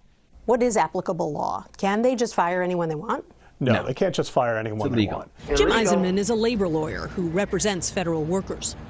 Agencies are allowed in certain circumstances to conduct reductions in force. If there's a lack of money, lack of resources, lack of work, the longer you've been in a job, the greater the chance you have of staying in the job. In federal court today, U.S. Special Counsel Hampton Dellinger argued Trump hasn't followed the rules for firing newer workers. Illegal. Dellinger's job is to protect federal employees, but the White House is trying to fire him. This is exactly their playbook. Fire anybody who can stop them from doing illegal things, whether it's international law or U.S. law. As long as you get rid of the checks and balances, nobody can check and balance. That's the plan, is to literally go against the Constitution in every possible way that suits their agenda. Right? It is purely, all this is purely self-serving. It's all going in contravention of the law. And somehow Democrats haven't found a way to stop it. Or to at least force them to genuinely show their hand. Especially on this DOGE thing. Like, that's got to be something that stops immediately. Right? Because people don't even know how to like, react to each one of these things. Because it's unclear what kind of power he has. And yet things are being enacted as if he has all of the power without any of the, adequate checks and balances there.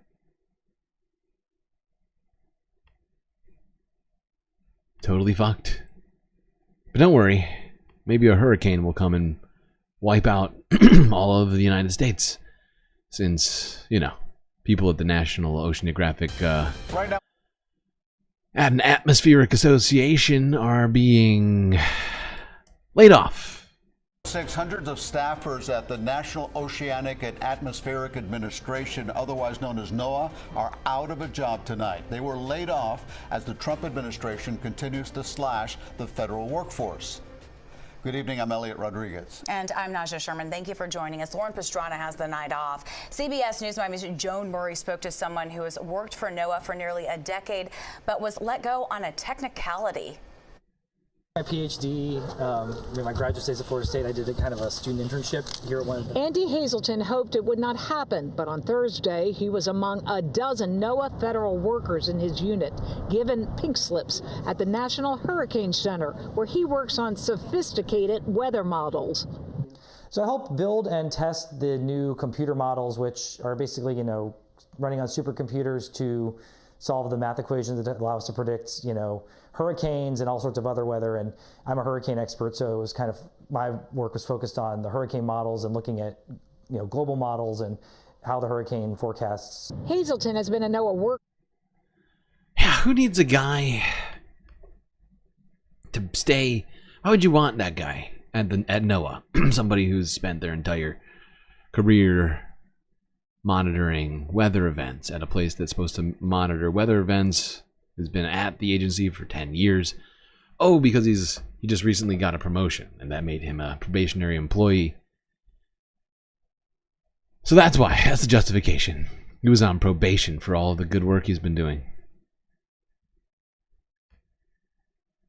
Yep. Because, of course, probationary, as it relates to the government, is a system of merit. It means that you were very meritorious, probably, and that you got a promotion or you switched jobs.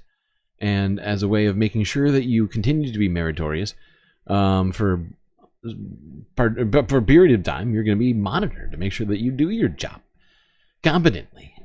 Got to get rid of those people who've been doing their jobs good. you know? Just don't need them.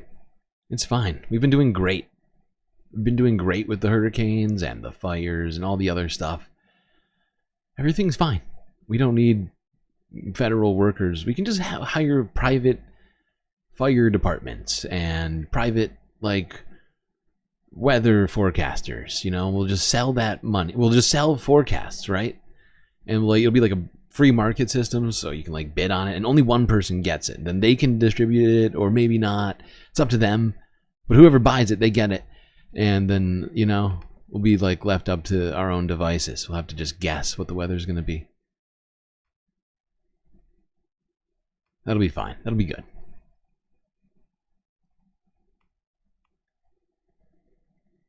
Same thing for earthquakes. We don't need any sort of forewarning our environment about that. Northwest team is looking at the impact of more federal cuts that will impact people who forecast weather across the country. Also, scientists who monitor earthquakes. Meteorologist Leah Passetti here now. There are a lot of branches impacted by these cuts. What do we think this is going to do? Well, it's like you said, it's everything from earthquakes, it's forecasting, it's things going on in our ocean. Earthquakes specifically right now. We've had a couple rumblings around recently. We've been keeping an eye on that. And we know about these because of all the work that the scientists at the Pacific Northwest Seismic Network have done. They've been working through the last decade to expand the now 700 seismic monitoring sites around the Northwest. These are key for knowing before an earthquake is going to hit. The Washington State seismologist says with a reduced staff, scientists with the U.S. Geological Survey and the Pacific Northwest Seismic Network won't be able to maintain and potentially monitor these sites. Plus, they might not have the funding to fix them if they should break, and that could impact our knowledge and early warning signs of when and if an earthquake is coming. Every time they need to order, you know, a new part for a station that's gone down and they need to bring it back up, that's the potential impact that we are going. Yeah, we don't need to maintain our infrastructure in this company. We can just have private companies do it, pay them. You know, rather than having people that don't have a profit motive in science, we should have people with serious profit motives involved in science and monitoring of important, I can't keep going with this statement, is idiotic, but that's basically what people like Elon Musk want. That's why he's trying to replace our satellite infrastructure with his own satellites. I think it's better. He thinks it's better if he can make billions of dollars off of it, off of our backs, take government money for himself. And I'm fucking sick of it. And it seems like some people over at the national parks in California are also a little sick of it.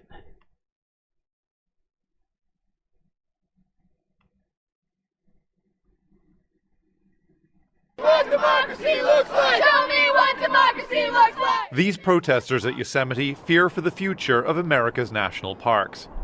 Around 1,000 employees, 5% of the workforce, were laid off in February as part of a cost-cutting campaign by the Trump administration.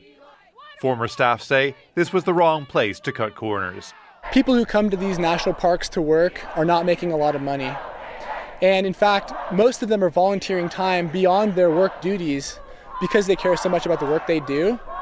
So if you're trying to find efficiency in the government, these people who are bleeding for these parks are some of the most efficient government employees that exist.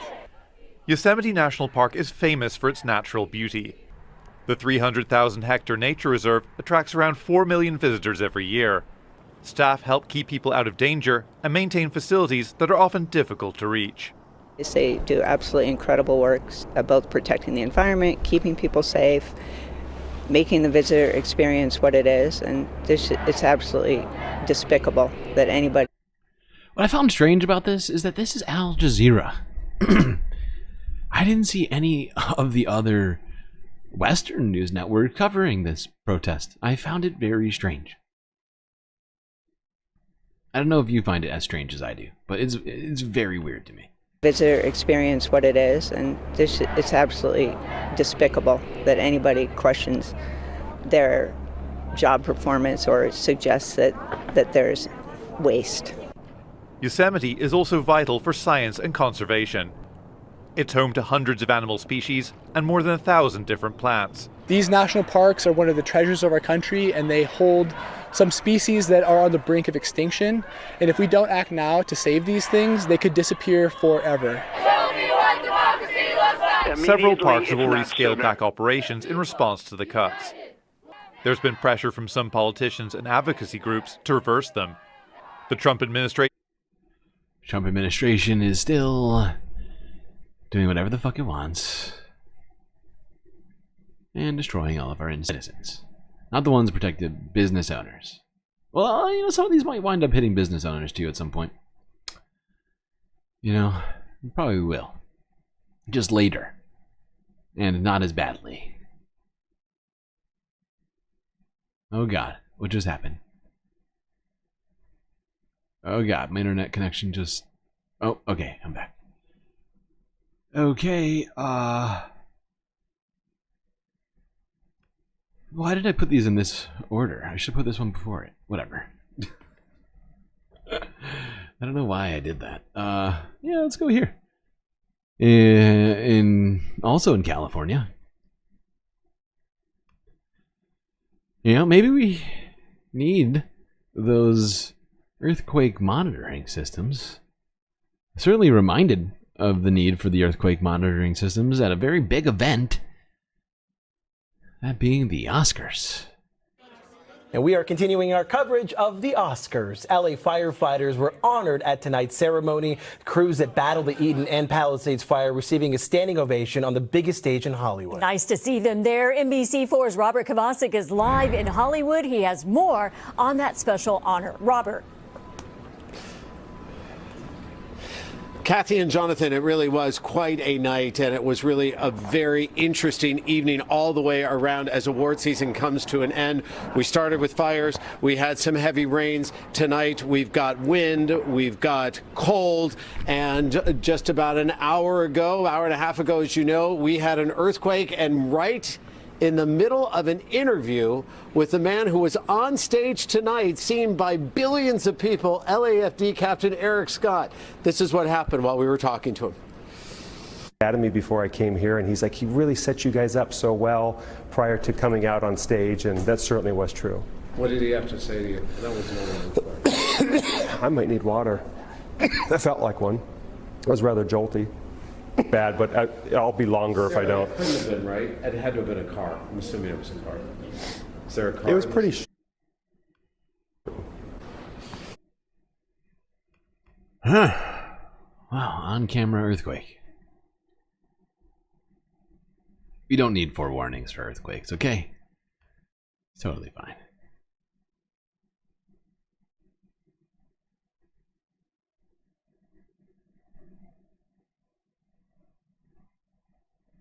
Wow, Godcat coming for local news anchors. We have 7 emotional support characters.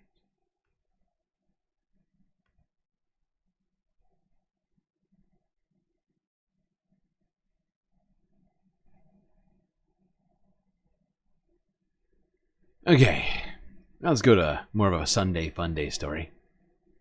Let's talk about the American bald eagle.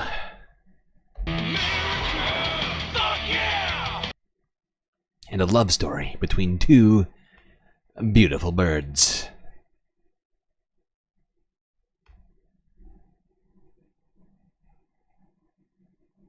A love story involving 2 American icons. It's an epic tale currently playing out on social media. Joy Benedict has the story.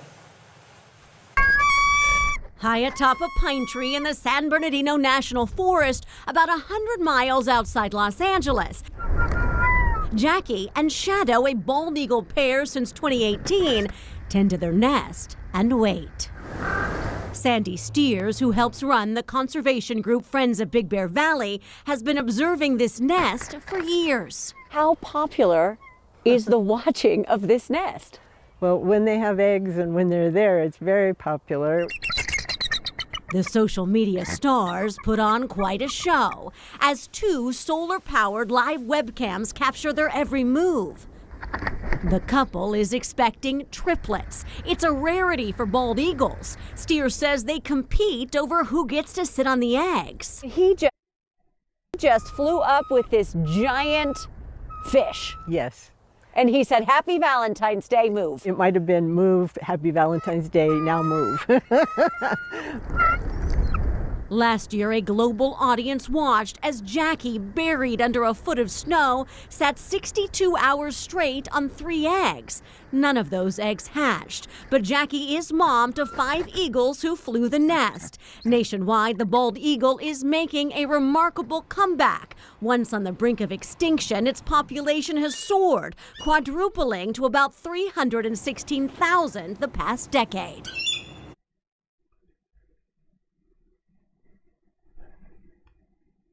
This is some of that woke funding right here. Exactly right, Soul. This is woke. This is a woke program. Maintaining the biology, the biodiversity of America. Cut this funding. I'm sure it actually has, technically, without them even realizing it. Along with the rest of the stuff. This is National Park Service type of conservation. Right? So... funding for bald eagles is probably under threat, if not already being cut. They're not bald. What? That's too much, man! How dare you? How dare you insult the glorious bald eagle? Alright. Let's talk about rethinking of infrastructure in the current paradigm of a changing environment in the middle of a Donald Trump presidency that completely denies the reality of any of what we're about to talk about.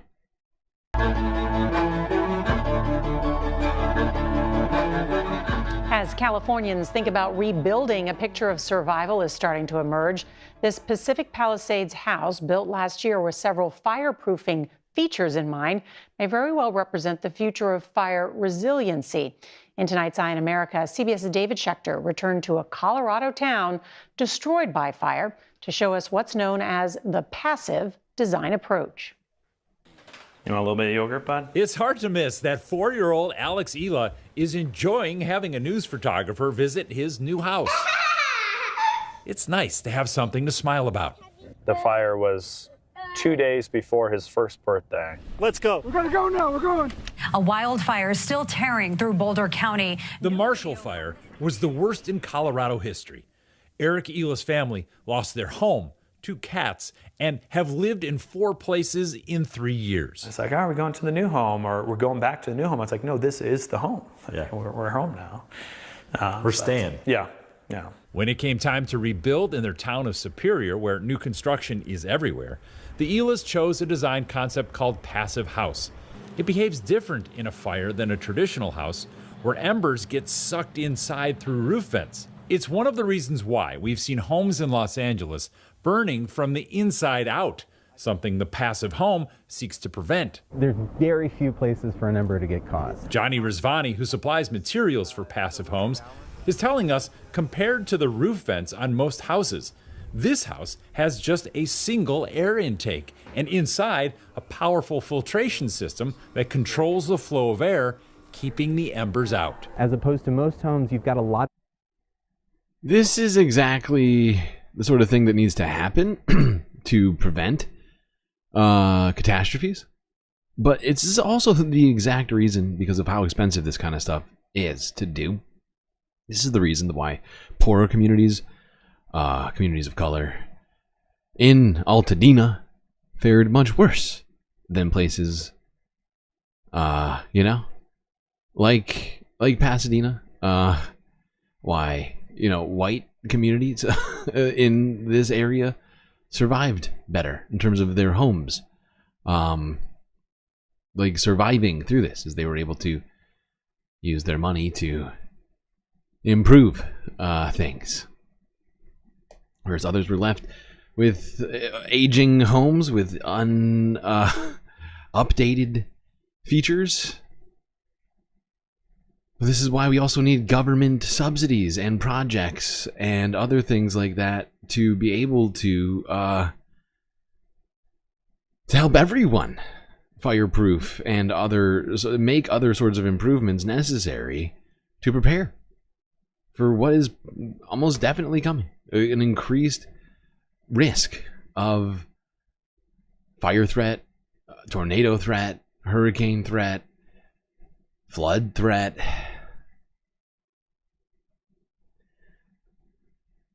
But we have a government now that is doing everything possible to take away all of those things, take away all those programs intended to mitigate the effects of extreme weather events on communities, to go back to using energy that's the cause of all of this.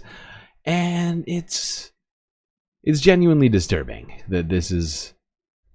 We're heading into what I've been saying for the last year is an incredibly vital time as it relates to environmental issues, right? We're 6 years away from the first, sort of threshold, the 2030 number. 2030 is a big year, right? If we don't change things drastically by 2030, we will surpass a number of climate tipping points, right? If we don't change our behavior between now and then, 6 years, which means for the next 4 years, Donald Trump's in charge of the United States government, at least the executive branch. And we, our road is much more uphill than it might have been under Democrats, who at least recognize that climate change exists and it's a problem. And so right now, we're kind of in trouble. I don't know how we're going to prevent catastrophes from happening, or prevent any further additional contributions to negative contributions to climate change and to the carbon what's the word? Oh my god, my brain just broke. Whatever. Back to this. Wildfires have destroyed more than 8 million acres this year in the U.S. So in tonight's Eye on America, CBS's Jonathan Vigliotti explores one effort to restore the forests in the Pacific Northwest. In the heart of Oregon's Fremont-Wainema National Forest, crews are going to new heights to harvest a precious commodity. We're looking for the ripe cones at the top of the tree. Using lift operators and climbers, Brian Kittler with nonprofit American Forests showed us how his team hunts for pine cones. The more that we lose forest, we're losing our clean air, our clean water. The threat, the West's unprecedented breed of megafires, which, fueled by climate change, have destroyed more than 33 million acres since 2020, around the size of the state of Arkansas. If nothing is done to restore these forests after a fire, what happens to them? So we're looking over here at the Berry Point fire, which was 2012. There's basically no live trees and there's no natural regeneration happening. It's a vicious cycle. Fewer surviving trees means fewer pine cones for humans to pick and plant. Once those pine cones are collected, they're brought to a network of nurseries like this. The seeds are extracted and then grown into these seedlings. There are about 1 million here, which represents about 4,500 acres of new forest. This is the future towering tree in the forest. Yes, that's correct. Brian Riatini is a geneticist with the U.S. Forest Service. Is this enough to restore the forest? Did you hear that? This guy works for the U.S. Forest Service, a place that's receiving cuts and job cuts as well. I wonder, do we need trees? I don't know. When it burns down, do we need to replant them, or should just let the earth be barren, a barren wasteland? Yeah, you know what? We don't need this. Unfortunately, it is not. Riatini says they're short about 200,000 acres, more than 40 times the number of seedlings at this nursery, and that's just in this part of Oregon. The warming environment also means fewer seedlings will likely grow to maturity, which takes about 20 years. It's become much more arid, hotter and drier. One of the consequences of that, it can push trees towards the edge of what they can physiologically tolerate. But with that problem comes an opportunity. We are sourcing more drought-tolerant populations of that species to be planted in these areas that are currently experiencing more drought-prone conditions. The demand in stock now requires all hands on deck. Unfortunately, we've had to get pretty good at reforestation. Logging companies like Galen Smith's are helping the Forest Service source cones and clear scorched land for replanting. Why is that so important to have that partnership and that relationship here? Fire and ecology and insects and disease, it doesn't care about a property line. If we're able to replant our little block of land, but we're surrounded by untreated, burned forest land, eventually that's just going to become a brush field, and it will burn again, and it will threaten our land again. Neighbors helping neighbors, in a program the Forest Service hopes to expand to other impacted states. Yeah, I wonder if they'll be able to expand with less money. I wonder.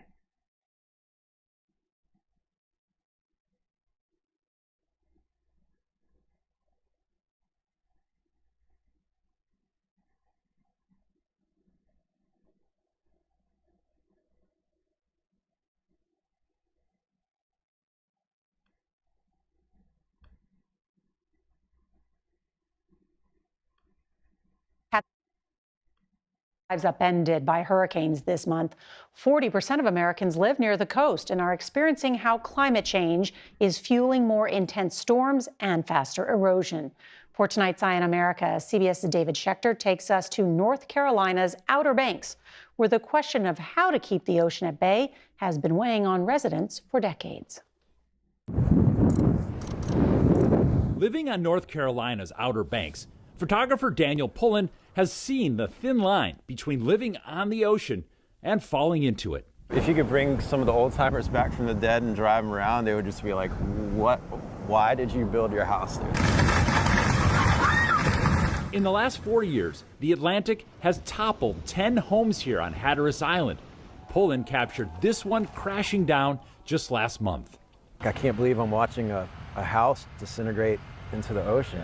And while less than 70,000 people are permanent residents, to make their living, many of them count on the more than 5 million people that visit each year. I think people are meant to live on a barrier island, but I don't know to what extent do you have a massive economy on it. This narrow strip of sand is called a barrier island, and it buffers the mainland against the force of the ocean.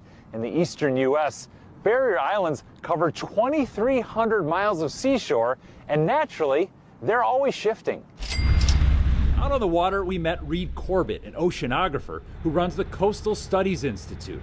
He works with the community, finding ways to adapt. The way we are developing on barrier islands and living on barrier islands, like, how does that change the nature of what the barrier island actually wants to do? Large dunes, houses, the infrastructure that stops the transport of sand across these barrier islands, which leads to a more vulnerable barrier island. One solution, protecting waterfront homes by rebuilding the beach, pumping sand out of the ocean onto the shore. But that can cost upwards of $25 million. And with rising sea levels and more intense storms driven by climate change, the new sand that used to last 5 to 7 years is now being washed away in less than 2.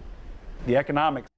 Yeah, I don't know if you know this, but governments oftentimes have been forking the bill for these property owners who live on these incredibly precarious shorelines on barrier islands.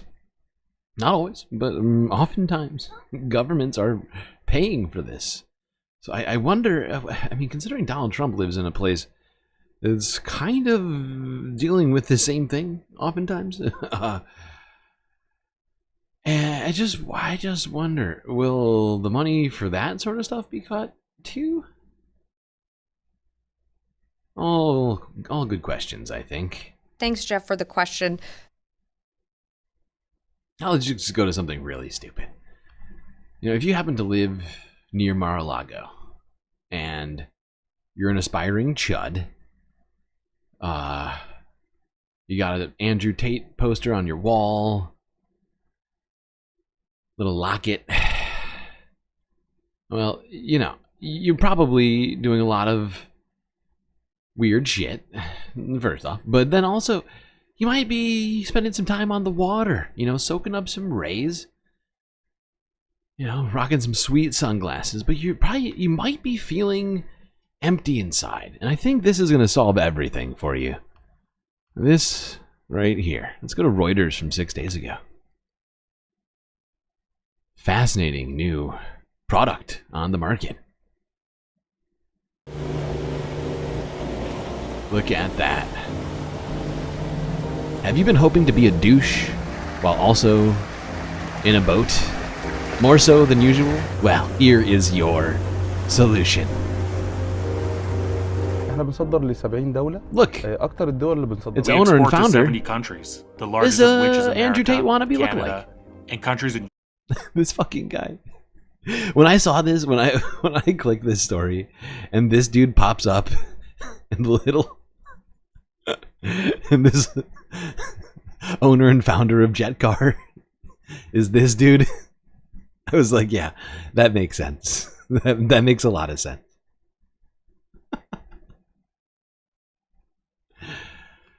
We export to 70 countries, the largest of which is America, Canada, and countries in Europe like Spain, France, Greece, and Cyprus. Basically, all the seafront countries. If you want to tell everybody we also have out cars on the in harbor, all the islands worldwide. all you need to do is buy this idiotic and annoying looking boat to remind everybody that you're an annoyance everywhere you go, whether on land or on sea. You're right, he does look more. Now that you've said it, Believe that our products are Egyptian. now that you've said it, you're right. He does absolutely look like Pitbull. Way more like Pitbull than now that I can't get it out of my head now. You're absolutely right. It's totally that is Pitbull right there. That's Pitbull's cousin. That's his new thing. Selling chudmobiles for the water.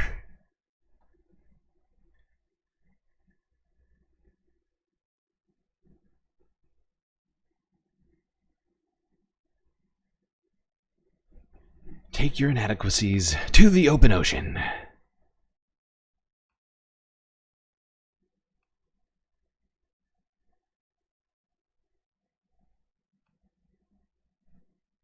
All right, now let's go way east to Australia's east coast, which is apparently bracing for tropical cyclone impact. Here's SBS News from an hour ago. Oh, right, I added this. I saw this in my feed on a break. This Cyclone Alfred making news. waves. Large swells, some up to 14 metres high, battering southeast Queensland, with more dangerous conditions on the way. There are 3 stages of this expected event, and we're asking Queenslanders to be mindful of them. The first is big surf and erosion. The second is the potential for those damaging winds. And the third is the complexity that comes with that flooding. Cyclone Alfred moving southeast, forecast to turn and track west tomorrow, expected to cross the coast as a Category 1 or 2 tropical cyclone between Bundaberg and northern New South Wales late Thursday or early Friday. This situation continues to be an evolving situation, and we do advise communities to maintain an awareness of the current warnings and the advice provided by local authorities. Concern the cyclone's impacts will hit densely populated areas to the north and south of Brisbane. There you go, cyclone Category 2, which is still a dangerous storm. It could bring plenty of flooding. Very high winds. People aren't preparing themselves. I don't blame them.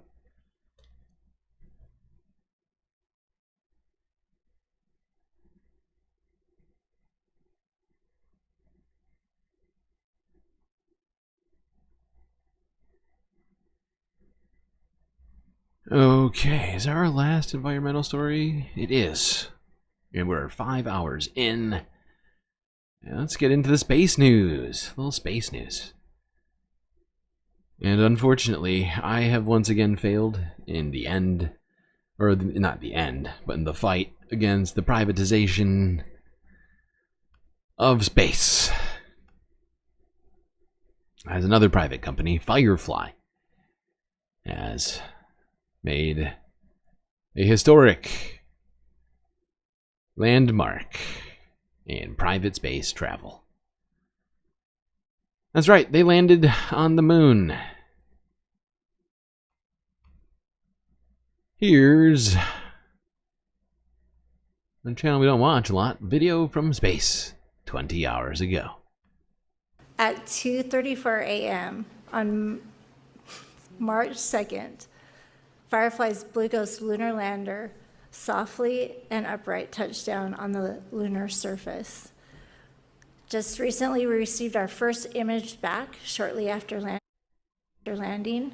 This image shows the moon's surface and the top-down view of the lander's RCS thrusters, with the sun glare a little off to the right. And even more exciting, we received my new favorite image from the top deck of Firefly's Blue Ghost lander. Standing stable on the moon's surface, in the background you can see our home planet, that beautiful blue marble Earth. I'm looking forward to the additional images we will get as we conduct lunar surface operations over the next 14 days. There you go, another joint NASA private enterprise where government is enriching technocrats to take over space. How great. How great. When do we get the space commune? When does that happen? With the free healthcare and the social justice?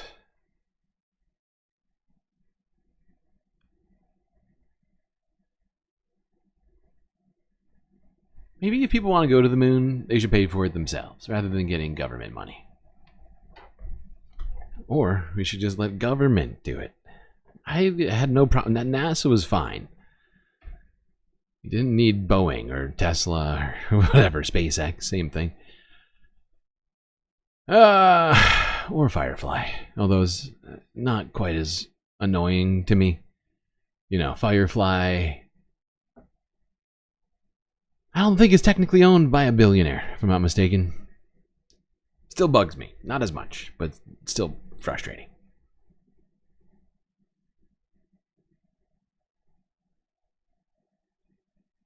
It's fine. It's fine.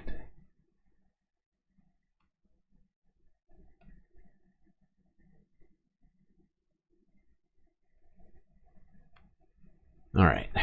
Now, I figured we'd go to a place before we go to Earth. Go to a place in time and space filled with horrors. Sort of a limbo, if you will, that being the Twilight Zone. Just kidding. Let's go to Rod Serling. It's Sunday FUNDAY, see? I know we've had a few fucking tough stories here, but I figured we'd do this. Let's go to this interesting video. This is archive footage of Rod Serling back in the day in black and white, discussing his process on the Twilight Zone, among other things.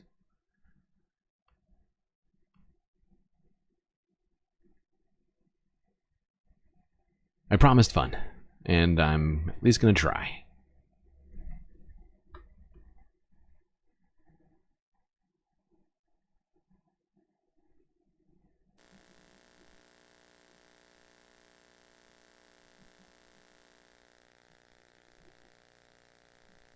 Where do ideas come from? Where do ideas come from? Where do they come from, do I say? Ideas come from the earth.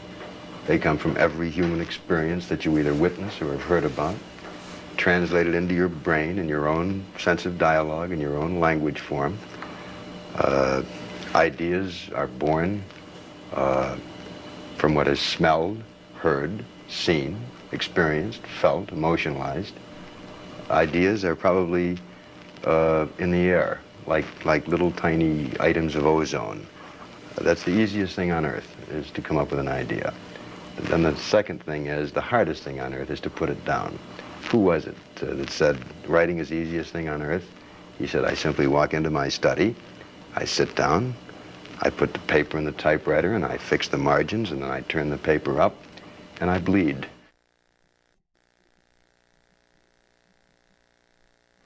A person who's creative is an artist, no matter what he's creating in. And if they're creative in that respect, they don't even care about their audience. Fellini, when he makes a film, he doesn't care whether anybody ever sees it or not. Truly? Is that a quote from Fellini? That's a quote from Fellini. Is that right? Interesting. I wonder if that really doesn't play hob with the function of an artist. If indeed you can say that I create for my own sake, my own edification, my own titillation, and to hell with anybody else, is that truly a gauge of art as a form? Because isn't art a shared experience? Isn't the excellence of art dependent on a reaction from the outside to someone's work? I think that That'll be just about enough out of you, Doris. If I hear another word out of you.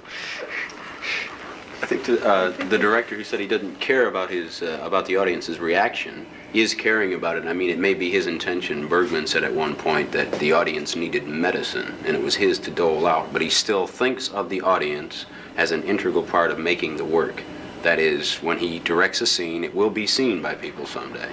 Therefore, he takes the audience into account. It might not be the present audience. Ives carted the music into the barn. But in other words, we hear it now. You know, aware of the fact that this may not make it in my time, but ultimately shall make it. Of course, I think isn't there a risk you run if you preoccupy yourself with audience reaction at the expense of either your own integrity or your own artistic judgment?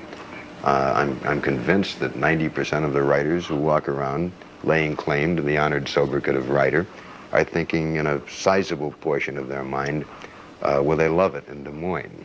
Will they understand it in New Orleans? And consequently will deliberately prostitute and write downward to what they believe is the lowest common denominator. And when you start to preoccupy yourself, I think you're in trouble. This is not to say that I wouldn't share the Fellini feeling, if indeed that's the way he thinks, that I will write only for dirty old Rod, and that which pleases me must please you, and if it doesn't, to hell with you. But the reverse, I think, the concern should also be extant that I must realize that because I am writing in an art form, the whole function of the art form is to be translated to other people. There's an emotional experience to be shared. Consequently, it isn't just me and my tower. It's how people will react to what I write. There we go. Some philosophical musings from a galactic muse, Rod Serling. The narrator and voice and face, really, of Twilight Zone, when you think about it. He's the guy you think of. Alright, let's go on to Earth news. Back into the real shitty.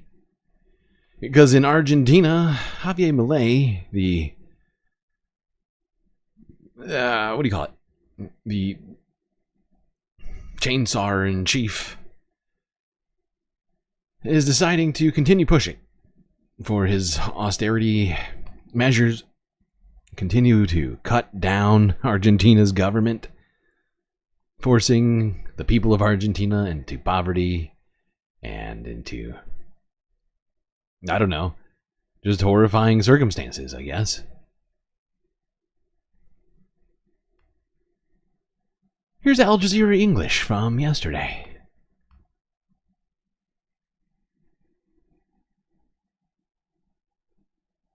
Libertarian President Javier Milei officially opened the Legislative Assembly on Saturday, surrounded by his supporters and with a message about the future of his austerity chainsaw plan.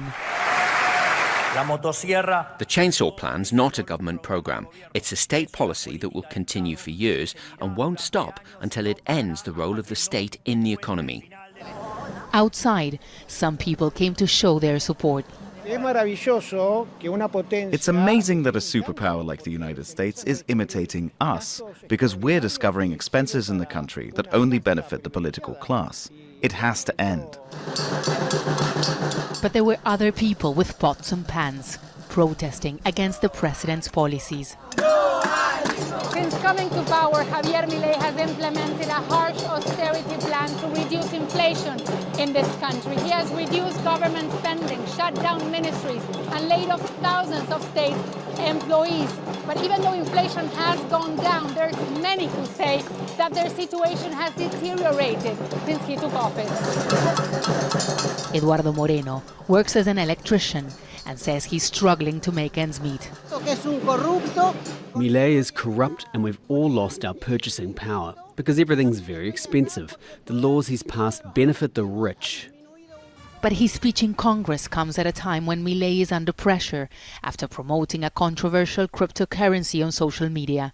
There's currently an investigation in Argentina and the United States over who benefited and how much the president knew. Milei is in this place in his presidency where things are going well. He's brought inflation down.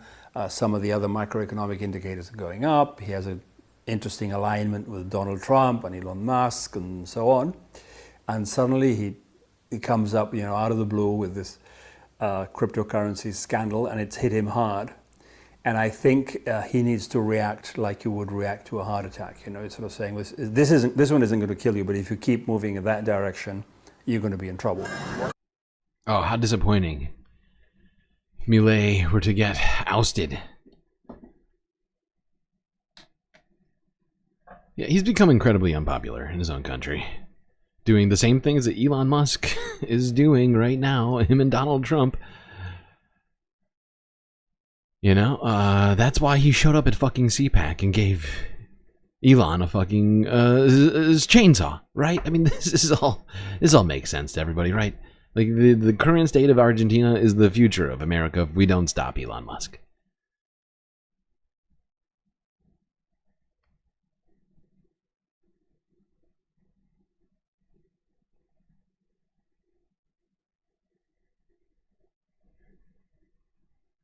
All right, let's go to Peru. Nearby place. This is Sunday FUNDAY. Figured we'd see what's been going on in Peru.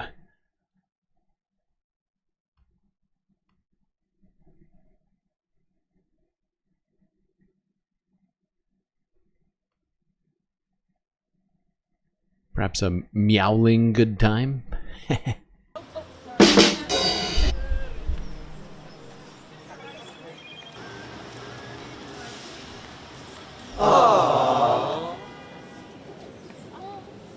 That's right, it's a cat fair.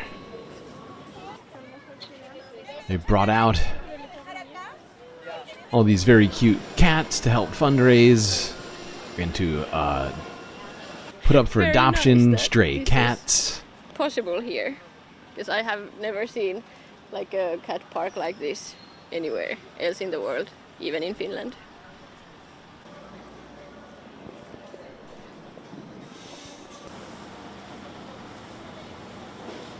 Who's a cute kitty?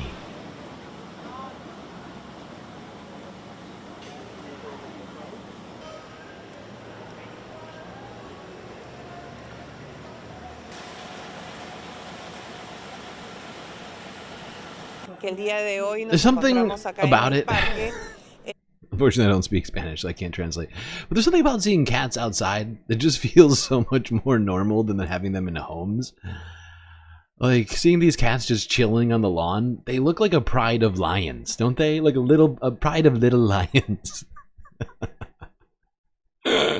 Something about this, watching like cats climbing trees, hanging out in the shade.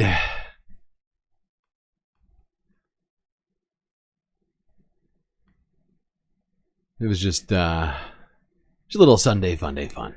We're not done with the Sunday FUNDAY fun, though. Let's move to Brazil, because it is Carnival season. That's right. Get your sequins out, people. Or you could do this.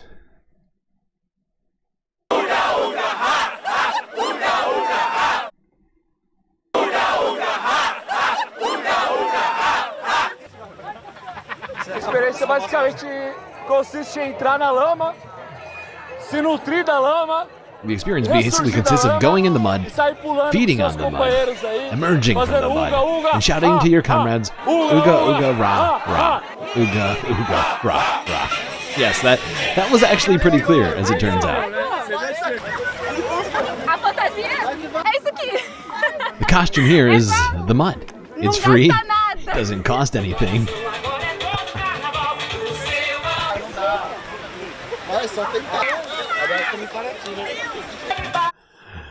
This is certainly an interesting way to celebrate Carnival. I was not familiar with this tradition. She is right, though. Seems a lot cheaper than some of the other Carnival traditions. But for those of you who are less rustic in spirit, let's go to the Carnival parade in Rio.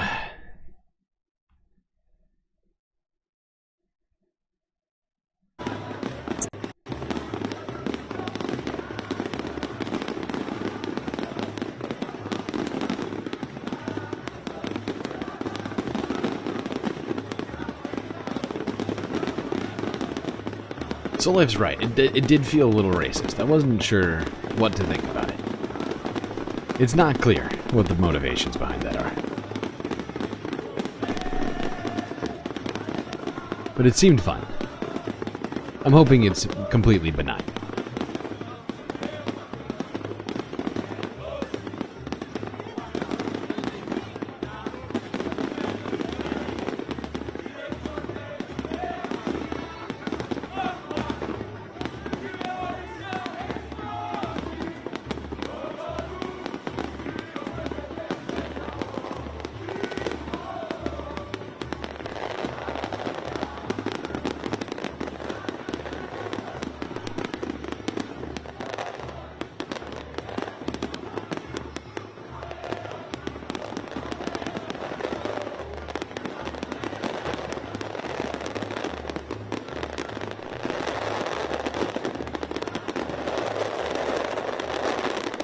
Streets just completely filled in Rio.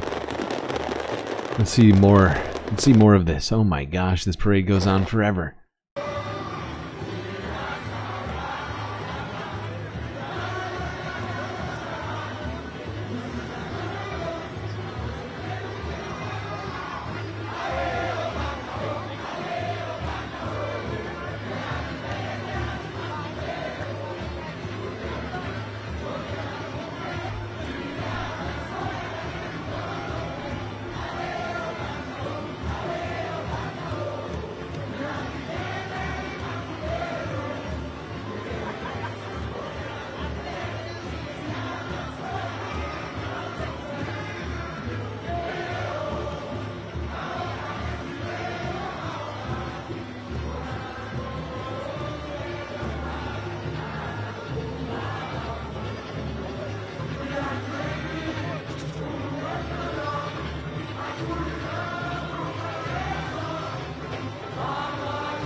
Look at the stands. Oh my god. Look how many people coming out for this. It almost seems like the parades have more people in them somehow, even with filled stands like that.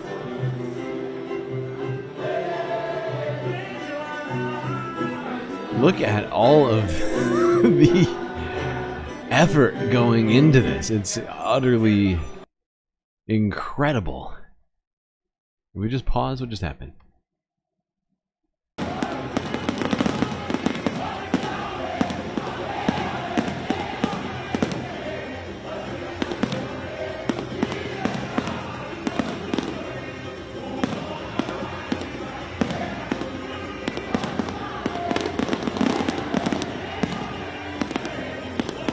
Dude, the pageantry, the costumes, the music, the dance.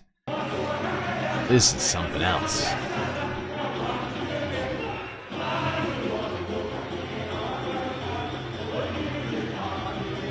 And the floats, I mean, they're more like moving islands. I mean, I thought New York was serious about the floats for like Macy Day's Parade, but these floats, these are something else. That's like a piece of military hardware. Like, look at that thing.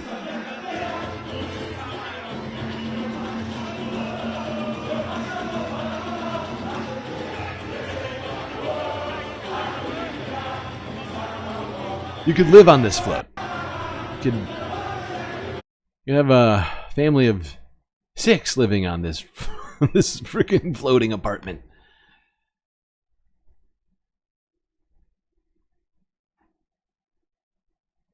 Okay. Whoopsies, didn't mean to do that.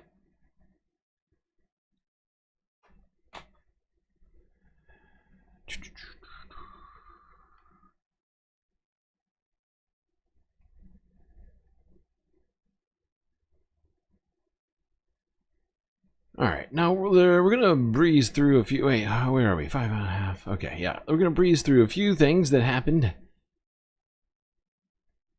the last couple days. Just the clips, none of the discussion. Some of you have probably seen these, so I'm sorry if you have. Let's start with the UK. Of course, Keir Starmer made a trip to the United States to visit with old Donald Trump.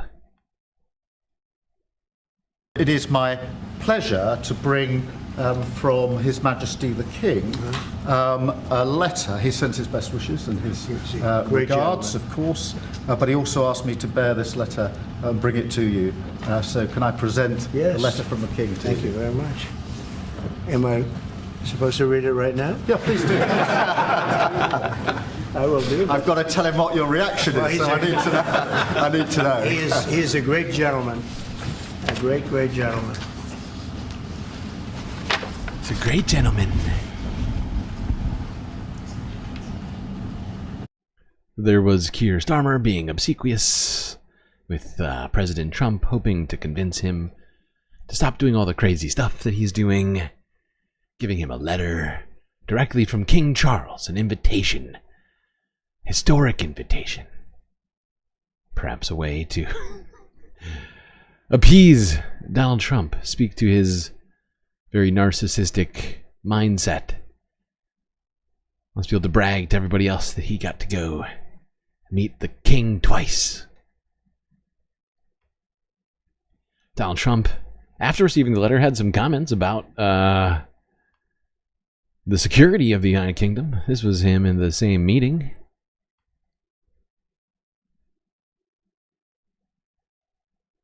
Just to follow up on that, if British troops are in Ukraine keeping the peace and get attacked by Russia, will you come to their aid? If the British people are in Ukraine and they get attacked, If British soldiers in Ukraine. you know, I've always found about the British, they don't need much help. They can take care of themselves very well. You know what? No, it sounds like it's evasive, but it's not evasive. You know, the British have been incredible soldiers, incredible military, and they can take care of themselves. But if they need help, I'll always be with the British, okay? I'll always be with them. But they don't need help. You look at their career. You have done very well over the years, haven't you? We have. I'm very proud of our country. And but we've also always been there backing each other up between our two countries. That is why this is the greatest alliance for prosperity and security I think the world has ever seen. Whenever necessary, we've absolutely backed each other up, and that's at the core. Could you take on Russia by yourselves? Well, could you take care of yourselves? I don't think so. You do need us, even though I said you don't need us. I love how Donald Trump, like 10 seconds after saying the UK doesn't need us, he's like, could you do it without us? Mr. President, you talked. All right. The next day, Volodymyr Zelensky showed up to the White House to speak with Donald Trump. If you missed it, this is as quickly as I can, sort of nutshell, how this all went. common ground with Keir, but there are things you disagree on as well. You described Zelensky as a dictator. He describes President Putin as a dictator. Do you see that as a problem? The relationship between President Zelensky and President Putin is not a good one. You've noticed. Whoops, I went to the wrong video. I meant to take this one out. This isn't even supposed to be here. I made a huge tiny mistake. I made a huge tiny mistake. This was the Zelensky meeting. That was still with Keir. Here we go.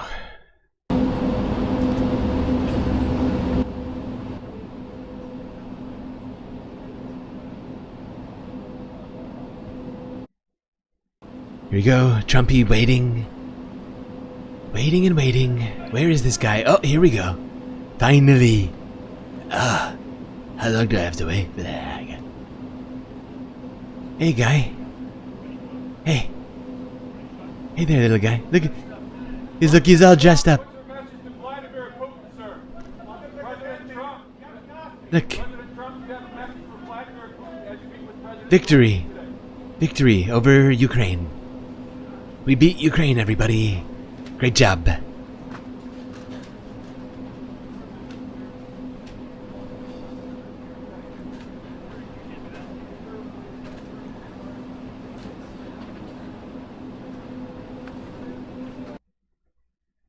Now here is the vibe inside of the meeting.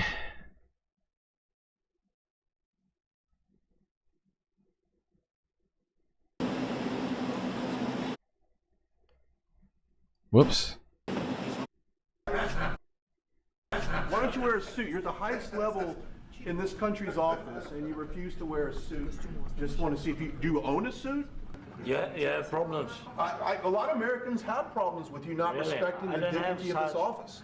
I will wear a costume after this war will finish. Okay. Yes, maybe one. Maybe something like this. something like Yes, yours. sir. Yes. That'd be great. Maybe something better. I don't know. Oh! Haha. Something cheaper than yeah.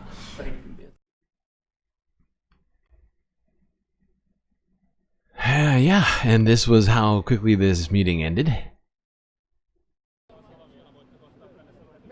Zelensky, moving handshake, and launches himself into this fucking Suburban. Yeah, did not go well. Nothing was signed.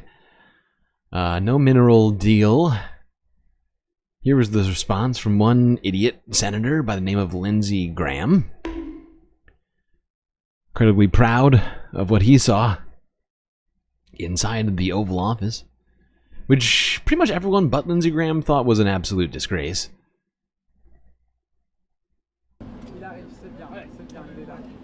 Is this better? All right. So, what do I think? Complete, utter disaster. I've been to Ukraine 8 or 9 times since the war started. I understand the consequences of Putin's actions against Ukraine. I appreciate what the Ukrainian people have done. They fought like tigers. At the end of the day, I was hoping that this minerals deal, which would be transformative in the relationship, would go over well. I talked to Zelensky this morning. Don't take the bait. President Trump Don't take was the in bait. a very good mood last night. Somebody asked me, am I embarrassed about Trump? I have never been more proud of the president. I was very proud of J.D. Vance, standing up for our country. We want to be helpful.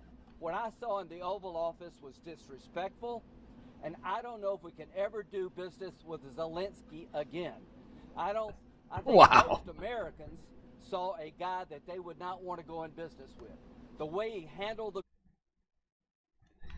Lindsey Graham here to defend the horrifying behavior of our most powerful diplomats, Donald Trump and J.D. Vance, the head of the U.S. government, disgracing the United States. But Lindsey is here to say, actually, J.D. was doing a great job when he was yelling at a foreign leader in public. That's totally normal. Totally normal behavior. Was it though? I would say it wasn't normal.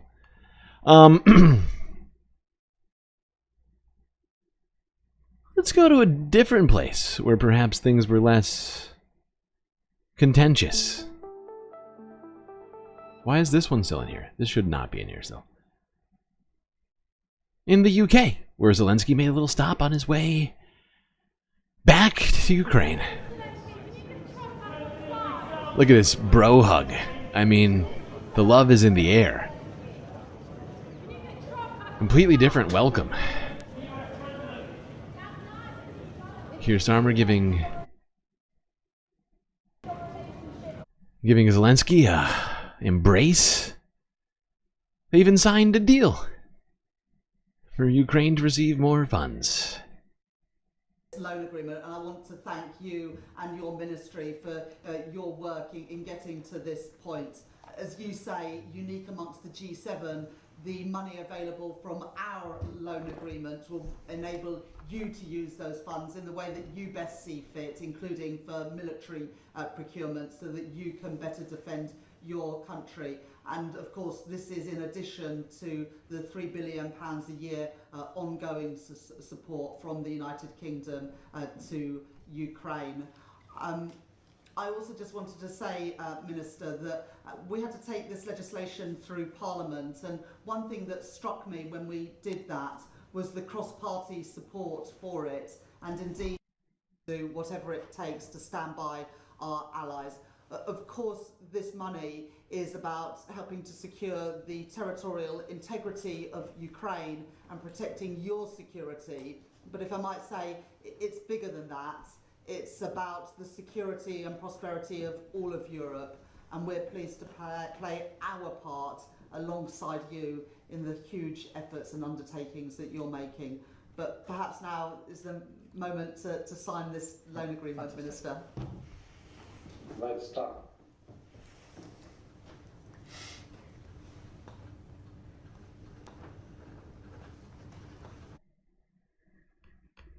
There you go.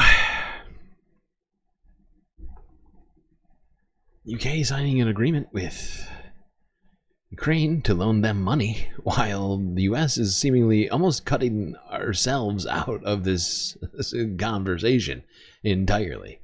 With the way that Donald Trump is handling the situation, it seems like stuff is happening outside of the US's purview, something that wasn't really happening up until now, but could be good. I mean, the US hasn't been the best with foreign policy over the years, but this is a dramatic shift in things. Seeing other countries essentially coming to the aid of Ukraine, while the United States comes to the aid of Russia.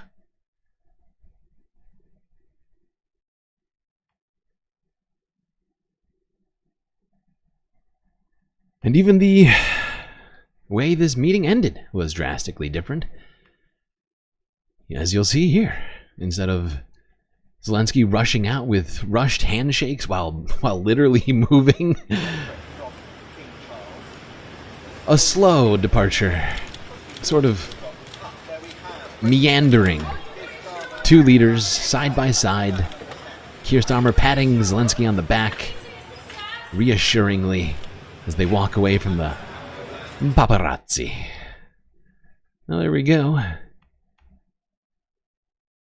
That was, I think, most of the stuff we already covered up to this point. Now we're going to talk about what's been going on since all this that we haven't gotten to in the last 24 hours. And there has been more developments somehow in this time.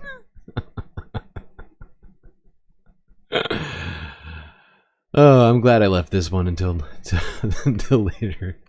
Yeah, I'm already looking forward to watching this with you. I know I'm going to get in trouble, but I'm getting way ahead of myself. I'm going to shut up for now. Let's just move on and see what Ukrainians had to say about Zelensky's meeting with Donald Trump. Here is Global News on the ground in Ukraine, asking people what they thought. Don't tell us what we're going to feel. We're trying to solve a problem. Don't tell us. Ukrainians applauded Volodymyr Zelensky for defending the country following a public spat with U.S. President Donald Trump. President. I think that Zelensky defended our position as a Ukrainian nation. Despite the pressure that was put on him, that was most likely planned before his arrival, he could save face. It was not on a level of international diplomacy. You know, it looked like fighting a hoodlum from the block. Like in the Godfather movie. Kiss the ring. If you don't, get out. I think Trump's behavior was childish. I don't like that I'm being told the truth. Stop my foot. I want everything to be my way. They don't understand that Russians pose a danger, not only to us, but to Europe, and also them. It's very hard to watch how our president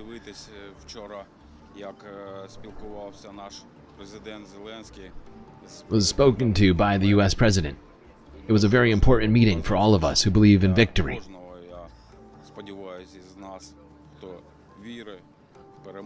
who hopes that we could win in this war.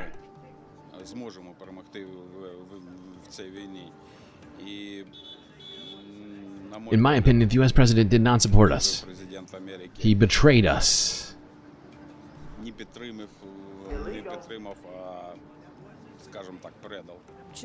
To be honest, if I were in our president's place, I would have crashed everything over there.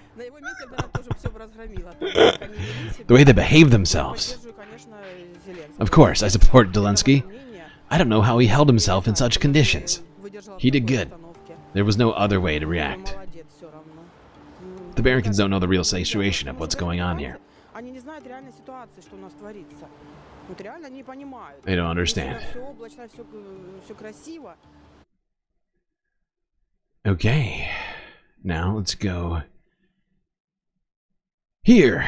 Back to talking about the UK, because European leaders decided to convene in London along with Zelensky, as he was still in the UK at the time. Here's BBC from 21 hours ago. Hello and welcome to Downing Street. I'm Anita McVeigh, and here at BBC News we are going to be keeping you right up to date throughout the day on all the developments in this crucial Ukraine war summit, which is taking place just a stone's throw from here. In the words of the BBC's political editor, Chris Mason, the stakes for this summit are colossal. After that extraordinary meeting in the Oval Office involving President Trump and President Zelensky on Friday, two obvious and huge questions. One, will leaders gathered here today be focusing on trying to work out how they can patch up that relationship? Obviously they will. But also, plan B, what will they do if they can't fix those problems that we saw between President Zelensky of Ukraine and US President Donald Trump on Friday? So a huge amount at stake today. Well, we got some insight into the direction of travel a little earlier when the Prime Minister, Sir Keir Starmer, was speaking to the BBC's Laura Kuenssberg. He was asked for his reaction, first of all, to what happened in the Oval Office on Friday between Presidents Trump and Zelensky. Clearly, there's a lot of tension. The cameras were on. Nobody wants to see that. But I spoke to President Trump. I spoke to President Zelensky. Obviously, we then had President Zelensky to Downing Street yesterday, and I spoke to President Macron after that, and then to President Trump. And the purpose, or my driving purpose, has been to bridge this, if you like. Yeah, I think the purpose of this meeting yesterday was to bully Zelensky into accepting the offer. If their intention was to get him to actually accept the offer, they probably shouldn't have done this, right? Cameras should have been out of the room. Doing diplomatic talks in front of the press is idiotic, right? You have the press in for a portion of the discussion, but you don't have the press in there for important discussions like peace arrangements, right? And they put him on the spot on purpose, right? They thought, they'd either blow it up or they'd get exactly what they wanted. They got one of the two things. And it's just, I think that they just wanted to humiliate him, right? For whatever reason, they genuinely hate Volodymyr Zelensky. Right? I think because Donald Trump is best friends, not best friends, but he's good friends with Vladimir Putin. He said it himself. We're great friends. We have a great relationship. Said it over and over again. Putin gave him a fancy soccer ball. Remember that? Get us back to the central focus. And as a result of the meeting yesterday, we had quite a long time with President Zelensky, then President Macron and President Trump on the phone. We've now agreed that the United Kingdom, along with France and possibly one or two others, will work with Ukraine on a plan to stop the fighting. And then we'll discuss that plan with the United States. So in those calls on Friday night, through the meeting yesterday, into the calls again last night, I think we've got a step in the right direction because, as I say, nobody wants to see what happened on Friday, but it's really important that we keep our central focus, which is lasting peace in Ukraine. Nobody wants any more bloodshed. And everybody wants to hear the details of what the proposals might be that you are trying to get agreed. But what happens matters so much because it's about the trust and the relationship between the two men at the centre of this, President Zelensky and President Trump. President Trump said it's difficult to do business like this. He made it completely clear that he didn't have, in that moment, very much sympathy for Ukraine. He was berating President Zelensky, telling him he should be grateful. It seemed to be completely devoid of sympathy. And I think, Prime Minister, anyone who's known you for a long time would have a pretty... It was, if anything, that would be, I mean, sympathy was completely out of my mind. It was well beyond that. It was just a vibe of rapprochement, of a sort of browbeating and abuse. A lot of... You know, I mean, discussions of his outfit. Has anybody ever seen this man in a suit? Why bring it up? He wasn't wearing a fucking suit for meeting with Keir Starmer. You didn't see fucking Britain lose their shit. Unless I'm missing something. You know, he's met with plenty of other leaders and been at all sorts of places. NATO summits. All sorts of places in the same fucking outfit every goddamn time. Dude, I feel like he has like 30 of the same pants and shirt that he wears almost like every day, which honestly is fine. You know, everybody's complaining about this guy spending too much money, and then they complain about not wearing a suit. It's like, I don't know, where's your priorities? I guess that you would have felt deeply uncomfortable watching what played out, did you? Yes, I felt uncomfortable. Nobody wants to see that. But the important thing is how to react to that. There are a number of different routes people could go down. One is to ramp up the rhetoric as to how outraged we all are or not. The other is to do what I did, which is roll up my sleeves, pick up the phone, talk to President Trump, talk to President Zelensky, then invite President Zelensky for an extensive meeting yesterday, warm welcome, and then further pick up the phone to President Macron and President Trump afterwards, because my reaction was we have to bridge this. We have to find a way that we can all work together, because in the end, we've had 3 years of bloody conflict now. We need to get to that lasting peace. And I have to say...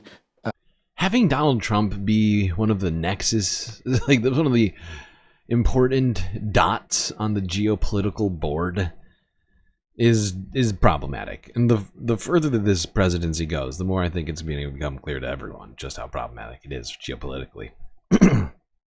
But like, this guy is not Donald Trump does not do diplomacy the way that the rest of the world does it, right? It's all a show to him. It's all just a big press conference, right? He just wants all of the attention on him at all times, and as long as that's happening, as long as he's in one way or another getting what he wants, even if it's symbolic, he's gonna go after that rather than doing things in, you know, a more reasonable fashion. That's what we're gonna get.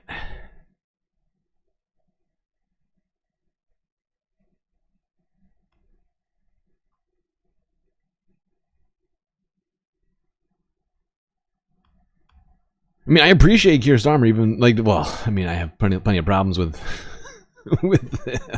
with Keir, but we're not getting into all of that right now. But his attempt, I appreciate his attempts to try and be diplomatic, call Donald Trump behind the scenes and be like, "Hey, Trump, How are you doing? I know that you've recently abused the president of Ukraine on live television, but perhaps we could discuss this behind closed doors for a second. I wonder what fruits, if any, came of that gall.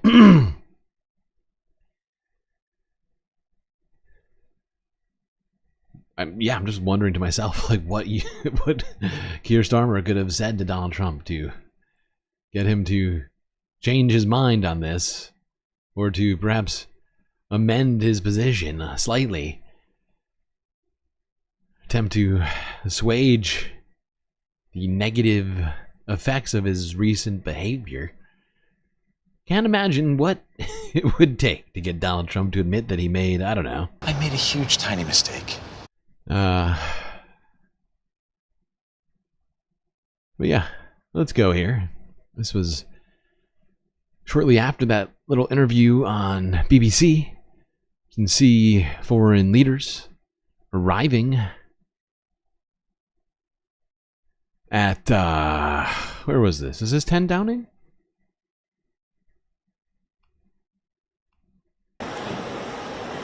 President Zelensky, can you make up with Donald Trump? No, wait, where is this? This is not that. This is somewhere else. Can you save your relationship with President Trump?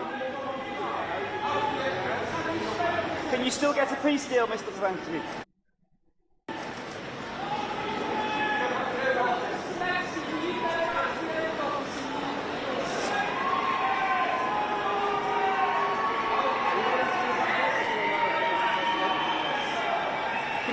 Win the war without America, Mr. President.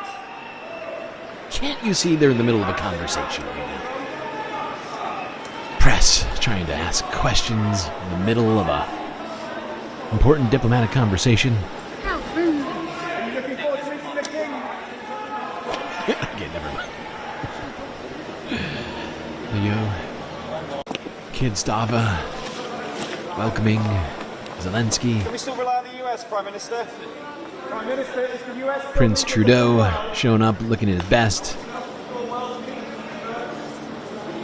Giving Keir a firm bro hug and handshake.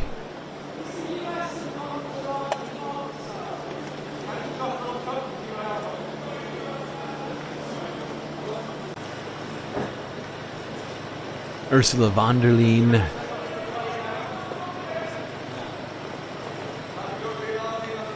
Can Europe defend itself? All the bigwigs in Europe coming to have an important talk.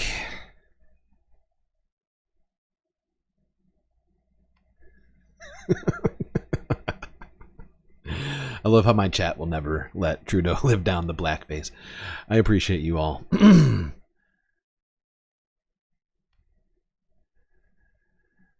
It's a great point, Mitty. I've been wondering to myself if this is what Putin was hoping for when all this went down. We might get to that in a second. I don't know. We'll see. We'll see. Is it on the list? I don't want reality. Because yeah, I mean, is that what Putin was hoping for? You know, for Europe to increase its military spending and get behind Ukraine, get more involved on the ground with Ukraine. Is that what they were hoping for? I could have sworn that was one of their explicit sort of no topics. There was they weren't a fan. Maybe I'm stupid. I don't want reality. Alrighty. Well, after this big summit, Prime Minister Starmer came out to give a little presser. Let's go here.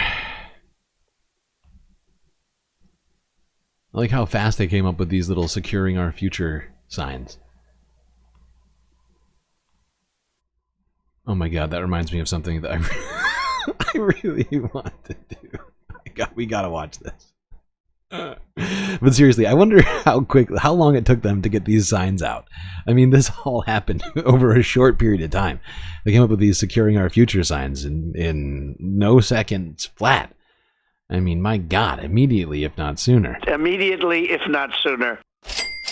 Who the heck is this guy? Oh, right. This guy's just there for the cameras to focus on his face. That's right. He's literally nobody. Aw. Alright, let's go to where Keir shows up. Where is it? Around here.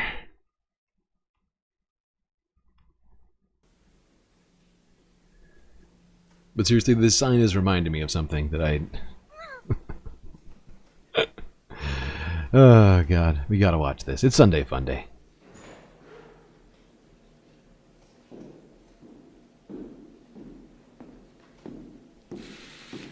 Yes. Yes, this is exactly what we need.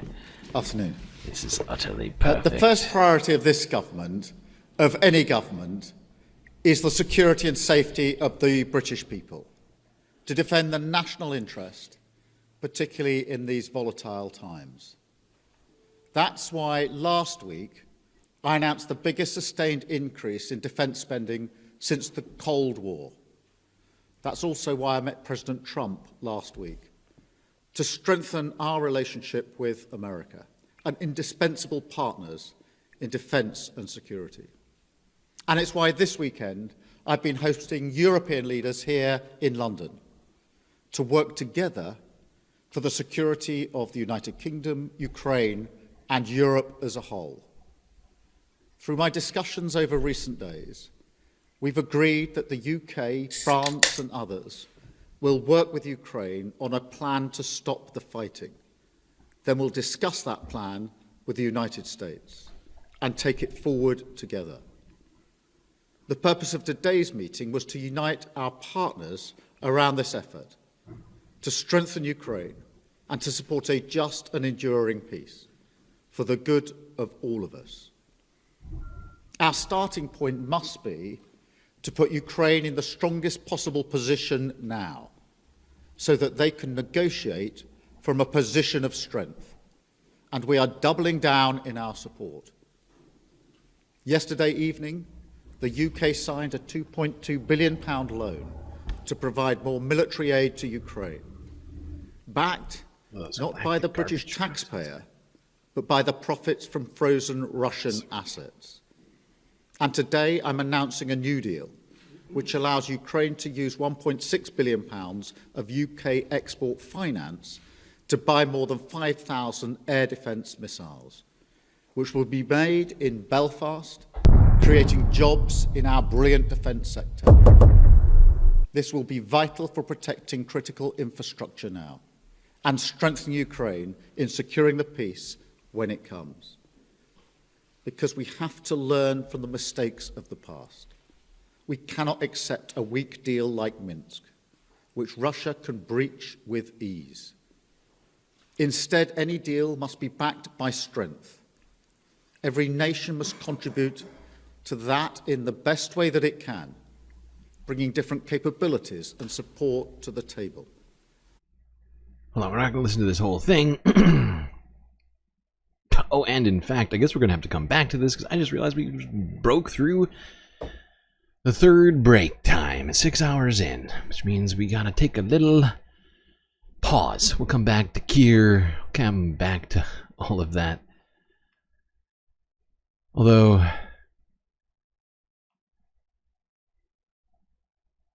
because of what I said earlier, I feel like I gotta do this first. I gotta do this first. I'm sorry. Ow, that's my face. I mean, my headphones.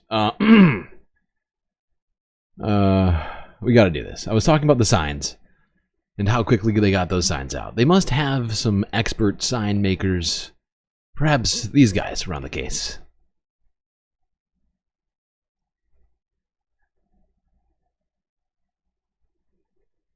Come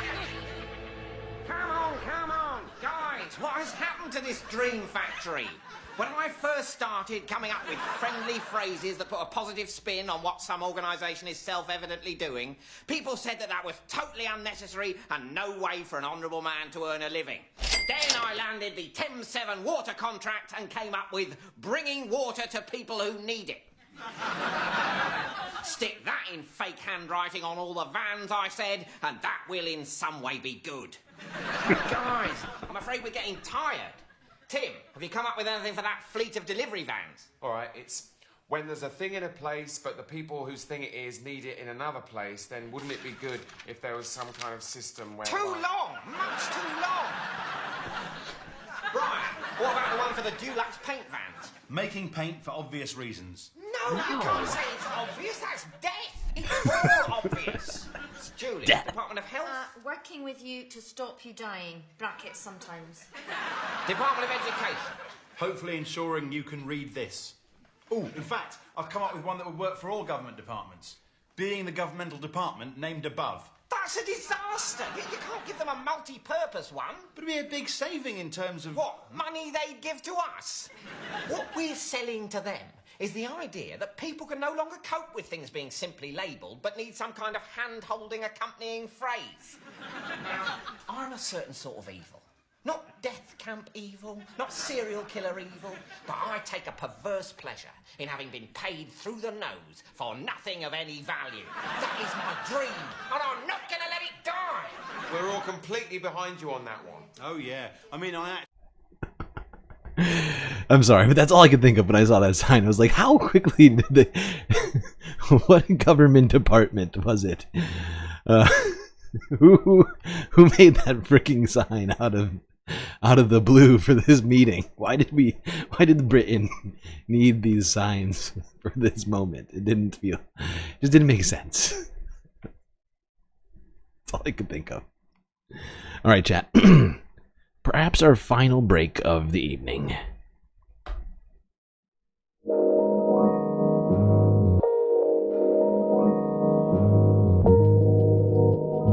Alrighty, hope you're all enjoying this Sunday FUNDAY stream. If you haven't already, hit the like button and don't forget to subscribe. We're still trying to get to 1,000 subs. Getting very close, like 150 away right now. 155 if I'm being exact. You get us down by one by just clicking that little subscription button. Maybe even hit that bell icon so you don't miss any more of these streams. Now, while you're doing all that, remember that the Galactic network of news needs individuals like you to keep us alive. So many great ways, of course, to show your support for this show that you're currently watching. YouTube, Twitch. You got the super chats, the super stickers, memberships. Gifted memberships are back in action. You can gift memberships to your fellow space fams, and they will get them.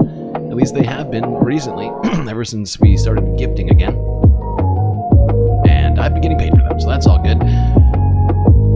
Other ways to do contributions, words, Cash App and PayPal, of course. Great ways to make sure that your pal StreamLord manages to put food in his stomach on a daily basis. But of course, the best way to get the most space benefits while also contributing to the Galactic News Network is to go onto Patreon and sign up to be a Galactic patron. Just $3 a month. You can get access to a cornucopia of space benefits. Alright, chat, enjoy this short space break. I'll be right back.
Yes, indeed. Your eyes and ears, I mean, your ears do not deceive you, as the sound intended to alert you to the return of both me and the galactic content, which is about to get started in just a moment.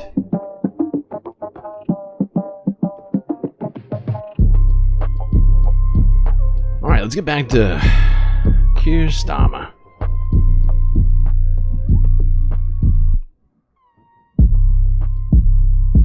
Speaking behind the sign, securing Britain's future.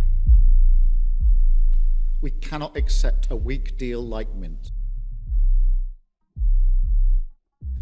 which Russia can breach with ease. Instead, any deal must be backed by strength. Every nation must contribute to that in the best way that it can, bringing different capabilities and support to the table, but all taking responsibility to act, all stepping up their own share of the burden. So we agreed some important steps today. First, we will keep the military aid flowing and keep increasing the economic pressure on Russia to strengthen Ukraine now. Second, we agreed that any lasting peace must ensure Ukraine's sovereignty and security, and Ukraine must be at the table. Third, in the event of a peace deal, we will keep boosting Ukraine's own defensive capabilities to deter any future invasion. Fourth, we will go further to develop a coalition of the willing to defend a deal in Ukraine and to guarantee the peace. Not every nation will feel able to contribute, but that can't mean that we sit back. Instead, those willing will intensify planning now with real urgency. The UK is prepared to back this with boots on the ground and planes in the air.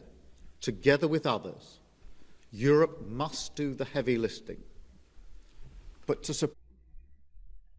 There you go. Keir Starmer suggesting UK boots on the ground, planes in the air in relation to Ukraine. As well as backing of Ukraine's defense with a loan guarantee, as well as 5,000 missiles being made in Northern Ireland.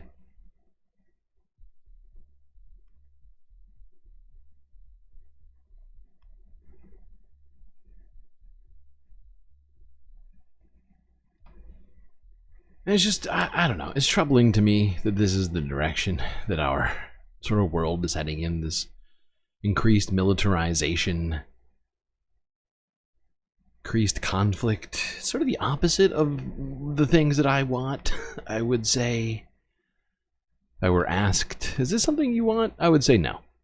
I would say no, I would rather Russia just end the invasion, just go back to their massive fucking country that spans 11 different fucking time zones, and just sort of do what you were doing already. Maybe actually allow democracy in the country too while you're at it, and stop, you know, the pervasive hate crimes and other things that go on there. But I'm not a Russian. Do what you want in Russia, you know, to some degree. And all that. But, you know, one thing that I pointed out earlier was that we're opined on, sort of questioned, as to whether or not this result was what Russia had wanted all along. For Russia to be, instead of them going up against the United States, going up against the United Kingdom and who is it?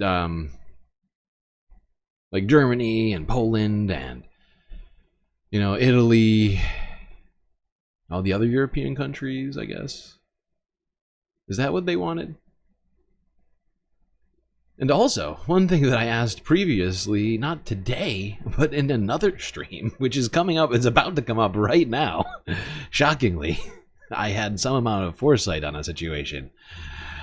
I know. What? Yeah, it's crazy. What you talking about? No, it's true. It happened. And I,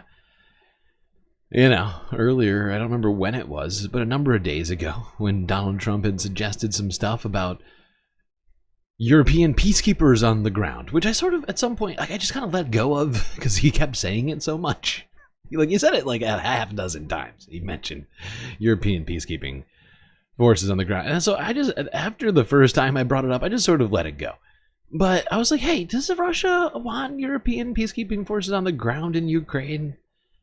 I thought that's kind of completely antithetical to all the stuff. I mean, they keep suggesting that this is all over NATO and too many EU countries being on their borders and stuff, which makes it sort of really makes less sense when you think about it, like with how many EU countries and other NATO countries that border.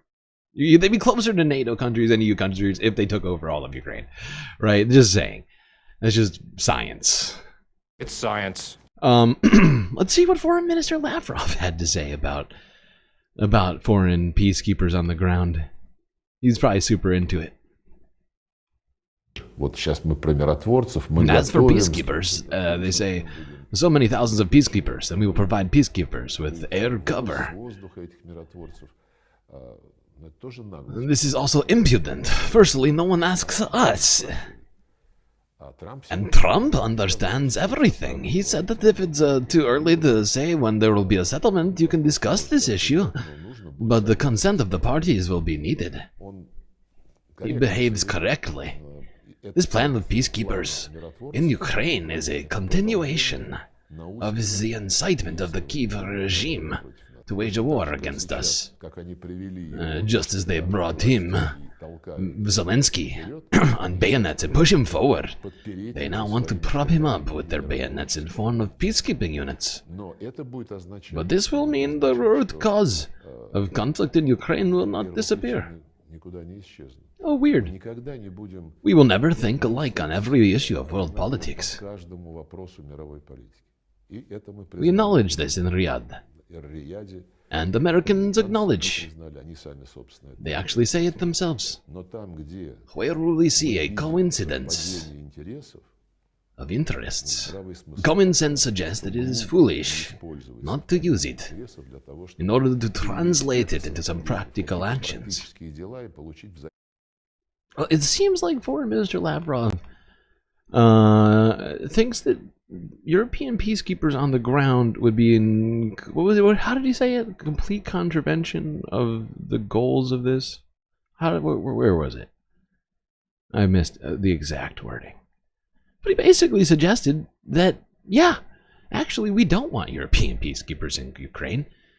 We're planning on having them be a vassal state, sort of a quasi-Russian territory who does our bidding. Why would we want European troops on the ground? That is bad for our security. So reiterated that they would need to sign off on European peacekeepers on the ground before any such thing could happen.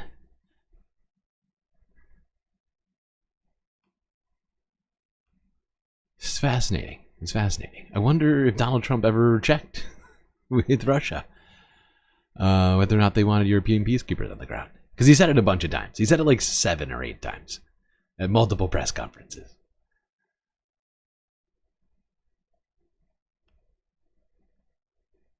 That's the great thing about Donald Trump, is that he at least, he says everything that he's ever said multiple times, usually, and all in front of cameras. So, really easy to remember. Stuff like that. Okay. How let's go to this. Probably gonna get copyright claimed for doing what I'm about to do, but I don't care. It's Sunday Funday. I'll edit it out after the fact.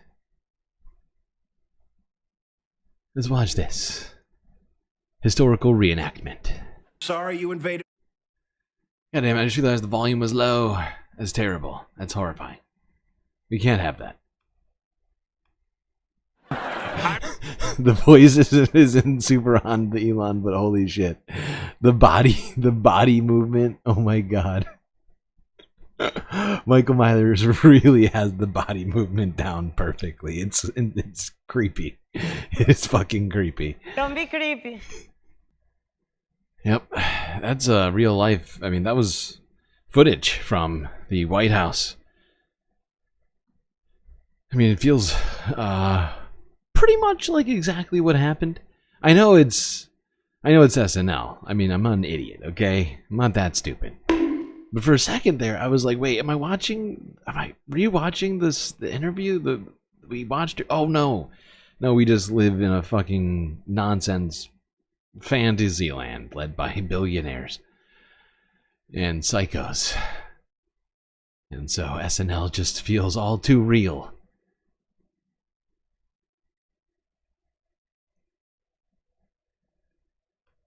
Like, I mean, like how far off was that from the actual, like, transpiration of events? It was like, I don't know, it was like 10 degrees away from it, maybe.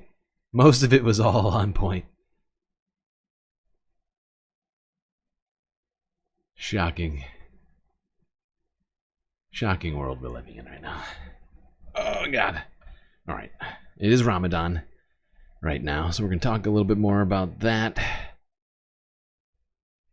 And then talk about what's been going on since the beginning of Ramadan in Gaza, which is not good. I would point out the transpiration of recent events over the last 24 hours have been all bad. So before we get to all that, it's Sunday Funday. Let's watch this.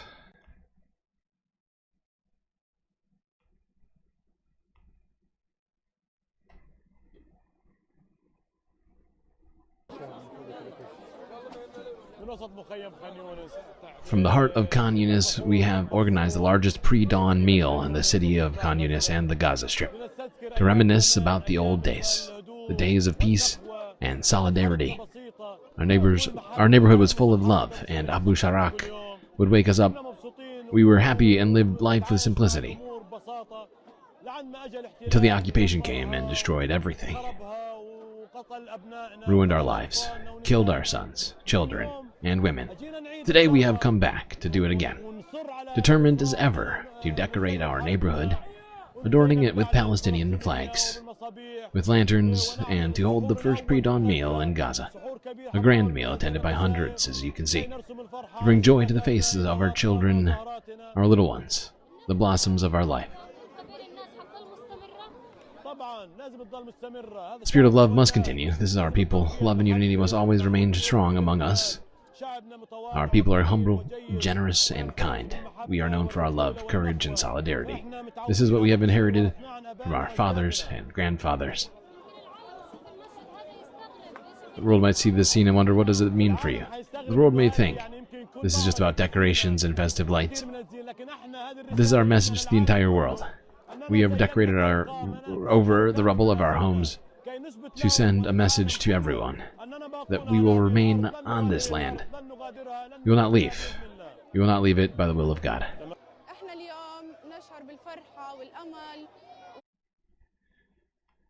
Now, we watched that yesterday, and unfortunately since then, things have just devolved into complete shit.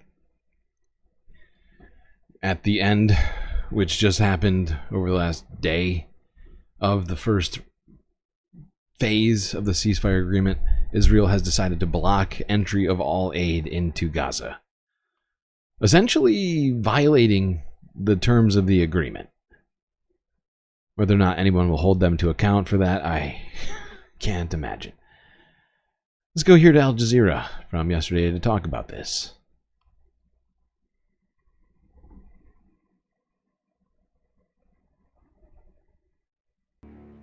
Israel has decided to stop aid going into Gaza for now. It comes a day after Israel said it had approved a proposal to extend the ceasefire in Gaza during Ramadan and Passover. The first phase of the original ceasefire deal with Hamas ended on Saturday. Israel says the new plan was proposed by the U.S. President's envoy, Steve Witkoff. Well, Hamas says it wants the original deal implemented in full. It's accused Israel of breaching key parts of the first phase. Israel hasn't allowed in thousands of mobile homes needed by displaced Palestinians, and only 10% of 200,000 tents to be used as shelters have been delivered. Hind Khudri is standing by for us in Khan Yunis, but first let's speak to Noor Odeh. She's joining us live from Jordan's capital, Amman. She's there because the Israeli government and the Palestinian Authority have banned Al Jazeera from reporting from inside Israel and the occupied West Bank. Noor, firstly, what are you hearing about Israel saying that it's stopping all aid shipments into Gaza? Well, Elizabeth, the announcement coming hours after the declaration by the Israeli Prime Minister's office that there's a new offer on the table, that the timeline and the phases of the ceasefire agreed on initially in January are no longer applicable, and that instead they want a deal that would cover the month, a holy month of Ramadan, during which Hamas must release half of the living and dead Israeli captives.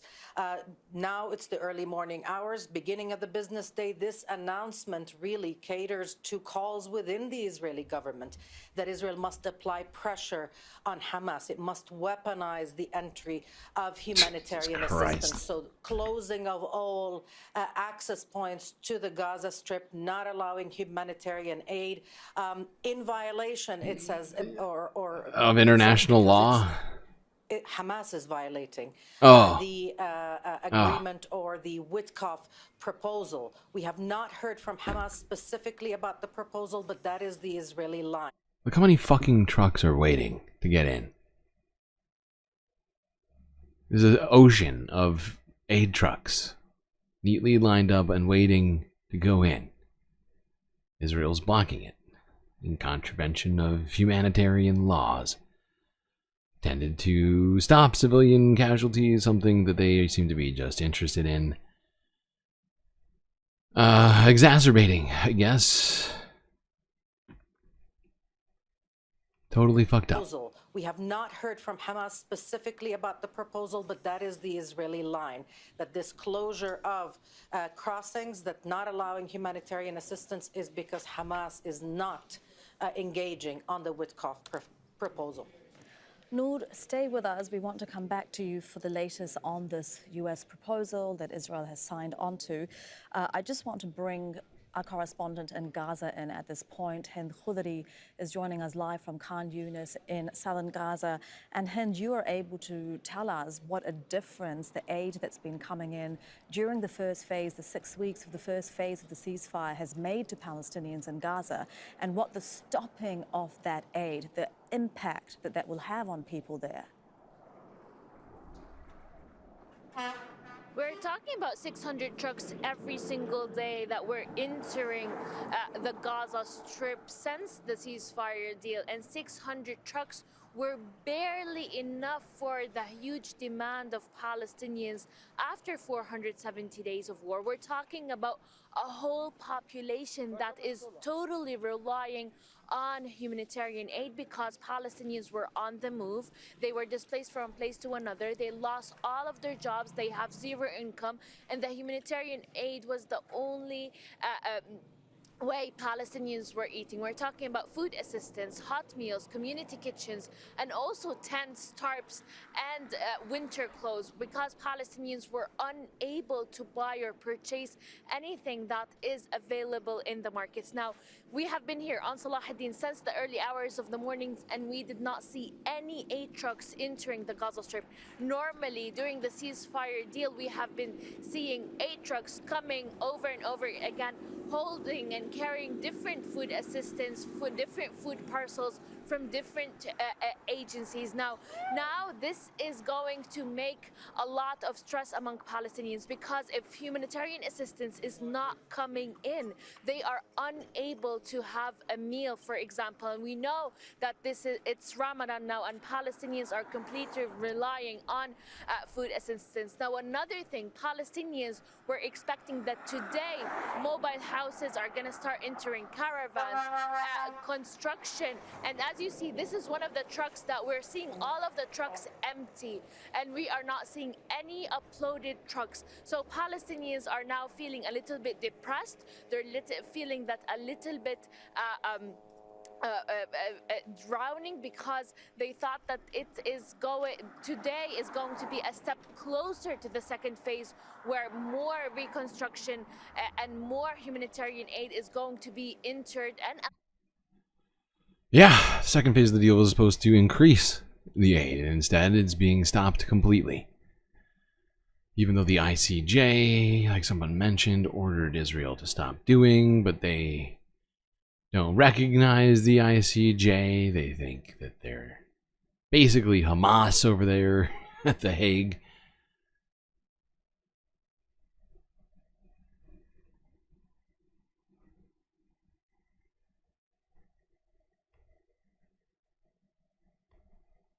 And yeah, this just in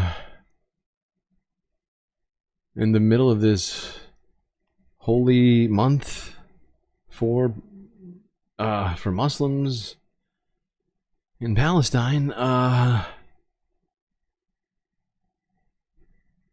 just increasing the level of sort of just repression, just pure repression of the people, civilians. It's completely indiscriminate. And Hamas is accusing Israel, while Israel accuses Hamas of their own grievances. Hamas is suggesting that Israel's blockage of aid is a coup on the truce deal. And yeah, it's definitely a violation of it. I know that much. Ramadan, the Muslim holy month, was once a festive time for family, reflection and togetherness for all across Gaza. Some are attempting to make do with what little they have amid the rubble in Rafah. People are filled with sadness and everything around us is disheartening. So we decided to restore joy to this street just as it was before the war. For others this year, the war has destroyed the cherished time and has made breaking the fast unaffordable. For a year and 4 months, we have been in the north. There's no food, no drink, nothing. But there are goods available in the markets, such as frozen chicken and meat. The situation is difficult and we don't have the ability to buy it. In Jabalia in northern Gaza, mother and wife Fatima reflects on a time when her family was once whole. This Ramadan, I lost my home and I lost the most important thing, which is my husband and my daughter's husband. We used to wait for him. We would break our fast with dates until he finished prayer in the mosque and come back to break our fast together. Now, what a pity. There's no one to wait for. But just hours after the first phase came to an end, Israel declared it was stopping all aid from entering the enclave, threatening consequences for Hamas if it did not accept a US proposal for a temporary Gaza ceasefire extension. We agreed to the American proposal to make it longer with 50 days of the Ramadan and Passover in a return to a release of more of our hostages. Unfortunately, it was rejected by Hamas. Hamas says Israel is trying to derail the ceasefire and that cutting off aid is a war crime and cheap. Well, they're trying to renegotiate the deal.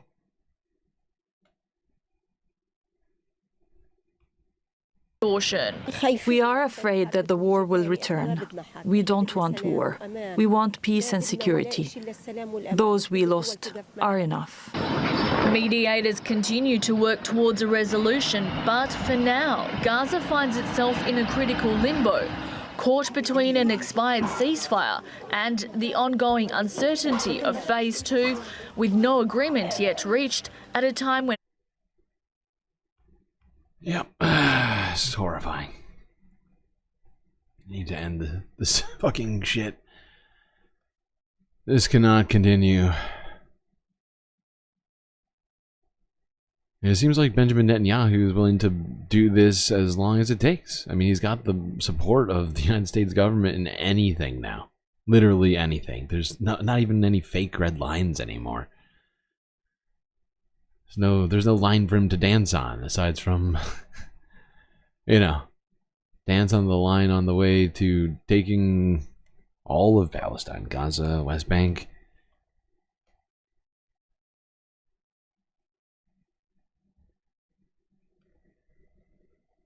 There's no one to stop him. Maybe Israelis will finally get something. I don't know. Let's go here to the Associated Press from 6 hours ago, right before the stream started. Actually, this might have been yeah, this was right before the stream started. Yeah.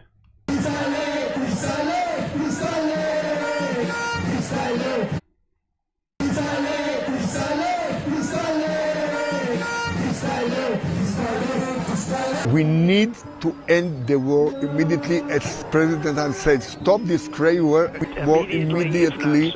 Release them. They are not going anywhere. The Hamas, we can treat them whenever we want. But first of all, we have to release the hostages to stop the war and then to find the way back to our normal life.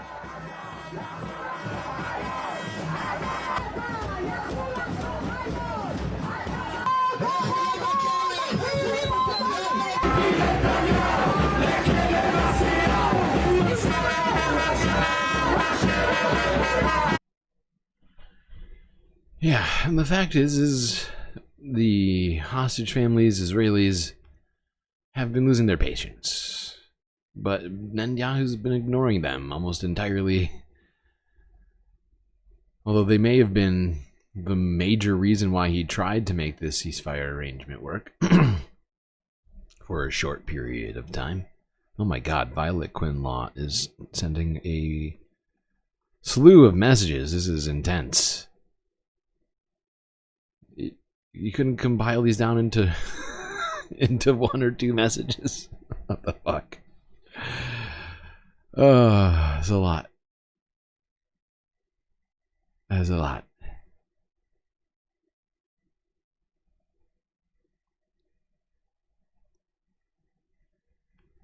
Okay.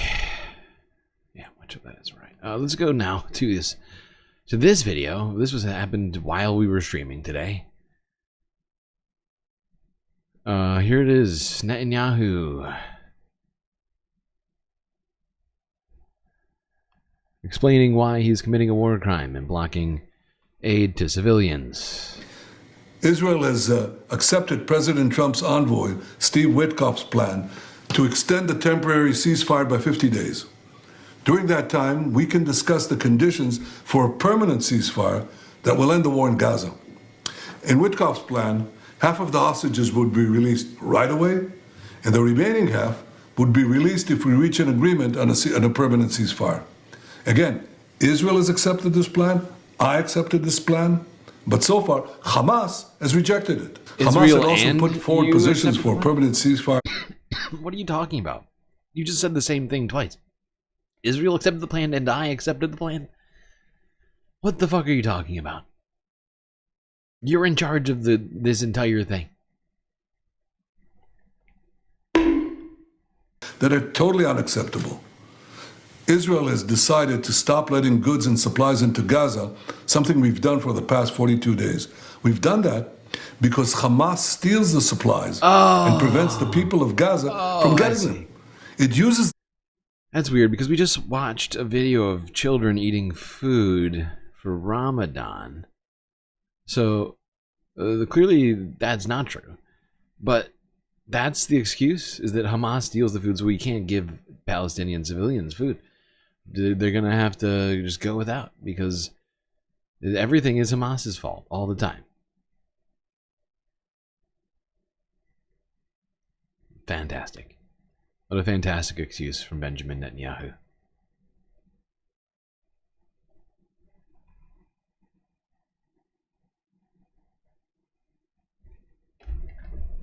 Oh, God.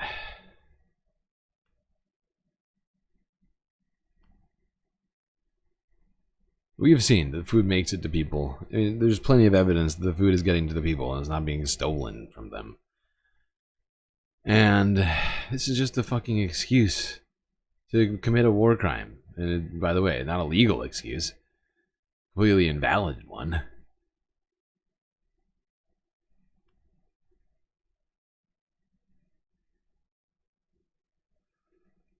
Alright, we're getting close to the end, actually. It's much sooner than I thought we would tonight.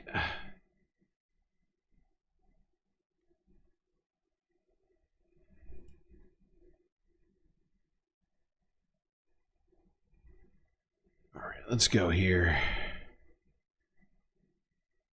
Where in Pakistan, people are celebrating Ramadan as well. Thankfully for them, they're not dealing with an active genocide or blockade of aid.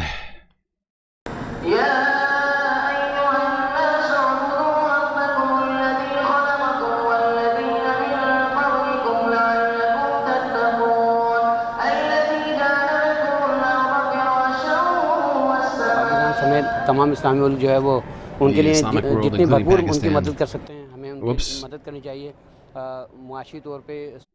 Sorry, take that again. The Islamic world, including Pakistan, must help the people of Gaza. We should help them economically as well as politically. We should raise our voices for them at every platform available to us.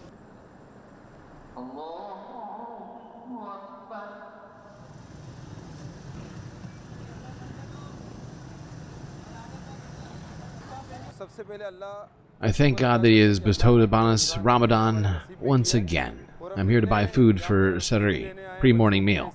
I pray that we are all gathering maximum blessings from God in this month. Prices are very high, but Allah keeps helping everybody in this month.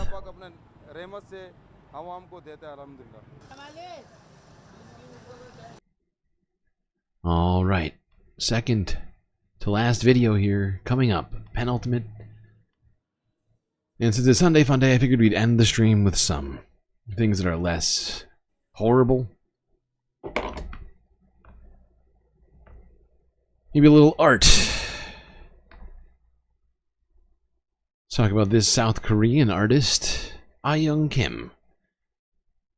Creates fictitious worlds within her art installations.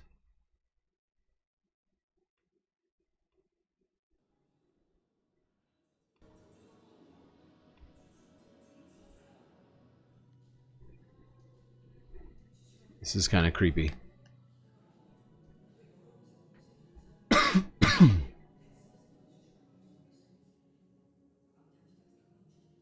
I wonder what the message is in this piece.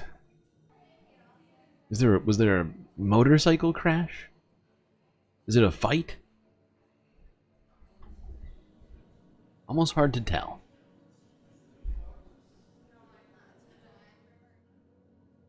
I see broken glass. I see two strange motorcyclists with hair but screen for faces.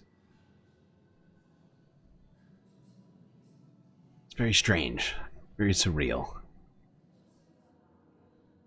Here's the artist herself. Maybe she'll explain.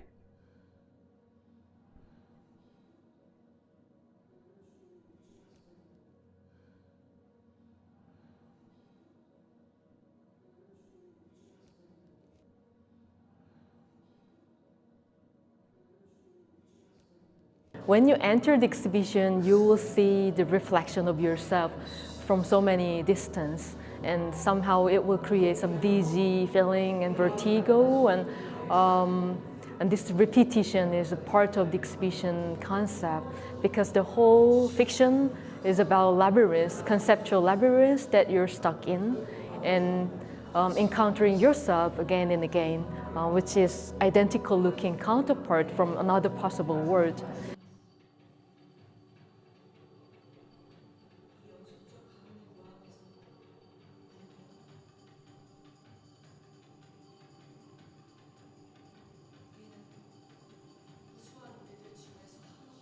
What am I looking at?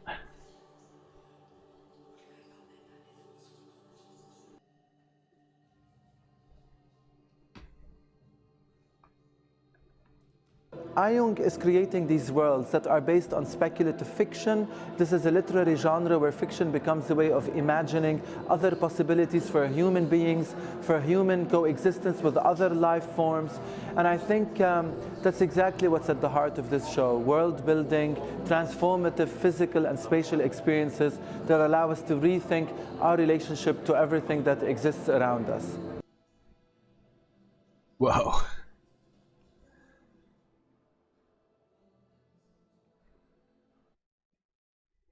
It's very strange. Sort of a surrealistic. That gives dystopic vibes a little bit. But interesting nonetheless.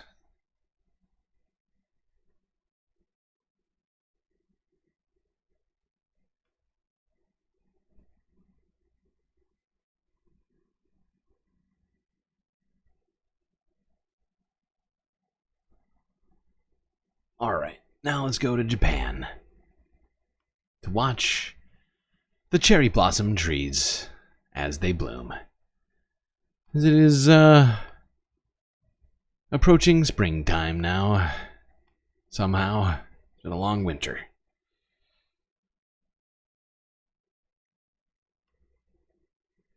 Little beauty, little nature appreciation.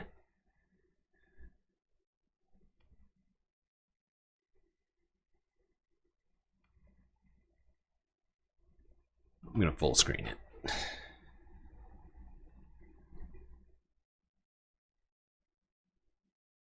Well, it looks like there's a lot of people out walking. You can see there's like a path underneath the cherry blossom trees. Look over here. A lot of people out here.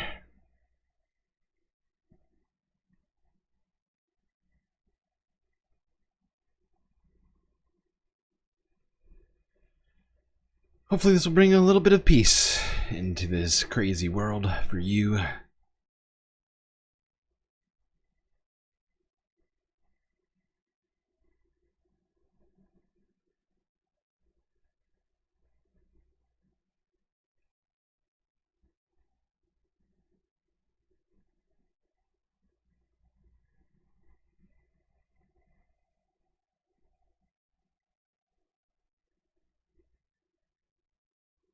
Probably 1,000 people all taking pictures. Yeah, I mean, that is our world now, isn't it?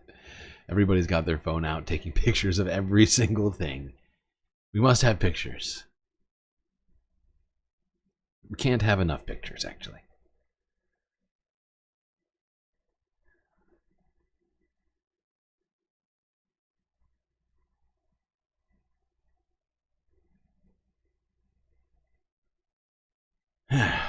Well, this is all we get. We can watch the sun come down a little bit, as you can see here. Shadows changing, giving a different hue to the color of the trees as the light dances off of the petals.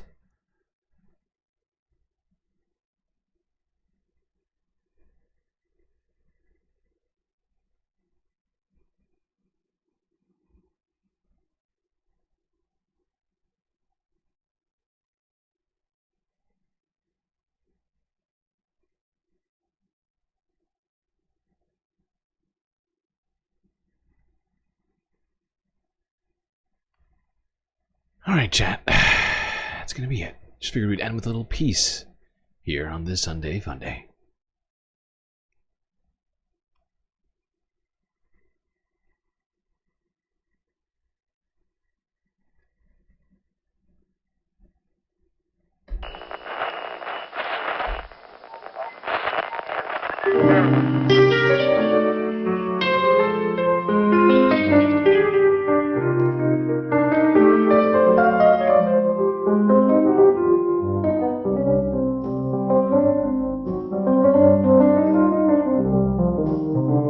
Well, looks like we got through another stream, folks. I hope you all enjoyed, but that's gonna be it for me tonight. Till I see you next, You stay classy, Galactic Stream Nation.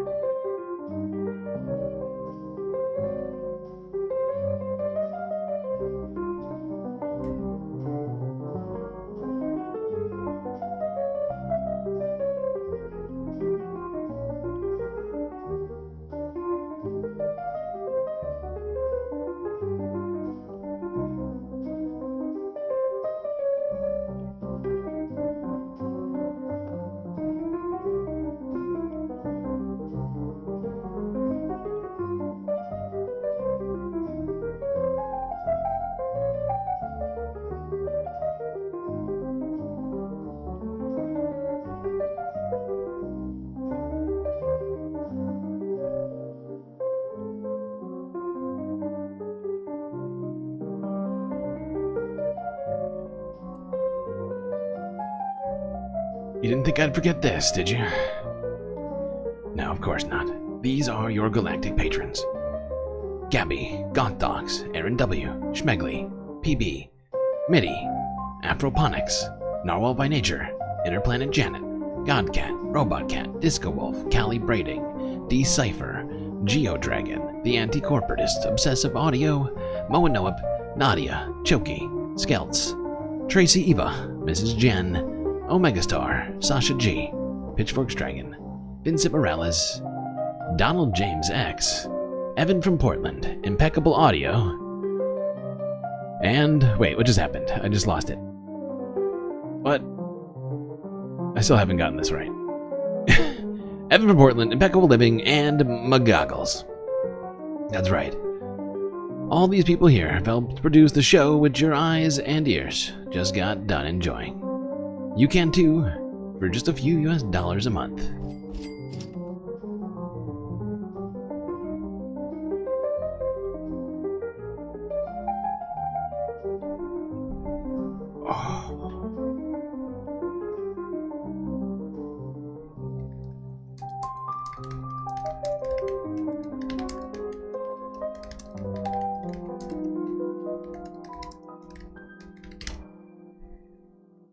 What just happened?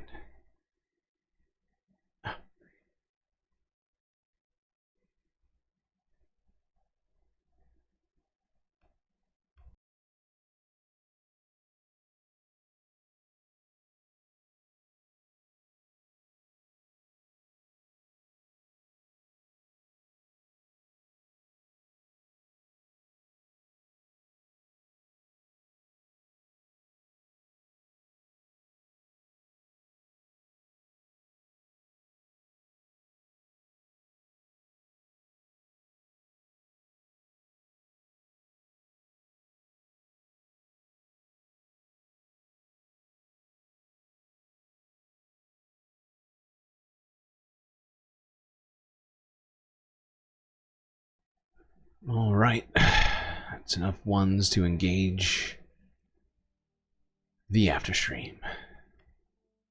Whoops.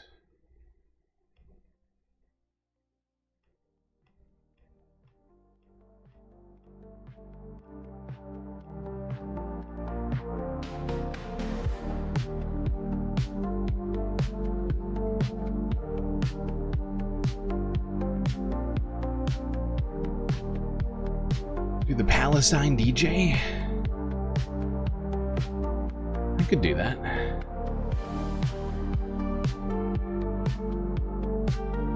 But actually, I'll switch it to this. I like that request. That's a good request. But we're going to switch it to Sama Abduladi's Tomorrowland 2024 set.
ولو أنا على حجر ذبحنا لن نقول نعم.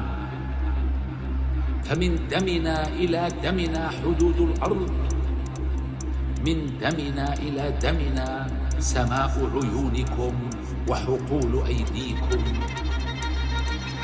نناديكم فيرتد الصدى بلدا، نناديكم فيرتد الصدى جسدا من الإسمنت. نحن الواقفين على خطوط النار نعلن ما يلي: لن نترك الخندق حتى يمر الليل. في البدء لم نخلق، في البدء كان القول، والآن في الخندق ظهرت سمات الحمزة.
The lights for this are wild. I'm just sitting here watching this like, holy fuck. The amount of lights in this place, out of control.